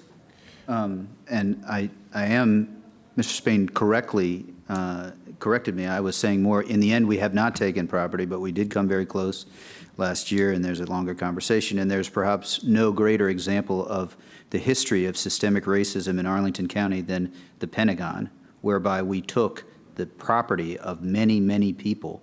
Not we, the federal government took the property of many, many people without any compensation or with tiny compensation. So I think that can give a historical note. On open space, we heard discussion of when you go down there, it's all pavement. And we heard 65 and 50%, right? And I think in the course of the conversation. And I think our standard may be 65% open space, but the current amount may be less. I'm trying to just understand, if you know, what the open space requirement is. My current supposition, but assumptions have a tendency to make trouble for everybody, is that the current space, you drive around there, it's all pavement. And so I think it can't get that much worse. But, maybe the new building will be equally impervious cover. Is this something that anybody on the team knows, either staff, our staff, or the applicant? I can speak to that. So yes, you're correct, Mr. DiFerranti, that the existing site is almost entirely impervious, and that we're going to be adding a significant amount of green space where there's essentially none today. And we've got Christine here, who is with our landscape team, who I think will be able to answer that in far more detail than I can. So what's required for open space is 10% of the site area, and what we are providing with this application is 26.78 total open space. And what I would add to that is that 10% is in the zoning ordinance. That gets modified on almost every project you see to change and potentially drop it down. We're actually going above it rather than modifying it down here. And so that's helpful. And maybe, Christine, but maybe not. It's got to be more than 10%. I mean, the current impervious has got to be like, do you know that percentage or no? The current pervious area on the site, I can tell you the pervious. The current pervious area on the site is 29,000 square feet, and the total pervious area that we are providing is 48,000. So improvement, but that doesn't mean all perfect. That's all the questions I have in this area. I'm mindful of time. Thank you. I see Ms. Coffey, or if you want. Ms. Okay. Coffey. Yes. Let's see. So where is this in my notes? So the open space that's being provided as an additional buffer between the new proposed street and the existing church and cemetery. Do you know roughly the calculation of the size of this space in square footage, or? It's approximately 10,000 square feet, but that doesn't include the area that's ultimately going to be dedicated for the roadway as well. So you'll see, I don't know if we can pop a visual up here, but the 10,000 square feet is the area that's going to be in a permanent easement for public access and open space in perpetuity. And then there's additional open space that is there today that will eventually be, it's 22,000 square feet that'll eventually, in addition to that 10, in addition to the 10,000, thank you, this is helpful. You can see the open space running from 24th Road South here, where that kind of meandering path is down to the circle. That's the 10,000 square feet of permanently deeded open space that's going to remain. And then behind it, a little tougher to see, but over by the townhomes, is approximately 20,000 square feet of green space. That is the area that is slated for the future potential road connection, and you can kind of see the road of that industrial property over there to the right where it could connect in the future. Okay. And I think we've heard some concerns and differences in preferences with respect to how that is programmed, so to speak, whether with trees and things like that or other open space can mean a lot of things. When within the process here does the specific design of the open space need to be finalized? Yeah, terrific question. As I mentioned earlier, right, there are going to be a number of other processes, plans, approvals following any kind of 4.1 entitlement. What has been presented thus far is a conceptual landscape plan, meaning it's a concept. It's not necessarily exactly what we're going to do. What will happen later is that associated with permits, there will be the filing of what's called a final landscape plan that drills down to a lot more detail of what this open space is going to look like and how it's going to operate. And this is an area where I'm hopeful that we can continue to interface with the community. I had a nice conversation with Sarah Kerwin yesterday about what the final condition of this open space might look like in the future. So that's something that will be down the road. It does, however, have certain commitments tied to it in the site plan conditions at a high level. Those conditions include the area, right, the 10,000 square feet, and those conditions include the barrier between the applicant's property and the historic cemetery. Okay, thank you. And so I think I heard you say this in perhaps not so many words, but will this public open space ever be closed off to the general public? Sometimes site plans have things like courtyards that are solely for the residents of the development. What guarantee do we have that this will be available to the general public and not just the residents of this development? Sure, great question.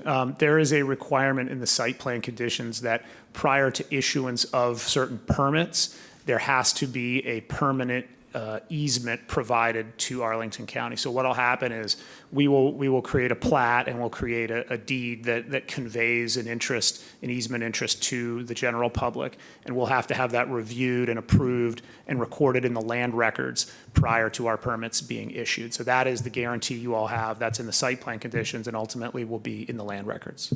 Okay, thank you. And then I think in your presentation there was discussion of public art and blending public art with also historic recognition of the neighborhood and the history of the church. It may be you don't have specifics on that yet, but is that going to be something that we would put perhaps in this open space as like an opportunity for learning? Or what I don't want to see, I guess, is that there is art or historic education assets developed and then put perhaps in a lobby of the building or on the sidewalk side where people actually aren't going to engage with them or really even benefit from having them there. If we're going to say that we're doing public art and historic interpretation, it needs to be in a place that people are going to see and engage with and actually, have some value from. So. Totally agree with that, and that is another one of those elements that we don't have the details or specifics on yet. What we do have is the binding commitment in the site plan conditions to provide that. I imagine that will involve a significant interface not only with the Public Art Commission, but obviously with the church, with the Green Valley Civic Association, with the neighbors, to make sure that we are doing something that they want to see, right? And that's something that adequately reflects the history and the culture in the area, and as you said, is accessible to people. Gotcha. And so given that is in a site plan condition, does that mean that we, will have to, basically, staff will have to approve in a way that has been fulfilled before you could receive your certificate of occupancy? Yes. Okay. I'll pass along. Thank you, Ms. Coffey. Mr. Spain.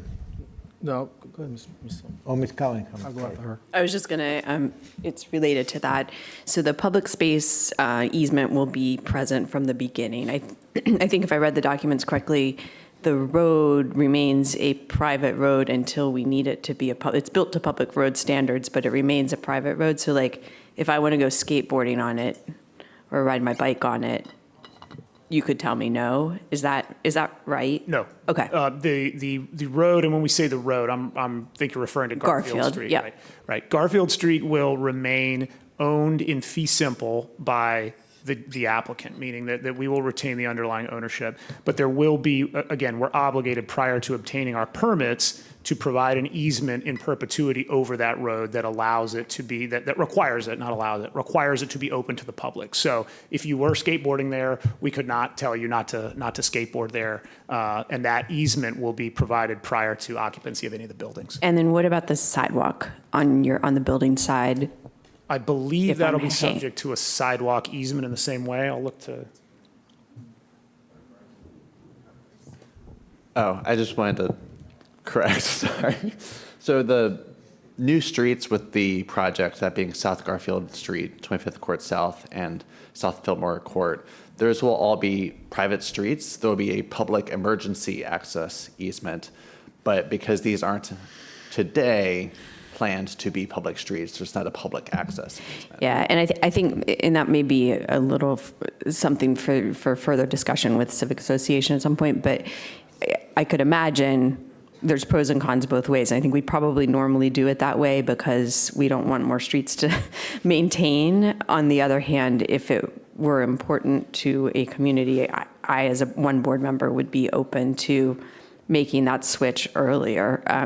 But I think that wasn't an applicant-driven decision. I think that's just the way we normally do business, but just tagging that as something that might be able to be modified. And if there are additional commitments needed in the deed, I mean, that's fine. Our goal is for it to be open all the time. So if we want more hooks, that's not a problem. Okay, great, thanks.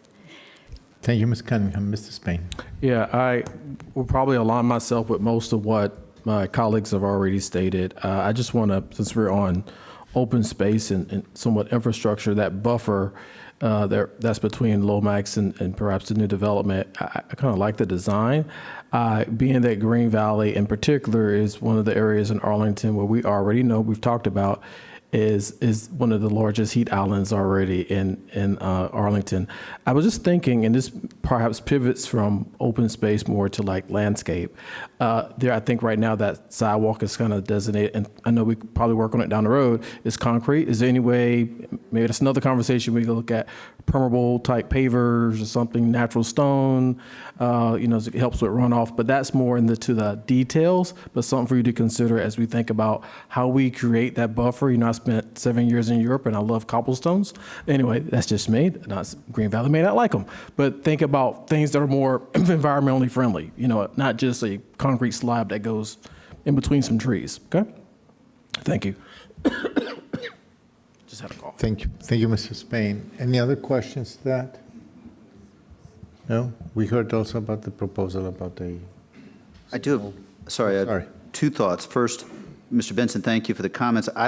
If there's a letter, I will want to look at it, and this sort of foreshadows where I'll be from FNRC. But really appreciate the comments. And then I would just say that the discussion of easements and fee simple, we had a discussion this week, a couple of us, about private property and public property. And private property is whether you own fee simple, as I understand it. It's a bundle of sticks is what I remember from law school, but it is required, and what you're doing is, I think, is committing to the maintenance for that space. And in the landscape plan, I hope you can get to what Mr. Spain said, but you're committing to the maintenance, but it is required that it would be open to the community. And I also think that there can be details on the other piece of the height and way that the 8-foot fence, there was testimony there, and there could be discussion of the leaves or no leaves. But, I think that there are benefits to having not the county, in this case, in requiring the developer, the owner of the property, to upkeep that space. So those are two thoughts. Thanks. Thank you, Mr. Differenti. Other comments? I mean, I'm a Greek person. As you know, cemeteries where I come from are only fenced with trees, and they're always cypresses, so no problems with leaves. So it's not very unusual in human culture, the transition to a cemetery, which is a spiritual place and a place of extreme respect, that the appropriate, not very, let's say, not very, it has to have it's a somber place. It's a place that is not good for leisure. So we plan parks for leisure, we plan parks for people to be accessible, kids running, etc. That's all good. But in my opinion, very personal opinion, the transition and the buffer and interface to a cemetery, especially this cemetery, has to, take into account where this is and what it is transitioning to on both sides. And so normally, I think about this landscaping this way. That's not here I don't want to belabor that further. If there are no other questions at this moment on the open space and historic appropriateness, that's additional one. I don't know if somebody has. I would have a lot, but I'm not going to torture that. Community benefits. And the moment I said that, the lights went off. So, yeah, back on. Thank you. Community benefits. Questions from colleagues. I see Mr. Vice Chair De Ferrandi's light, probably also. Yeah, no. I'll defer. Mrs. Spain. You defer? No, I would like to do that. Sure. I think we're going to be on this one for a little while. Just for the refreshers for staff, can you just explain again a little bit so everyone will be clear on this package, community benefits, what we cannot do? I know there's been, of course, many emails that have come in. I've talked to a lot of folks, right? You're not doing enough. We can do more. Let's kind of lay the ground floor real quick before we go into some additional conversations. Again, we're not here to direct and tell people what they shall and must do. And I've said this openly, in large part, the applicant has done a little bit to meet expectation already in accordance with our ordinance and law. But can you just lay the foundation right now before we get into this conversation? Sure, so I'd be happy to. So just from the particular component, just getting back to earlier conversation about how one can earn additional height and density up to the maximums allowed in a zoning district once you're in the special exception site plan. In certain zoning districts, you have the ability to earn additional height and density above those, as long as there's no hard cap. We do have some districts, especially here in the Ballston area, where you can't go over a certain amount of density. The RAH district that this project is zoned to does have the ability to earn more height and density. And we did amend our zoning ordinance in 2019 to alter some of those provisions, but what's really important is the amount of additional density that may be earned where you have the ability to earn more density is really regulated by height. And so in this zoning district, you can actually do, or they could do up to 12 stories or 125 feet. And that's not what they're doing. They brought the height down in order to be compliant with the 4 Mile Run Valley plan. So that's where they're getting at the 8-story building. However, it is a large site. And so they are earning additional density, or they're requesting additional density. And the way our ordinance is set up is that once you go over that maximum base amount of density, so again, in this case, once they go over 400 units, our ordinance allows density to be earned for very specific reasons. And those are related to the provisions of affordable housing, community facilities, or sustainable design. And I'll take them in reverse order. The sustainable design commitment, that really is being compliant with the county board's adopted green building incentive policy. And so if you remember Mr. Lamb's slide, he had the 3 columns. That was the column to the far right. The board's adopted policy says that if you meet a certain standard, you can earn a certain amount of density, and we have those in criterias. And so that is one way. Then those other ways are, again, affordable housing and community facilities. And our ordinance does get specific in terms of what those community facilities are. So those can be in the form of off-site transportation improvements, off-site open space improvements, public schools, space for libraries, fire, police stations, so those type of things. The way that we evaluate those is we're always looking at our adopted plans and policies. In this case, we looked at very specifically the 4 Mile Run Valley plan and its precursor. And so we were looking at what are those redevelopment opportunities here. And so since residential is recommended here, there are some site-specific things that the 4 Mile Run Valley Plan calls for. It does call for an on-site public space. I think we just talked about that. It does call for a road connection, setting up a way to connect through the adjacent parcel. 4 Mile Run Valley Plan actually doesn't talk about affordable housing. However, we do have other adopted plans and policies that do. That is an important policy objective of the county as a whole.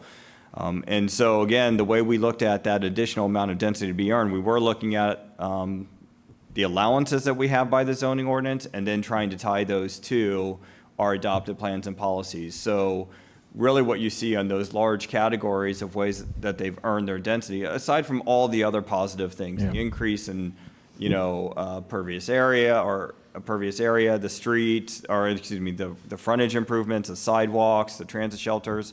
The big areas here are the on-site committed units in addition to what they're doing on the base. So that's those 9 units. And we did negotiate with the applicant a range of unit types. As typical, we always try and get more family-sized units. We never want more 1-bedroom units than 2- and 3-bedroom units. Then they've also committed to providing the on-site public space to build it, to maintain it in perpetuity, and to put a perpetual public easement on it, as well as to provide an easement for this future road connection. And so that's really the construct of how we got to the package in front of you today. Thank you. I think, and sorry to have you be somewhat repetitive, because we talked about this morning. What'd you say? It was hours ago. Hours ago, just for those that may be joining us late. All right, I just want to take on, for a second, and one, I guess I commend the applicant for extending themselves with some more affordable housing. But late breaking news, even at 60% AMI in Arlington, one person, $68,000. Contrast against that particular community, Green Valley, the reality is, and what you're hearing, right, is that a lot of folks, for a number of reasons, due to socioeconomic factors, whatever, aren't going to be the ones living in this place. All right, and that in and of itself, despite all the rules and laws that govern us, is the reality. And I can't tell you what your business bottom line is, but you know this, and the community knows this. So I think for the board, for us, as we look down the road, and we know this is a challenge, is how do we get more attainable housing in a community that has not only intentionally been gentrified, but we need to be reasonable, because the numbers that are showcasing today for a lot of folks gives them heartburn. So that's affordable housing. And I would just ask the applicant, and I saw the letter from Green Valley, but I'm getting mixed messages as a board member. All right, I'm getting thoughts that we've had conversations with Green Valley. They say it's all good and well. Then I'm hearing from other stakeholders saying we're not satisfied. And then we're getting, people from the Civic Federation, everybody's kind of weighing in.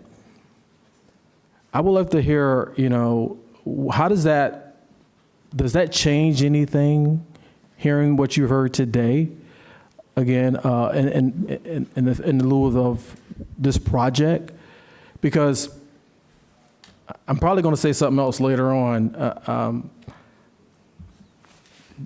but I'm going to quote it right now, because and as I was going through all the emails and things last night, I happened to run across online this phrase that President Barack Obama said this week at Hamilton College. And maybe it was divine intervention, Pastor, I'm not sure. But what the president said in a forum, he was talking to lawyers, the most important office in the democracy is the citizen. The ordinary person who says, no, that's not right. I know my position, but I also know how I got here, how I arrived at this place. And so when we talk about community benefit, and my colleagues, we're going to talk about, what was required. You did check the box. At the end of the day, it's more to it than public art being put up as an edifice. People want to see, to the extent, and this is how you become good neighbors, right?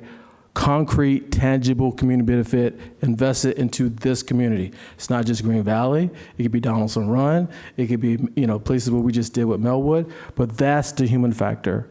So your thoughts after what you've heard today, and I know this is a work in progress, and you're committed to working with this community, but we'd like for you to share some of your thoughts given what you've heard today. Sure, Board Member Span, I appreciate that. And I also want to thank folks for coming out and just for speaking with us throughout the process. We didn't necessarily get to a place where everybody's happy, but I do feel like we got to a place where we talked and we listened, and we're going to continue to talk and listen as we go forward.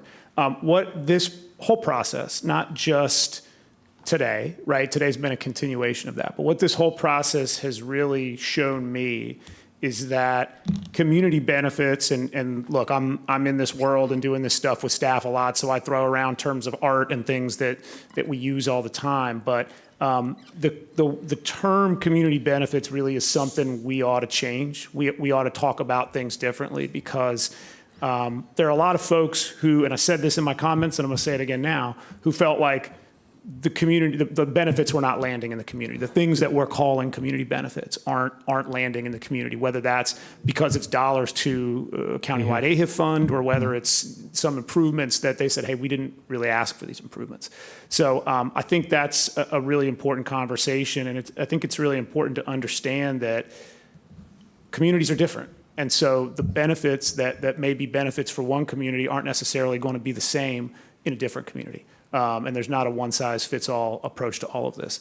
I am heartened and do appreciate over the last couple of weeks, I feel like we made a tremendous amount of progress. Despite, I know some of what you heard today, we did make a tremendous amount of progress in getting concrete requests from our neighbors at Lomax and our neighbors at the Green Valley Civic Association saying, here's what we think will be a benefit to us in those letters that I showed you, and the ability to pivot quickly and engage and provide the majority of those things. And obviously that's not everything, right? And we're gonna keep talking about it, and there's still more to do, but it has actually been, and I've been thinking about nothing else for the last several weeks, and it has been an eye-opening experience into what community benefits means and what it should mean.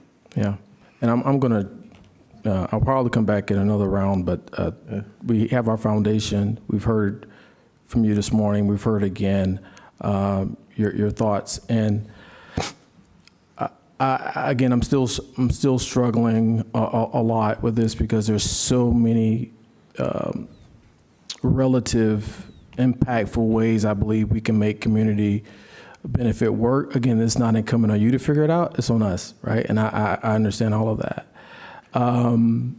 But with that being said, I guess I'll just pause right now and I'll come back. But thank you for your thoughts, and I'm sure my colleagues have probably some more pointed type concerns or questions. Mr. Chair. Mrs. Payne, thank you. Colleagues, I see that's already past 3 p.m., which is now the 6th hour probably. Continuously in this meeting, which is appropriate because this is a serious decision that we have to make. But I'm thinking both of what is the strain that poses when people are hungry and tired and dehydrated, etc., and they need to pause for a moment. And we have still a lot of other things, other items to consider today. And I also am thinking of the very patiently congregation from Lomax and others who are here very patiently following this meeting. And I don't want to, quote unquote, torture them any further. I believe, Mr. Spain, that you have a motion. Yeah. There is no objection to that. So Mr. Chair, thank you again. And I also want to thank my colleagues on the board for being thoughtful, for being engaged, and actually to the applicant for also being engaged. I have a motion to offer to the board, and it's simple. I mean, this is not over, but if it's pleasing to the chair and the board, I move that we defer this matter as presented and this consideration of this matter until the board meeting on April 9th or as soon thereafter, as the item may be heard. A second. This is moved by Mrs. Payne, seconded by Ms. Cunningham. Any comments or questions? Yes. Yeah, I'd like to confirm with the applicant, are there any concerns or considerations in terms of timeline of deferral? There are, but not with respect to April 9th. Do you want to elaborate on the wider considerations that everyone should be aware of? We do have certain financial commitments from financing partners, right, that are currently binding. They are not binding forever.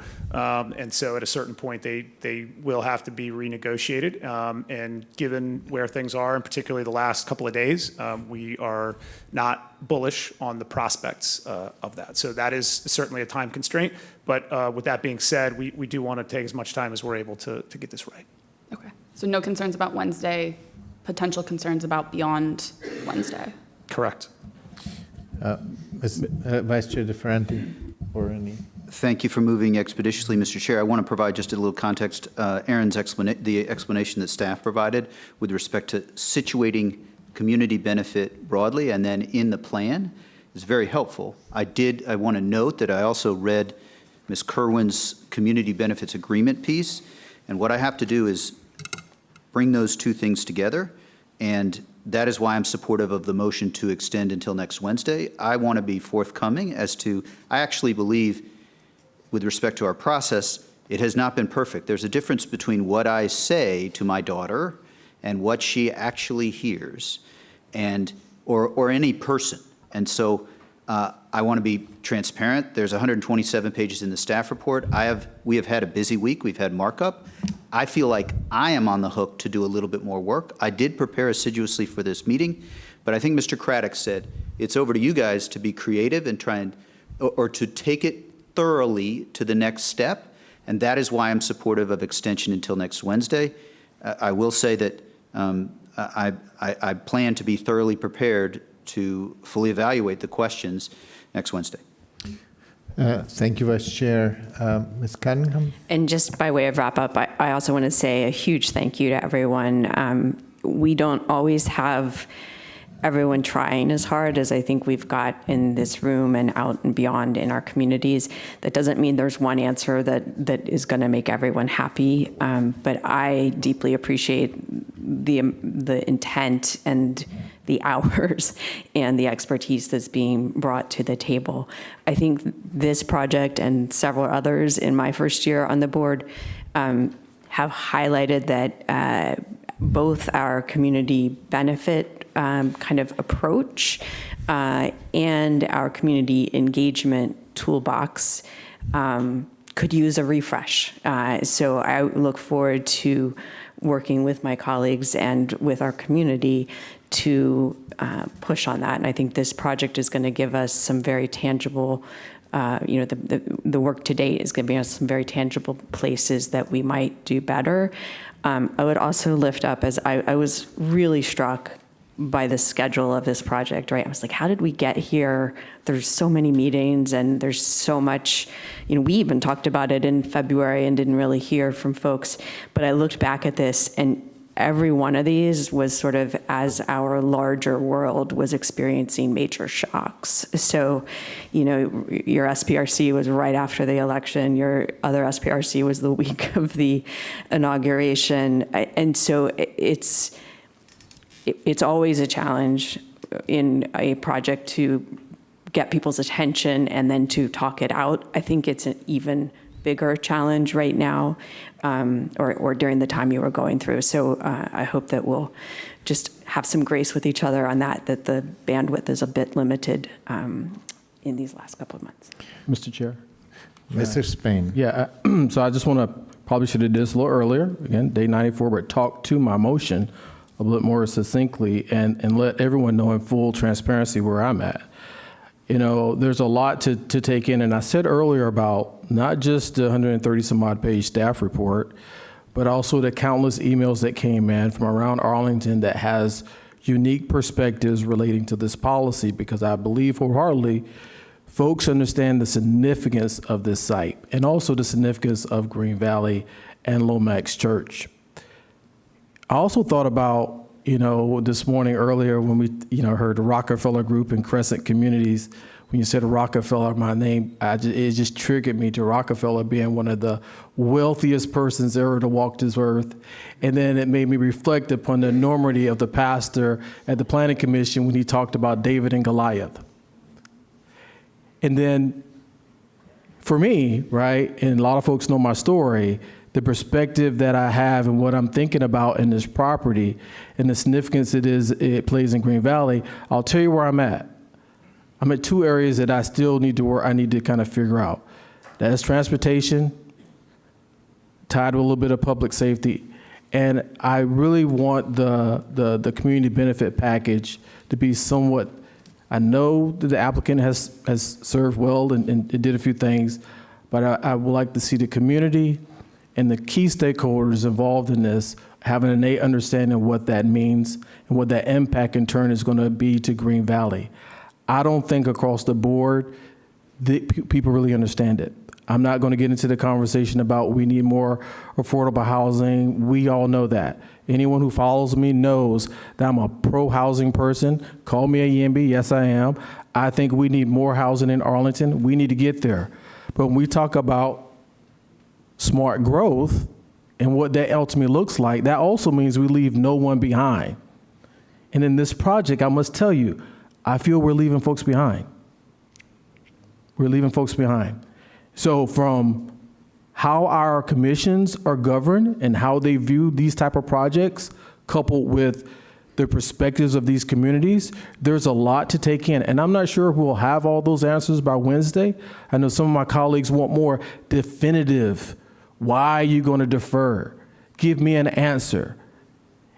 Every decision is not a data-driven decision. Some decisions are based on human connection. When we build this project, I'm going to be gone, perhaps, but it's going to be here for 30, 40 years. And for the people who came before us, many of whom, Dr. Taylor stood here, 90 years old, with a cane, came before us and told us, we need to be listening because it matters. And if we aren't listening and we don't understand, that means we're tone deaf. I'm not. I've told you before, I'll go to any part of this community and talk with folks because we are one Arlington. I'm no longer on a campaign. I'm here to be a champion for all the people. We need to revitalize Green Valley. We need to put businesses in Green Valley. We need to get housing in Green Valley, right? But we need it all across Arlington, not just our metro corridors, right? We need mixed housing, quadplexes. I better not go any further because I may get some. Look, Mr. Chair, I'm almost done. But I made the motion, and I hope the applicant is amenable to. You mentioned something about finance, and I applaud my colleague for asking you this question. Something's telling me to go a little deeper in that question. You stated there are some financial concerns about that. I hope that viability can stick around. I hope you stay with it, stick with it. I want to see the project in some form come to fruition and be built.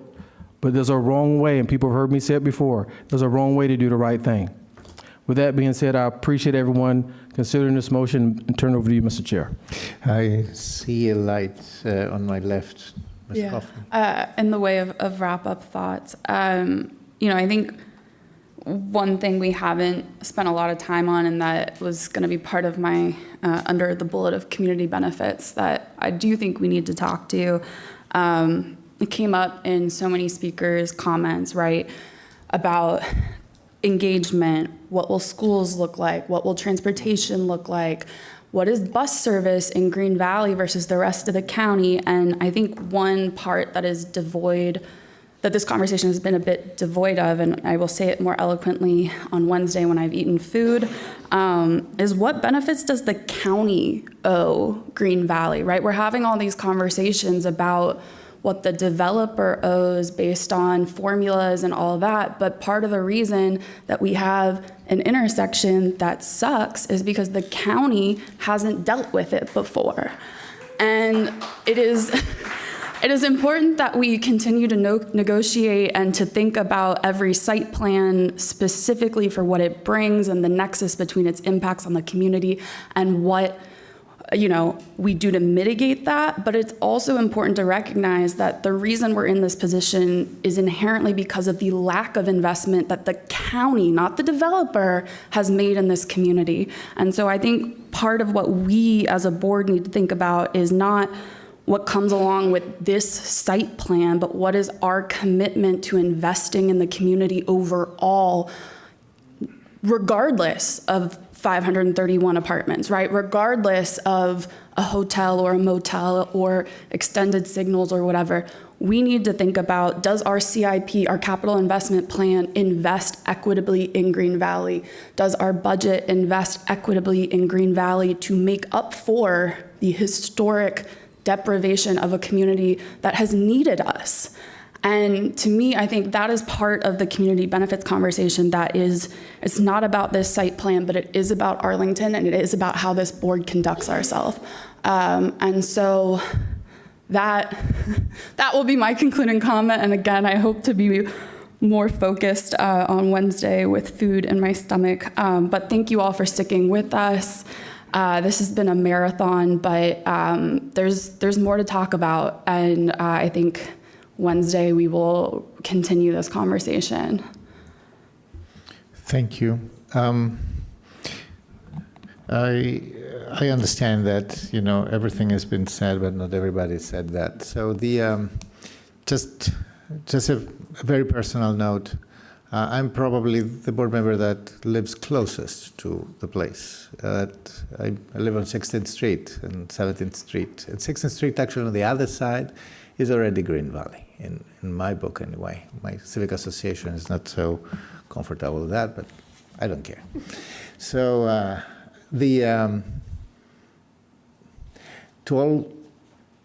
it is true that every project happens in a context. Context matters.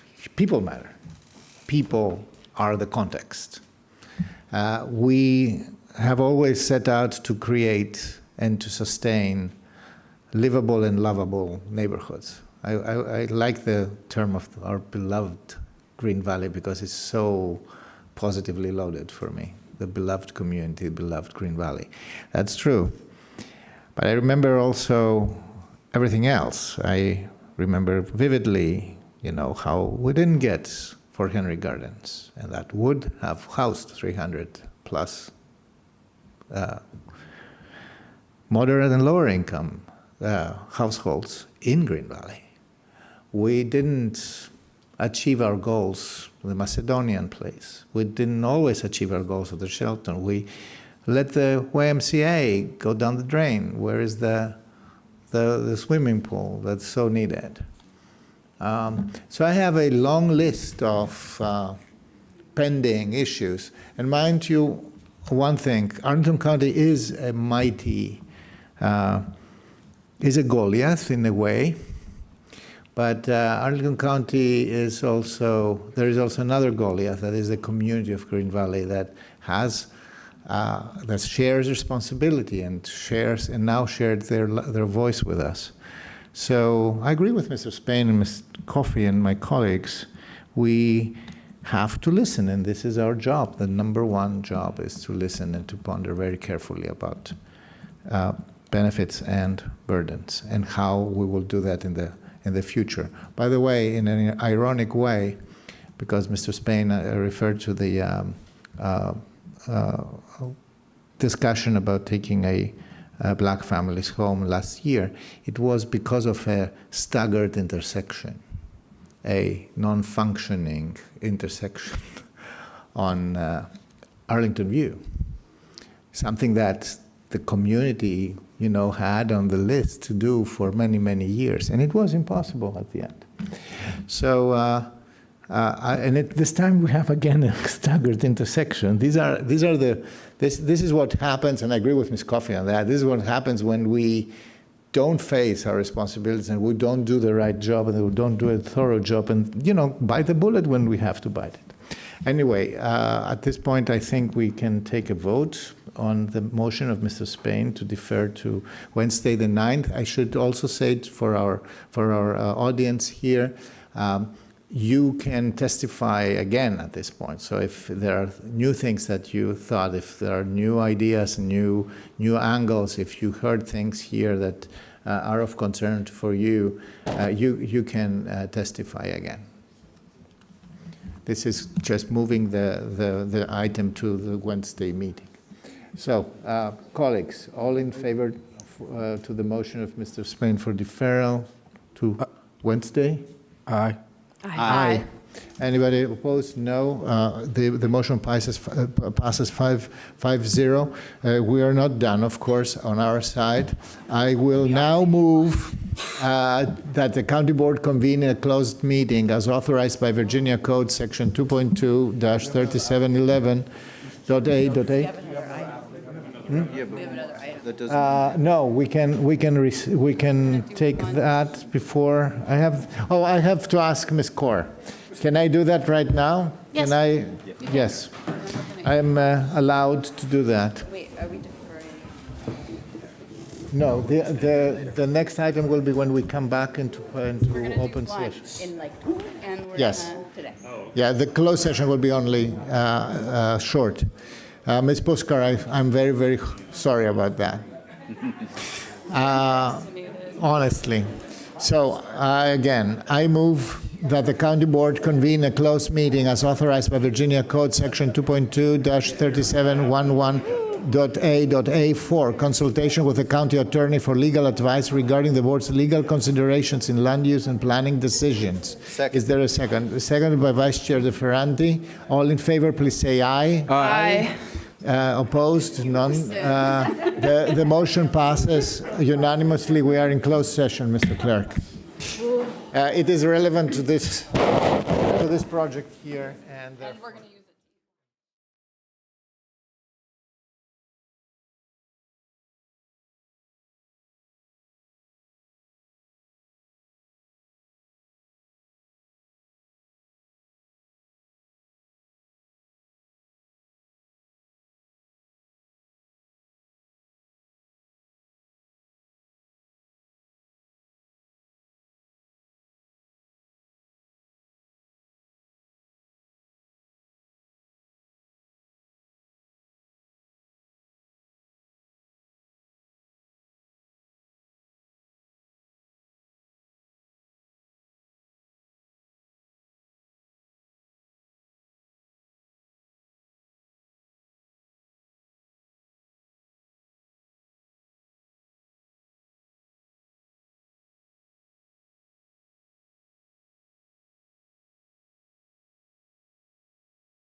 I recognize that this has been very, very, very long, 20 minutes. So we're back in open session, in public session. Colleagues, I move that the members of the county board certify that at the just concluded closed session, first, only public business matters lawfully exempted from open meeting requirements under Chapter 37, Title 2.2 of the Code of Virginia. And secondly, only such public business matters as were identified in the motion by which this closed session closed meeting was convened, were heard, discussed, or considered by the board. Is there a second? Second. It's seconded by Ms. Coffey. Mr. Clerk, please call the roll. Yes, of course. Mr. Cantonis? Yes. Mr. DeFerranti? Yes. Ms. Coffey? Yes. Ms. Cunningham? Yes. Mr. Spain Sr.? Yes. So the motion carries unanimously. Mr. Clerk, can you please call the next item? Of course. Item number 22 is a use permit for a vehicle service establishment located at 4715, 4707, and 4701 King Street and 5049 Chesterfield Road. Thank you. Mr. Manager, is there a presentation? Thank you, Mr. Chairman. Curtis Rowlett and Aaron Schreiber and Bruce Johnson are available. I'm going to turn it over to Curtis for the presentation. Thank you, sir. For the record, again, my name is Curtis Roulette with CPHD. I have the pleasure of introducing this use permit for a vehicle service establishment, as previously stated, at 4701, 4707, to 4715 King Street. I do have my presentation, but it's not showing up here.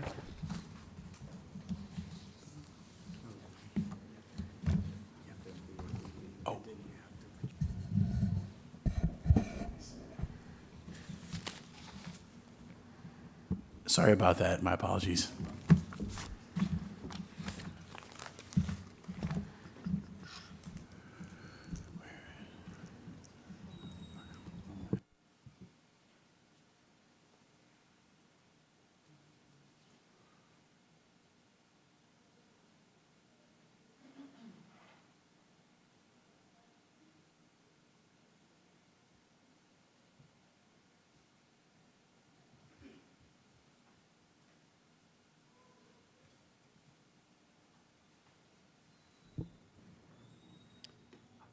I have a copy available if you need me to run it.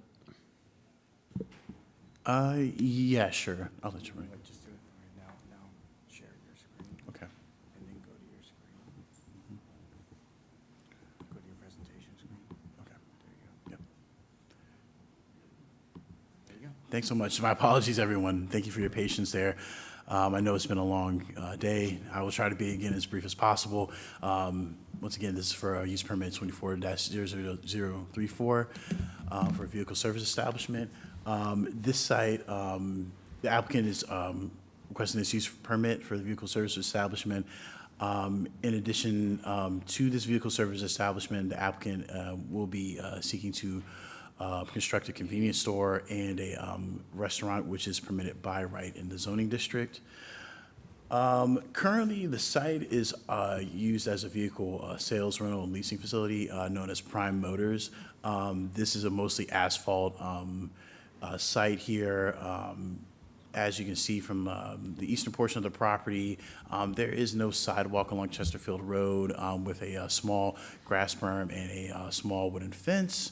Along the southern portion of the property along King Street, the site features a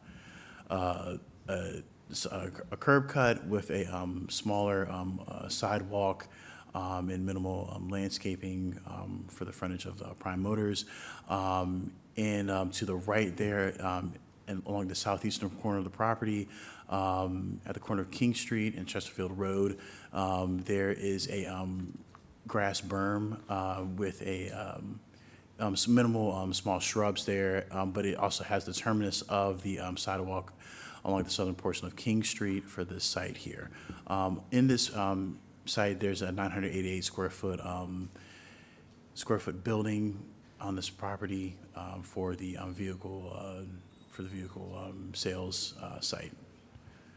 The GLUP for this proposed site is a service commercial And the zoning designation is C2, Service Commercial Community Business District. As previously mentioned, the applicant seeks to have a vehicle service establishment with a six pump gas station. The applicant proposes a 5,000 square foot, 2-story building with a 2,500 square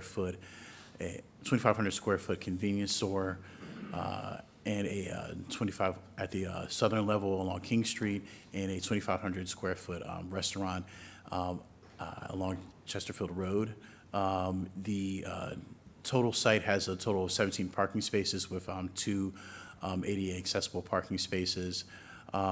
The site will be served with 2 underground storage tanks for the 6-pump gas station. The applicant has revised their curb cuts along King Street and Chesterfield Road for this site here, and the applicant has proposed a 6-foot wide sidewalk and a 4-foot wide landscaping feature along the site, and 5 on-street parking spaces as well. What's shown here are the proposed architectural building elevations, for the site here. The applicant has proposed, once again, the north elevation would be for the restaurant, with a staircase going upwards along the eastern elevation towards Chesterfield Road. That will lead to the convenience store along the southern elevation at King Street. What's being shown here above is the existing versus proposed site orientation. As you can see, this site is currently features one entranceway for this site here.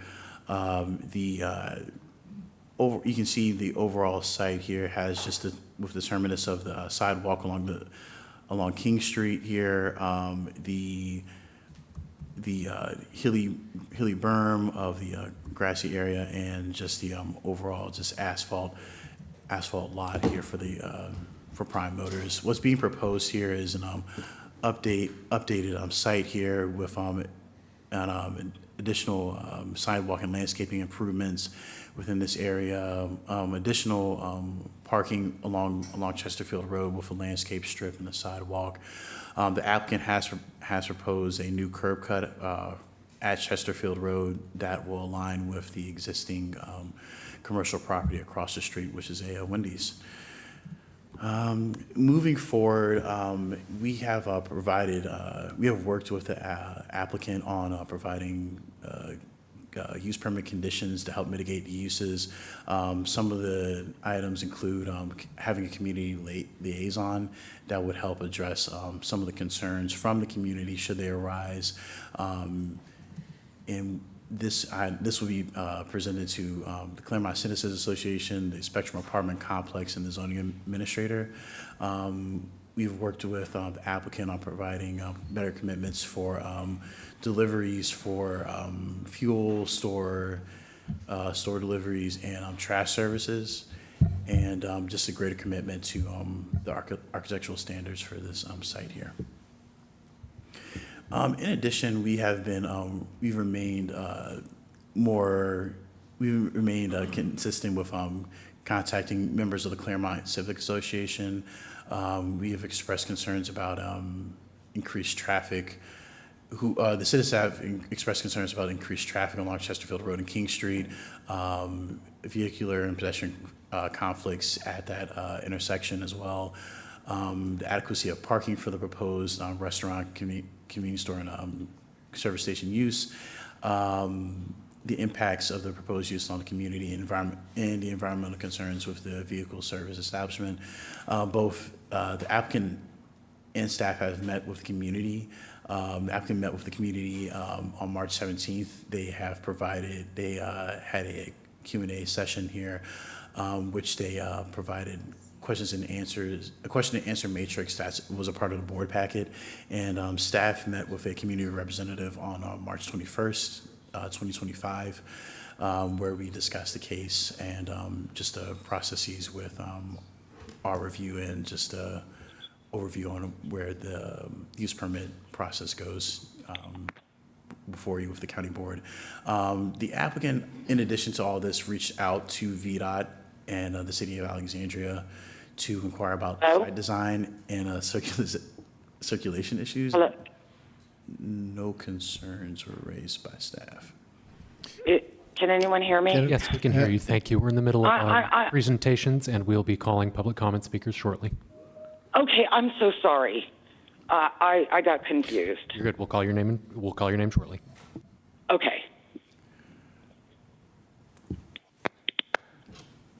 Moving on here, the county manager recommends approval of this use permit for a vehicle service establishment, subject to the proposed conditions with a county board review in 1 year of April 2026.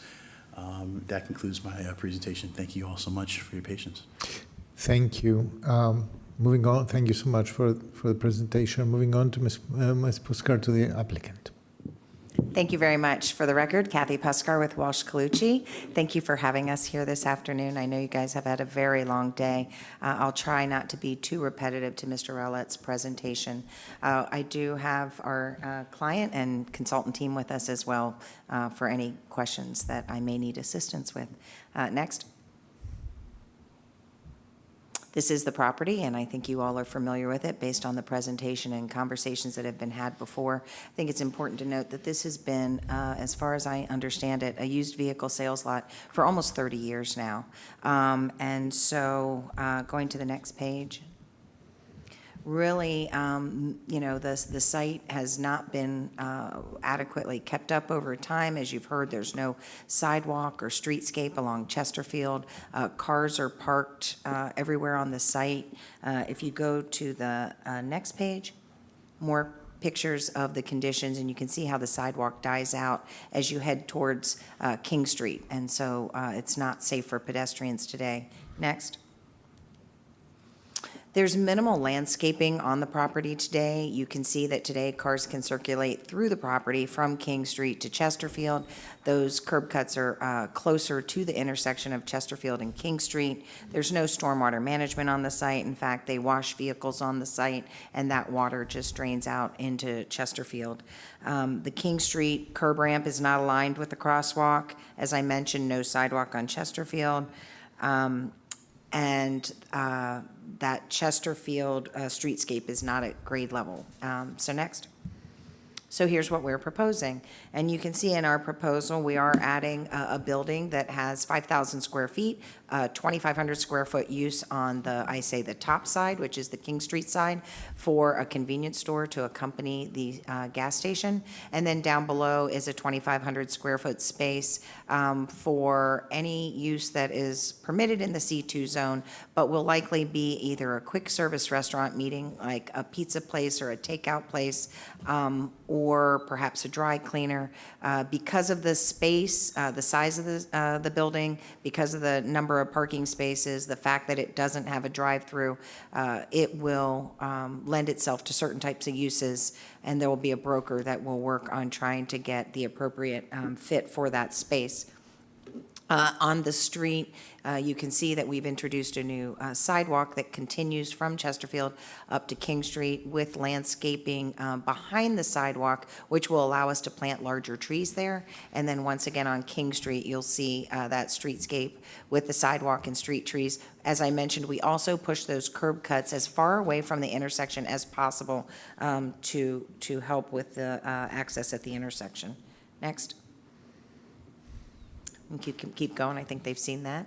I think this slide is important to show you the existing condition of Chesterfield today and what we are proposing to do tomorrow. So you can see how we're narrowing the travel lane to make sure that we have two 12-foot travel lanes. We are introducing on-street parking, streetscape, sidewalk, and landscaping. The community, when we met with them, raised questions about the parking spaces along Chesterfield. They indicated that the spaces on the opposite side of the street seem to be occupied all day long, whether it be from someone at Wendy's or people at this particular lot, or maybe even the residents in the apartments nearby. And so they were interested in on having limitations on that on-street parking. We pretty much told them we don't have a dog in that fight, that the county controls that public right-of-way, and that the county would take a look at that as we go through the civil engineering plan. Next. And these are just some renderings of what the new site will look like. Next. And this is down below on Chesterfield. Next. And so when we met with the community, we had a very thoughtful meeting, I thought, a productive meeting. We had a large number of attendees, a large number of thoughtful questions and participation. And I think as Mr. Rowlett mentioned, concerns centered around traffic. We did do traffic counts and anticipated traffic generation for the project. Interestingly enough, the use permit is for the gas station. If we just had a convenience store without a gas station, the trips generated would be very similar if I did a by right convenience store in this location. Of course, because we are in with the use permit, you get all the additional improvements of the streetscape, of the moved curb cuts. We're realigning that crosswalk at the intersection of King and Chesterfield. There were a number of questions that were raised by the community and comments, and we did submit a written kind of comment response for that. Another one of the big issues was traffic on King Street. And the vehicle turning movements on King Street. We did explain that VDOT controls King Street and that they are reviewing the plans for this gas station, and they will provide us with guidance about any limitations that we need to make relative to those movements on King Street. And so we will work through that. Assuming we get approval here today, we'll be working through that with VDOT as we work through the construction plans with the county. Other questions that they had, I think, were about environmental concerns. And I spent a lot of time reading details about redundancies that are put in place for gas stations to make sure that we are well protected from any potential spill or vapors or issues. I can certainly go through those in more details, but suffice it to say, we are subject to all federal, state, and local requirements, which are very stringent to protect the community and the neighborhood. We are looking forward to cleaning up this property. It will have stormwater management. It will have additional landscaping and streetscape and provide a good use for the community as there are no gas stations. The closest one on this side of King Street in Alexandria is at the King Quaker Braddock intersection, and then the closest one as you head to Fairfax, I believe, is at Carlin Springs. So this provides a nice, convenient location for people to stop with pass-by trips or as they leave the community to get gas and or visit that convenience store. So with that, I'd be happy to answer any questions. Thank you so much. Thank you, Ms. Puskar. Mr. Clerk, do we have any advisory group here? Maybe the Planning Commission? We may have the Planning Commission representative. Just a moment, please. If not, we are in receipt of their letter. Then no, we do not. So we have their letters. Sorry, just a moment. Great. So, and we're thankful for them. So on to public testimony. Do we have speakers? We do. One moment, please. Okay.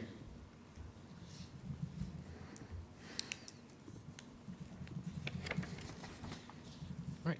Our first public speaker is Mohammed Hussein, followed by Margaret Dawson.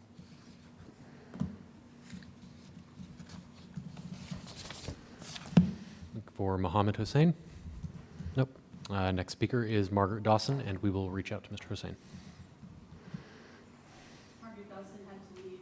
She was elderly and been here all day. Understood. We'll reach out to her. And Very make sorry to comments. hear that. I'm very sorry. Next speaker is Marianela Padilla.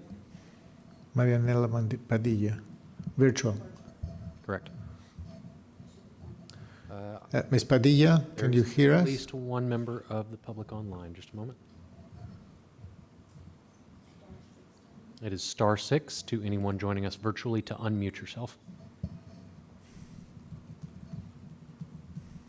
Okay, we'll have staff attempt to reach out to these folks. Okay, then we come back. Can we go on to? Yes, absolutely. Our Mr. next speaker for 3 minutes would be John Brault, followed by Jeanette Luis Lungava Smith. Good afternoon.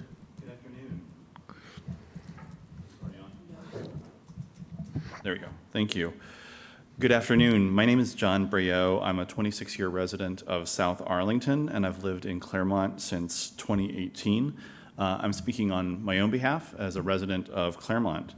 As Ms. Pulskar noted, we have had I've had 2 conversations with the applicant as well as the staff about this project. And while I was very impressed by their thoroughness in entertaining our questions. I think there were 70 questions that were included in the packet that were shared with the board in advance of this meeting. So I appreciate their willingness to engage with the community.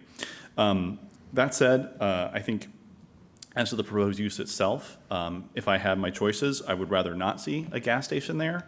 But I do grant that it's better than the current eyesore that is on the lot. That said, I think we appreciated seeing the conditions that the county manager proposed to the board be included as part of this use permit, in particular limiting the hours of deliveries and the appointment of community liaisons to the Claremont Civic Association as well as to the Spectrum apartment complexes. That said, I do have a number of additional conditions that we would like to ask the board to consider adding to this use permit application. First is we understand that it will not have any EV charging stations on the property, so I would like to see at least one EV charging station be required to be maintained on that site.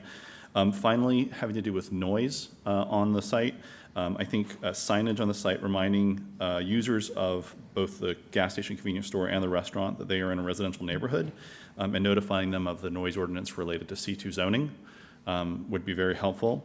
Number 3, regarding traffic, as you heard, this is an issue that came up in the engagement with the community. And so a few items on that one. Number 1, there is the right turn from Chesterfield Road onto westbound King Street. Currently, the renderings that we've seen show no dedicated turn lane there. That is a bottleneck of an intersection at almost all times of day. So a dedicated right turn lane there would be appreciated.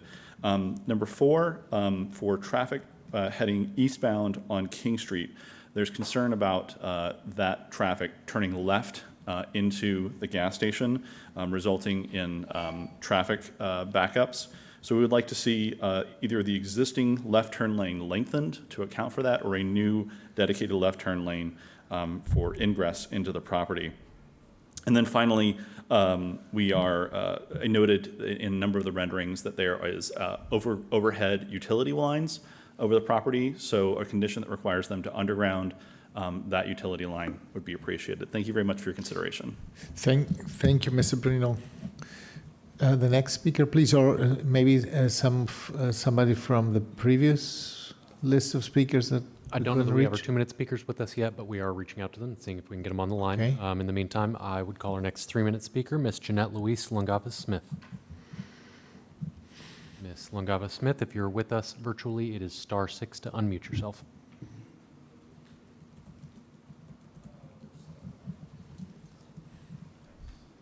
Do I speak now? Yes, we can hear you. Is this Ms. Jeanette Lungavas-Smith? Esteemed County Board, my name is Jeanette. I'm a lifelong Arlington resident. My family has lived in Claremont since 1976. Living here for 49 years, I am aware of the long-standing critical issues that need to be resolved in Claremont and the negative impact of the 4715 King Street project on Claremont. The peacefulness, cleanliness, eco-friendly environment, and safety of our Claremont residents and its weekly student population are our #1 priority. Dangerous driving is a continuous problem in Claremont. Vision Zero and subsequent projects have not resolved this recklessness.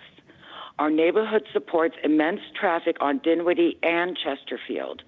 Both streets are school zones for Wakefield High School and Claremont Emergent School. There is no need for another convenience store. We have a 7-Eleven, Wendy's, Taco Bell, Popeyes next to 4715, and a Silver Diner nearby. Traffic coming in and out of Wendy's, 7-Eleven, Taco Bell parking lot on Chesterfield adjacent to 4715 is located dangerously close to the King Street traffic light, causing nightmarish traffic issues. Noise disturbances in Claremont stem directly from the major King Street corridor at the doorstep of our neighborhood. Any additional 24-hour convenience store and gas station will exacerbate day and night traffic, noise, litter, and increase unwanted crime in Claremont because of the easy access at King Street and Chesterfield Road. We are adamantly opposed to the construction of a gas station so near to Claremont. There are plenty of gas stations around the area and along King Street.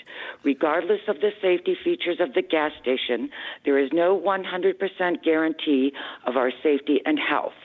Gas stations pose a high risk due to the flammable nature of gasoline, with potential for leaks and spills which can contaminate groundwater. Exposure to harmful chemicals released from gas stations during vehicle fueling and from underground storage tank vents are injurious to human health. This is abysmal for Spectrum apartment residents directly behind 4715, the single-family homes on South Chesterfield, and the entire Claremont community. The county board must meet the needs and concerns of Claremont residents above the desire to build a gas station and another convenience store immediately near our neighborhood. Please prioritize the safety, peacefulness, cleanliness, personal health, and future of our cherished Claremont neighborhood above all else before you render your decision. Thank you for your valuable time. Thank you for your testimony. The next speaker, please. Our next 3-minute speaker is Mohammed Salim, followed by our 5-minute speakers, Lei Su. Mr. Salim, it's virtual, right?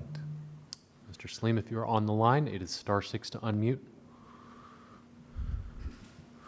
I assume we haven't Along, found. and we'll we have our haven't- staff reach out. If we are unable to, in the meantime, I would move So on to the let's 5-minute move- speakers, Lei Su, representing the Claremont Civic Association. Hi, you have my presentation?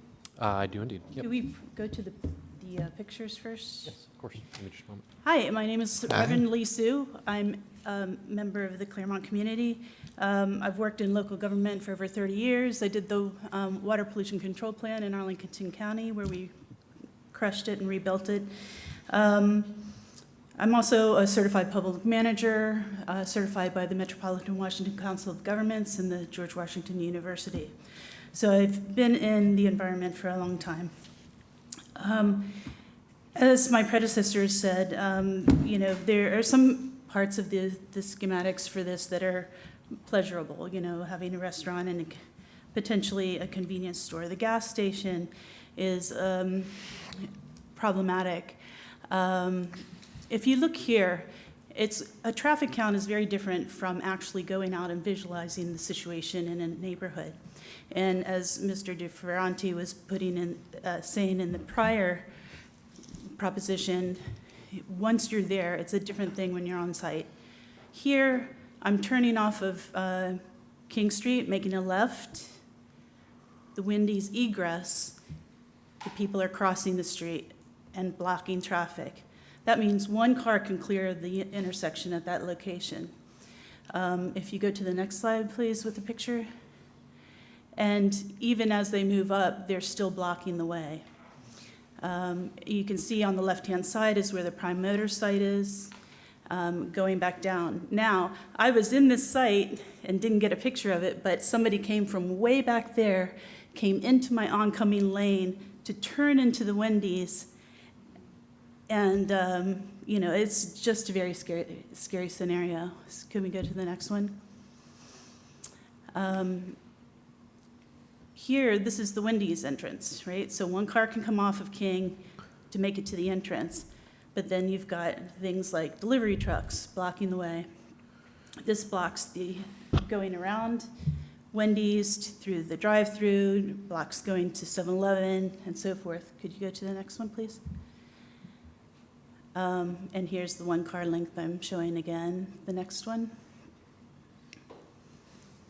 And this is the exit from the Wendy's drive-through. So clearly, now this person, and this happens all the time, blocks people trying to go into that location. So you have a stalemate everywhere. So they've blocked people from going in. They can't turn out because they can't get to King Street to exit and so forth. The next one, please. This is going westbound on King Street at the light. Prime Motors is on the left on the far corner. You can see the utility pole is exactly on the corner, right? There's no way to move that in the current scenario now.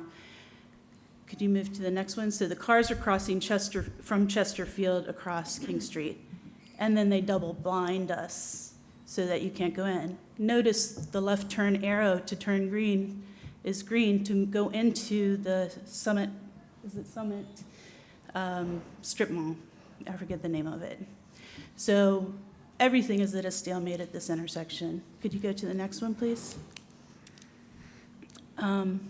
Actually, sorry, could you stay there? If you can see that car length going into Prime Motors,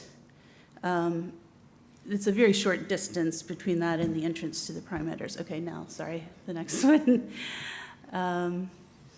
Still, I think that's the same picture. Can't turn left, got a left turn arrow, got to wait for another cycle. Could we go to the next slide, please? Thank you. This is showing somebody who's turned from eastbound King to Chesterfield. One car has made it across the intersection and is about to turn into Wendy's because it's that close. Could you go to the next slide, please? Next slide, please. Thanks. Sorry about that. So, and there they are moving into it. So you see how close the utility pole is to the corner and where the car is turning in. And is there any more behind that one? Okay. This is from the Summit Street side. Trying to come out of the Summit Street strip mall. Cars on King Street are blocked, have already gone through the intersection, blocking the box. Cars in front of you can't turn right. Cars from Chesterfield are coming in 2 lanes this way. There's 1 lane on Chesterfield. 2 lanes this way to come into that intersection, further blocking the intersection. Do you mind going to the next one? Your time's up. Can you conclude? Okay, so we need a traffic study.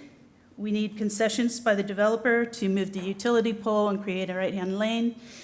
And we also need a site visit by the board to see exactly what's going on. But we can't correct something if we approve it now. It is impossible to correct it. So if we had a right turn lane on Chesterfield going right, it would help alleviate a lot of the problems. I don't think that we should have a gas station. Thank you. Let's That was conclude 5 this. minutes? Thank you. Yes, a little bit more. Mr. Clerk, could we reach the speakers who couldn't? We have not been able to make contact. There's one person who we may, so if you are willing to give us just a moment, we can see about perhaps getting Ms. Dawson on the line. Then I will be flexible if this person comes up. The discussion, colleagues, is now with the board.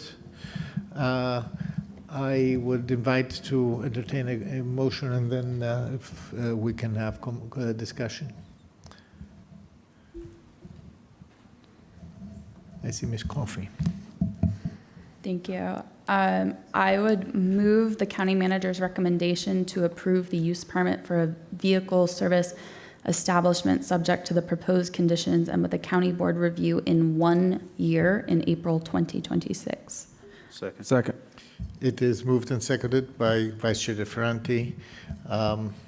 Ms. Coffey, do you want to speak to your motion a little bit? A little bit, and some questions.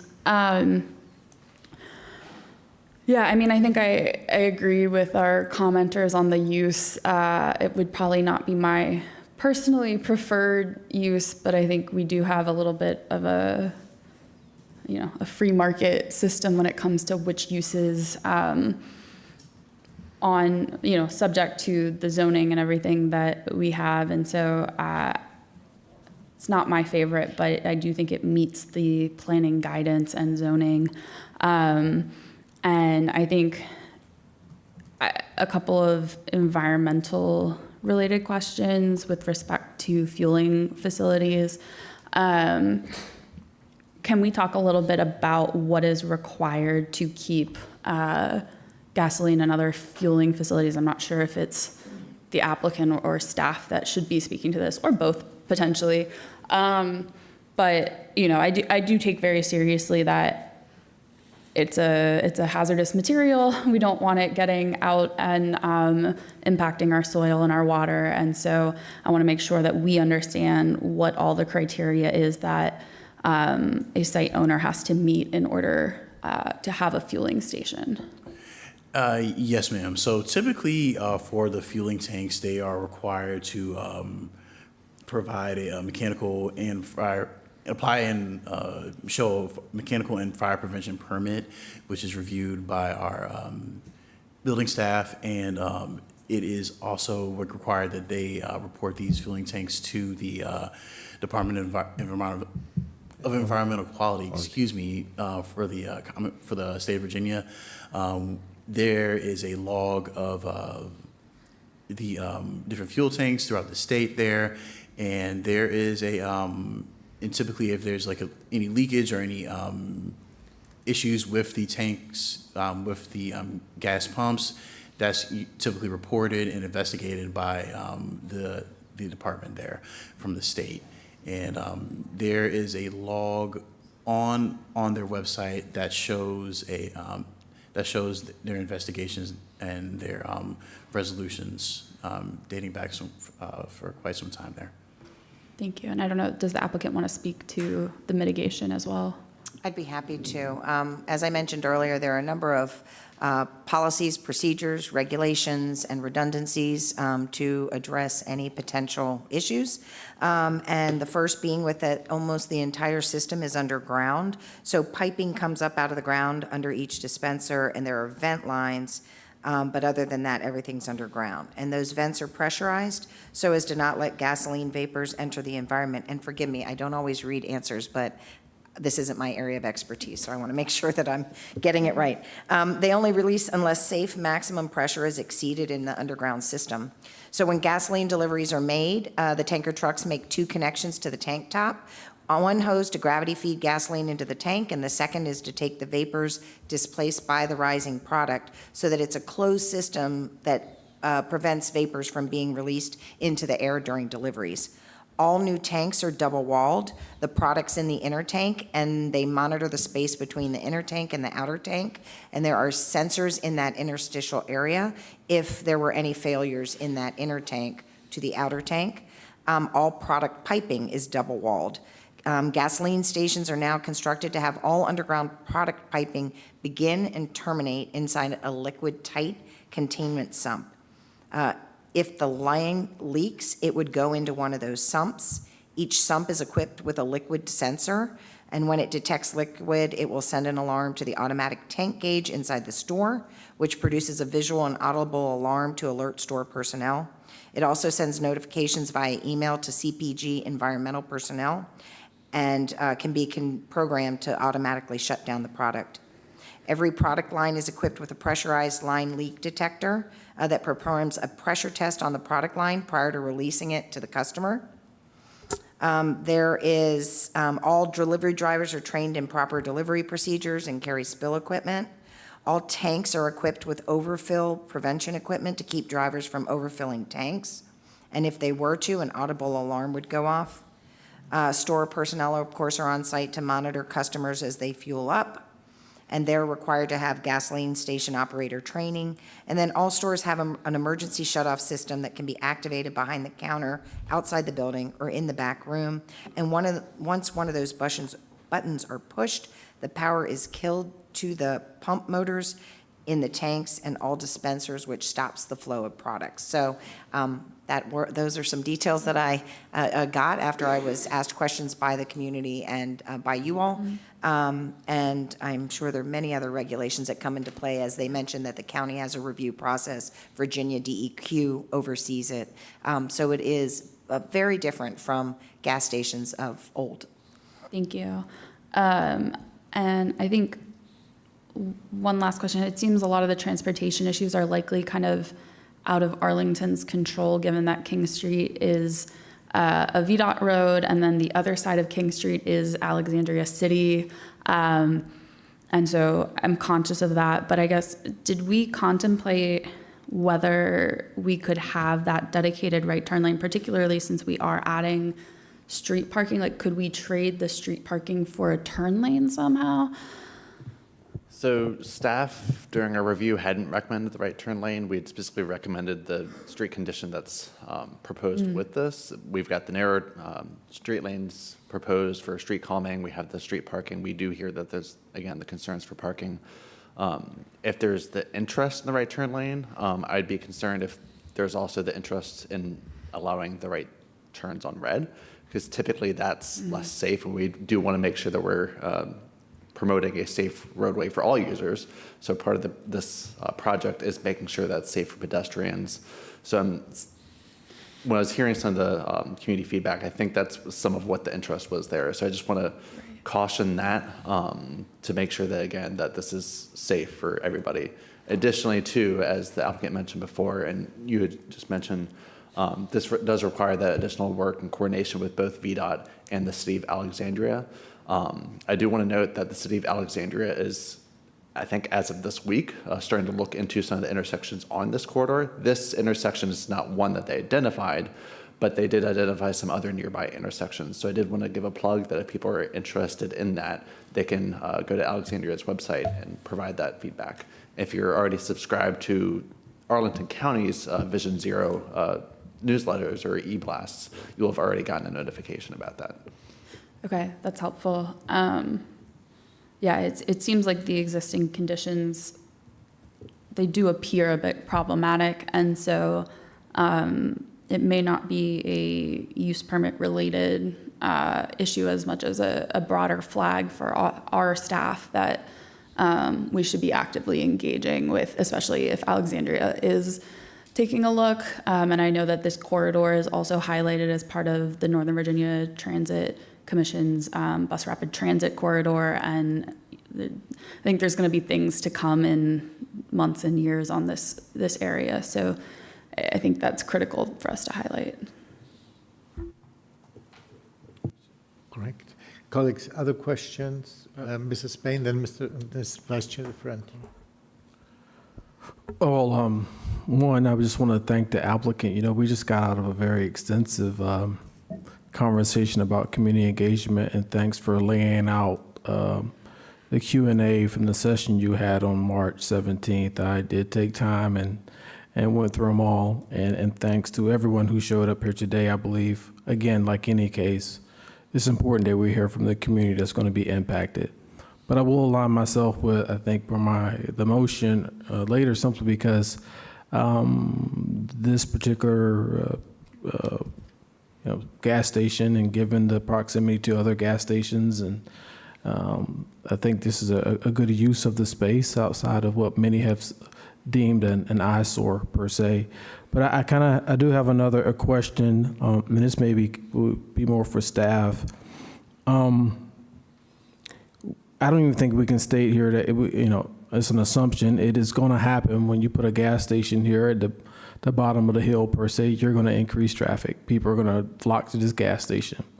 And so we saw some imagery just a short time ago that was provided to us that is somewhat concerning. But do we have a history of accidents from a public safety perspective, perhaps what has happened in the past year or so at the intersection of Chesterfield and King Street? Any history on accidents there? I don't have that offhand. I'm sorry. Okay. Mr. Chair, I would love to get some data on that. Not that at some point in time, I'd be curious to know if we've had accidents and what those numbers have looked like at around that intersection over the past year or so. Noted, but yeah, I get separate it. from Separate. I gotcha. And lastly, there was a question that was brought up by Mr. Brault a little while ago about EV stations and perhaps the consideration of that. This is to the applicant. Any thoughts about EV station, charging stations on or about your property? And also, while I'm at it, can you talk about here we go again, one way in, one way out. I understand coming down Chesterfield, we're going to put some parking spots there to the side, but why you did that, and, anybody who wants to get to the gas station is technically going to have to come around and get on Chesterfield to get gas, but can you talk a little bit about those two issues? Sure. As to the EV chargers, there is no plan for EV chargers Okay. on the property. We are meeting the parking requirement Yes. and want to make that parking available to customers who are typically coming in and leaving very quickly. Where I've seen EV chargers, sometimes I've had car dealerships, where someone's going to be there for quite a while, and then it makes sense. But in this particular location, that did not make sense, as we want the parking spaces to be available for quick turnover. Yeah. As to the access for traffic, we actually found it to be a benefit to provide two different access points, one on Chesterfield for that smaller use on Chesterfield, and the separate one for the gas station and convenience store on King Street, to direct that traffic on King Street, right? So we know that we'll get a lot of pass-by trips. It literally are people who are driving on the road and say, oh, I need gas, or I need to pick up, a drink or something, and then they stop and get the gas on their way to somewhere else. And so we were actually trying to keep the traffic from coming into this property, circulating down, and then creating conflicts onto Chesterfield, right, as they come in and out on Chesterfield. And then there's also just a topography issue of getting from the top to the bottom. Right. So the Chesterfield, we did try to pull those curb cuts as far away as we could from the intersection to avoid some of the conflicts that I think the neighbors have witnessed with the Wendy's. Yeah. Okay. Thanks, Mr. Chair. Thank you. Other questions? See Mr. DeFerent. Yeah, this is, I'll try and be quick, and this is wrap up. This is all I got to say on this. Mr. Johnson and Mr. Rowlett, this is the first time you come. Thank you for serving the county and for joining us. Hopefully we are nice, even though it was a very, very long day. The Ms. Pushkar, the comment and response, I just want to echo Mr. Spain's. That is, I've seen it a few other times, but it's very helpful. And Mr. Breo, I don't know if I got the pronunciation correct, but he cited how helpful it was. I saw your name a couple of times. I parked on Chesterfield when I'm knocking doors, and it is crowded. I parked up the hill a little bit, but it is crowded. I will say, so just to get to substance, trying to understand, there's a utility pole that, I'm sorry that Ms. Sue had to leave, and it's reasonable she had to leave. It's a long day, but I wanted to respect that she stayed to testify. And but she pointed to a utility pole that either could have been part of the light, but the part that's on your property, are you undergrounding that or not? Or is there still, there could be a utility pole for the traffic light or a utility pole for power? Just maybe you can help me a little bit with that. I don't know the answer to that. Because undergrounding utility poles, as I understand it, is hundreds of thousands of dollars, but it depends. But I just wanted to know. Yes, Carlos Mendia with Bowler DC with the applicant. So it is a dual utility pole. It has a transformer on it that powers multiple properties, and it also has a traffic signal box on it. So to underground that or relocate that, would have to go through VDOT signals and redo the entire intersection. And we've brought it up, but they're not open to that at this time. Got it. There's a separate, I'm glad you mentioned VDOT. Thank you for helping to explain it for me. There's this, and also it's a traffic signal, and so I don't quite know how that would work if it, but VDOT may, and so that's separate. Good there. The only other question that I had is on the signage on the site. I don't know whether it's for staff, but it seems like, inflation is a real thing, but Mr. Braille asked for signage with respect to noise on the site. And I don't know, first it would be to staff. Is that something that we could require? I mean, it does not seem like it's the utility pole seems like a break the banks, a lot of stuff. But the signage on the site for noise, Mr. Schreiber, I'm glad you're here because you've bailed me out 3 or 4 times today, so. No, I'm just going to help you out one more time. Hopefully. It's your last But we have on other use permits for things like live entertainment, where it really is the use within a building where we think that use itself could potentially cause some type of neighborhood concern. So you'll see for some of our live entertainment establishments, especially in like Clarendon, you'll see little signs. They'll say things like, residential neighborhood nearby, please respect the peace of neighbors. So we have done that on those, but this is a different type of use permit that's more about like new construction for this use. Would there be a problem if we did this? No, you could, I mean, it'd be up to the applicant if they agree to it. You could condition it. I'm not interested in conditioning, but doesn't seem like or the 1 year, whatever. This doesn't seem like a break the bank thing. And the discussion about the slip lane, Mr. Johnson, I apply the logic of the slip lane, which before I was on the county board, I took every slip lane, and then Eric Gutschall explained it to me, and I was like, slip lanes are bad ideas, we shouldn't have them. I still would take them if they were there, but that's full confession. So, but the slip lane, too much, and I'm not going to slow us down, it's late, but I don't know if you have an immediate thought, Ms. Pushkar, or it's 1 year down the road, but that seems like a way to honor a little listening that might help with the neighbors. Understandable, and I don't think my client's opposed to putting in a sign that says, be respectful of the neighborhood or whatever. We can talk to staff about what that language may say. I guess my question is it seems to me that would be appropriate for the downhill use. For the King Street side of things, I'm not really sure how that signage would make a difference because it's farther removed from the community. That all seems logical. I'm not going to slow it down or make it contingent. He stayed here like 9 hours to testify, and he was so nice in everything else that he said that I want to try to do something and not make it contingent. Thank you. Uh-huh. I mean, it's only the noise that's towards the multi-story building that's in the back. I would just add on to that. I used to live next to a gas station over in East Falls Church, and that Exxon does have that signage and has had it for many decades.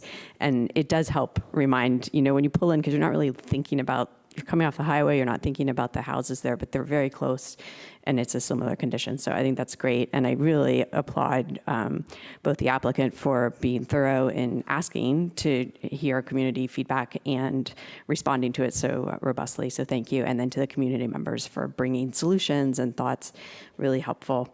And I think that's all I've got. Thank you. Colleagues, any more? I have only two remarks to make. Number one, yes, gas stations come with increased risk, but also they come with enormously evolved specs. And from the point of view of petroleum contamination, I happen to work with one of our friendly DEQ, Virginia DEQ engineers who did the probing in Columbia Pike, and they do from time to time, they take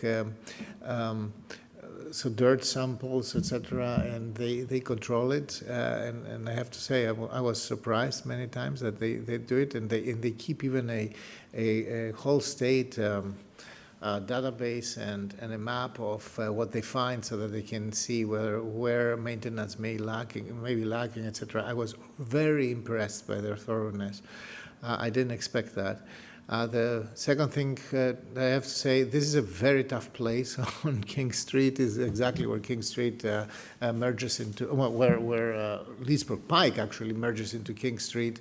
It has very tough traffic. Until and unless the Northern Virginia jurisdictions come together and realize what Ms. Coffey mentioned, which is the BRT system and the significant improvements there, I don't see how this is going to be any better. This here, the project that is in front of us today, this is a significant, in my opinion, significant improvement. I note, Mr. Priu, I note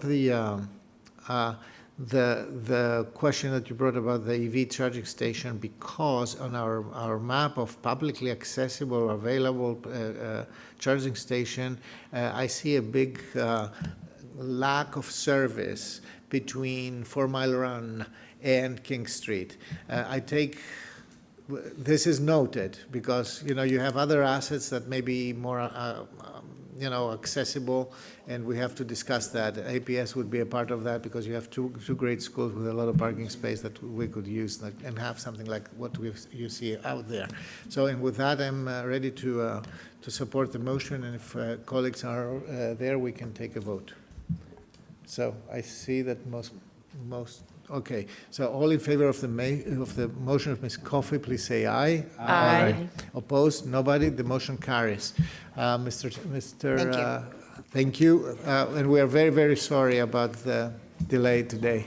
Well, now I can call my mother back. She's called me no less than 3 times since I've been sitting here trying to figure out where I am. So That's right. I'll get to the party. It's all good. there is a special place in the after wedding party for those There you who go. line for a reason. That's right. I'm going to take an Mr. Uber. Clerk, so I can... are there any other item, any other items? There are no further items on the board? for the board. No? Okay. Then, colleagues, without objections, we are adjourned. Oh. Recessed, Mr. Chair, recessed. Oh, yes, we're recessed. I correct that for the record until Wednesday. Wednesday, April 9th. At Wednesday, this is very important. Wednesday, April 9th at 1 p.m. Here in this room at 1:30 p.m. 1:30 p.m.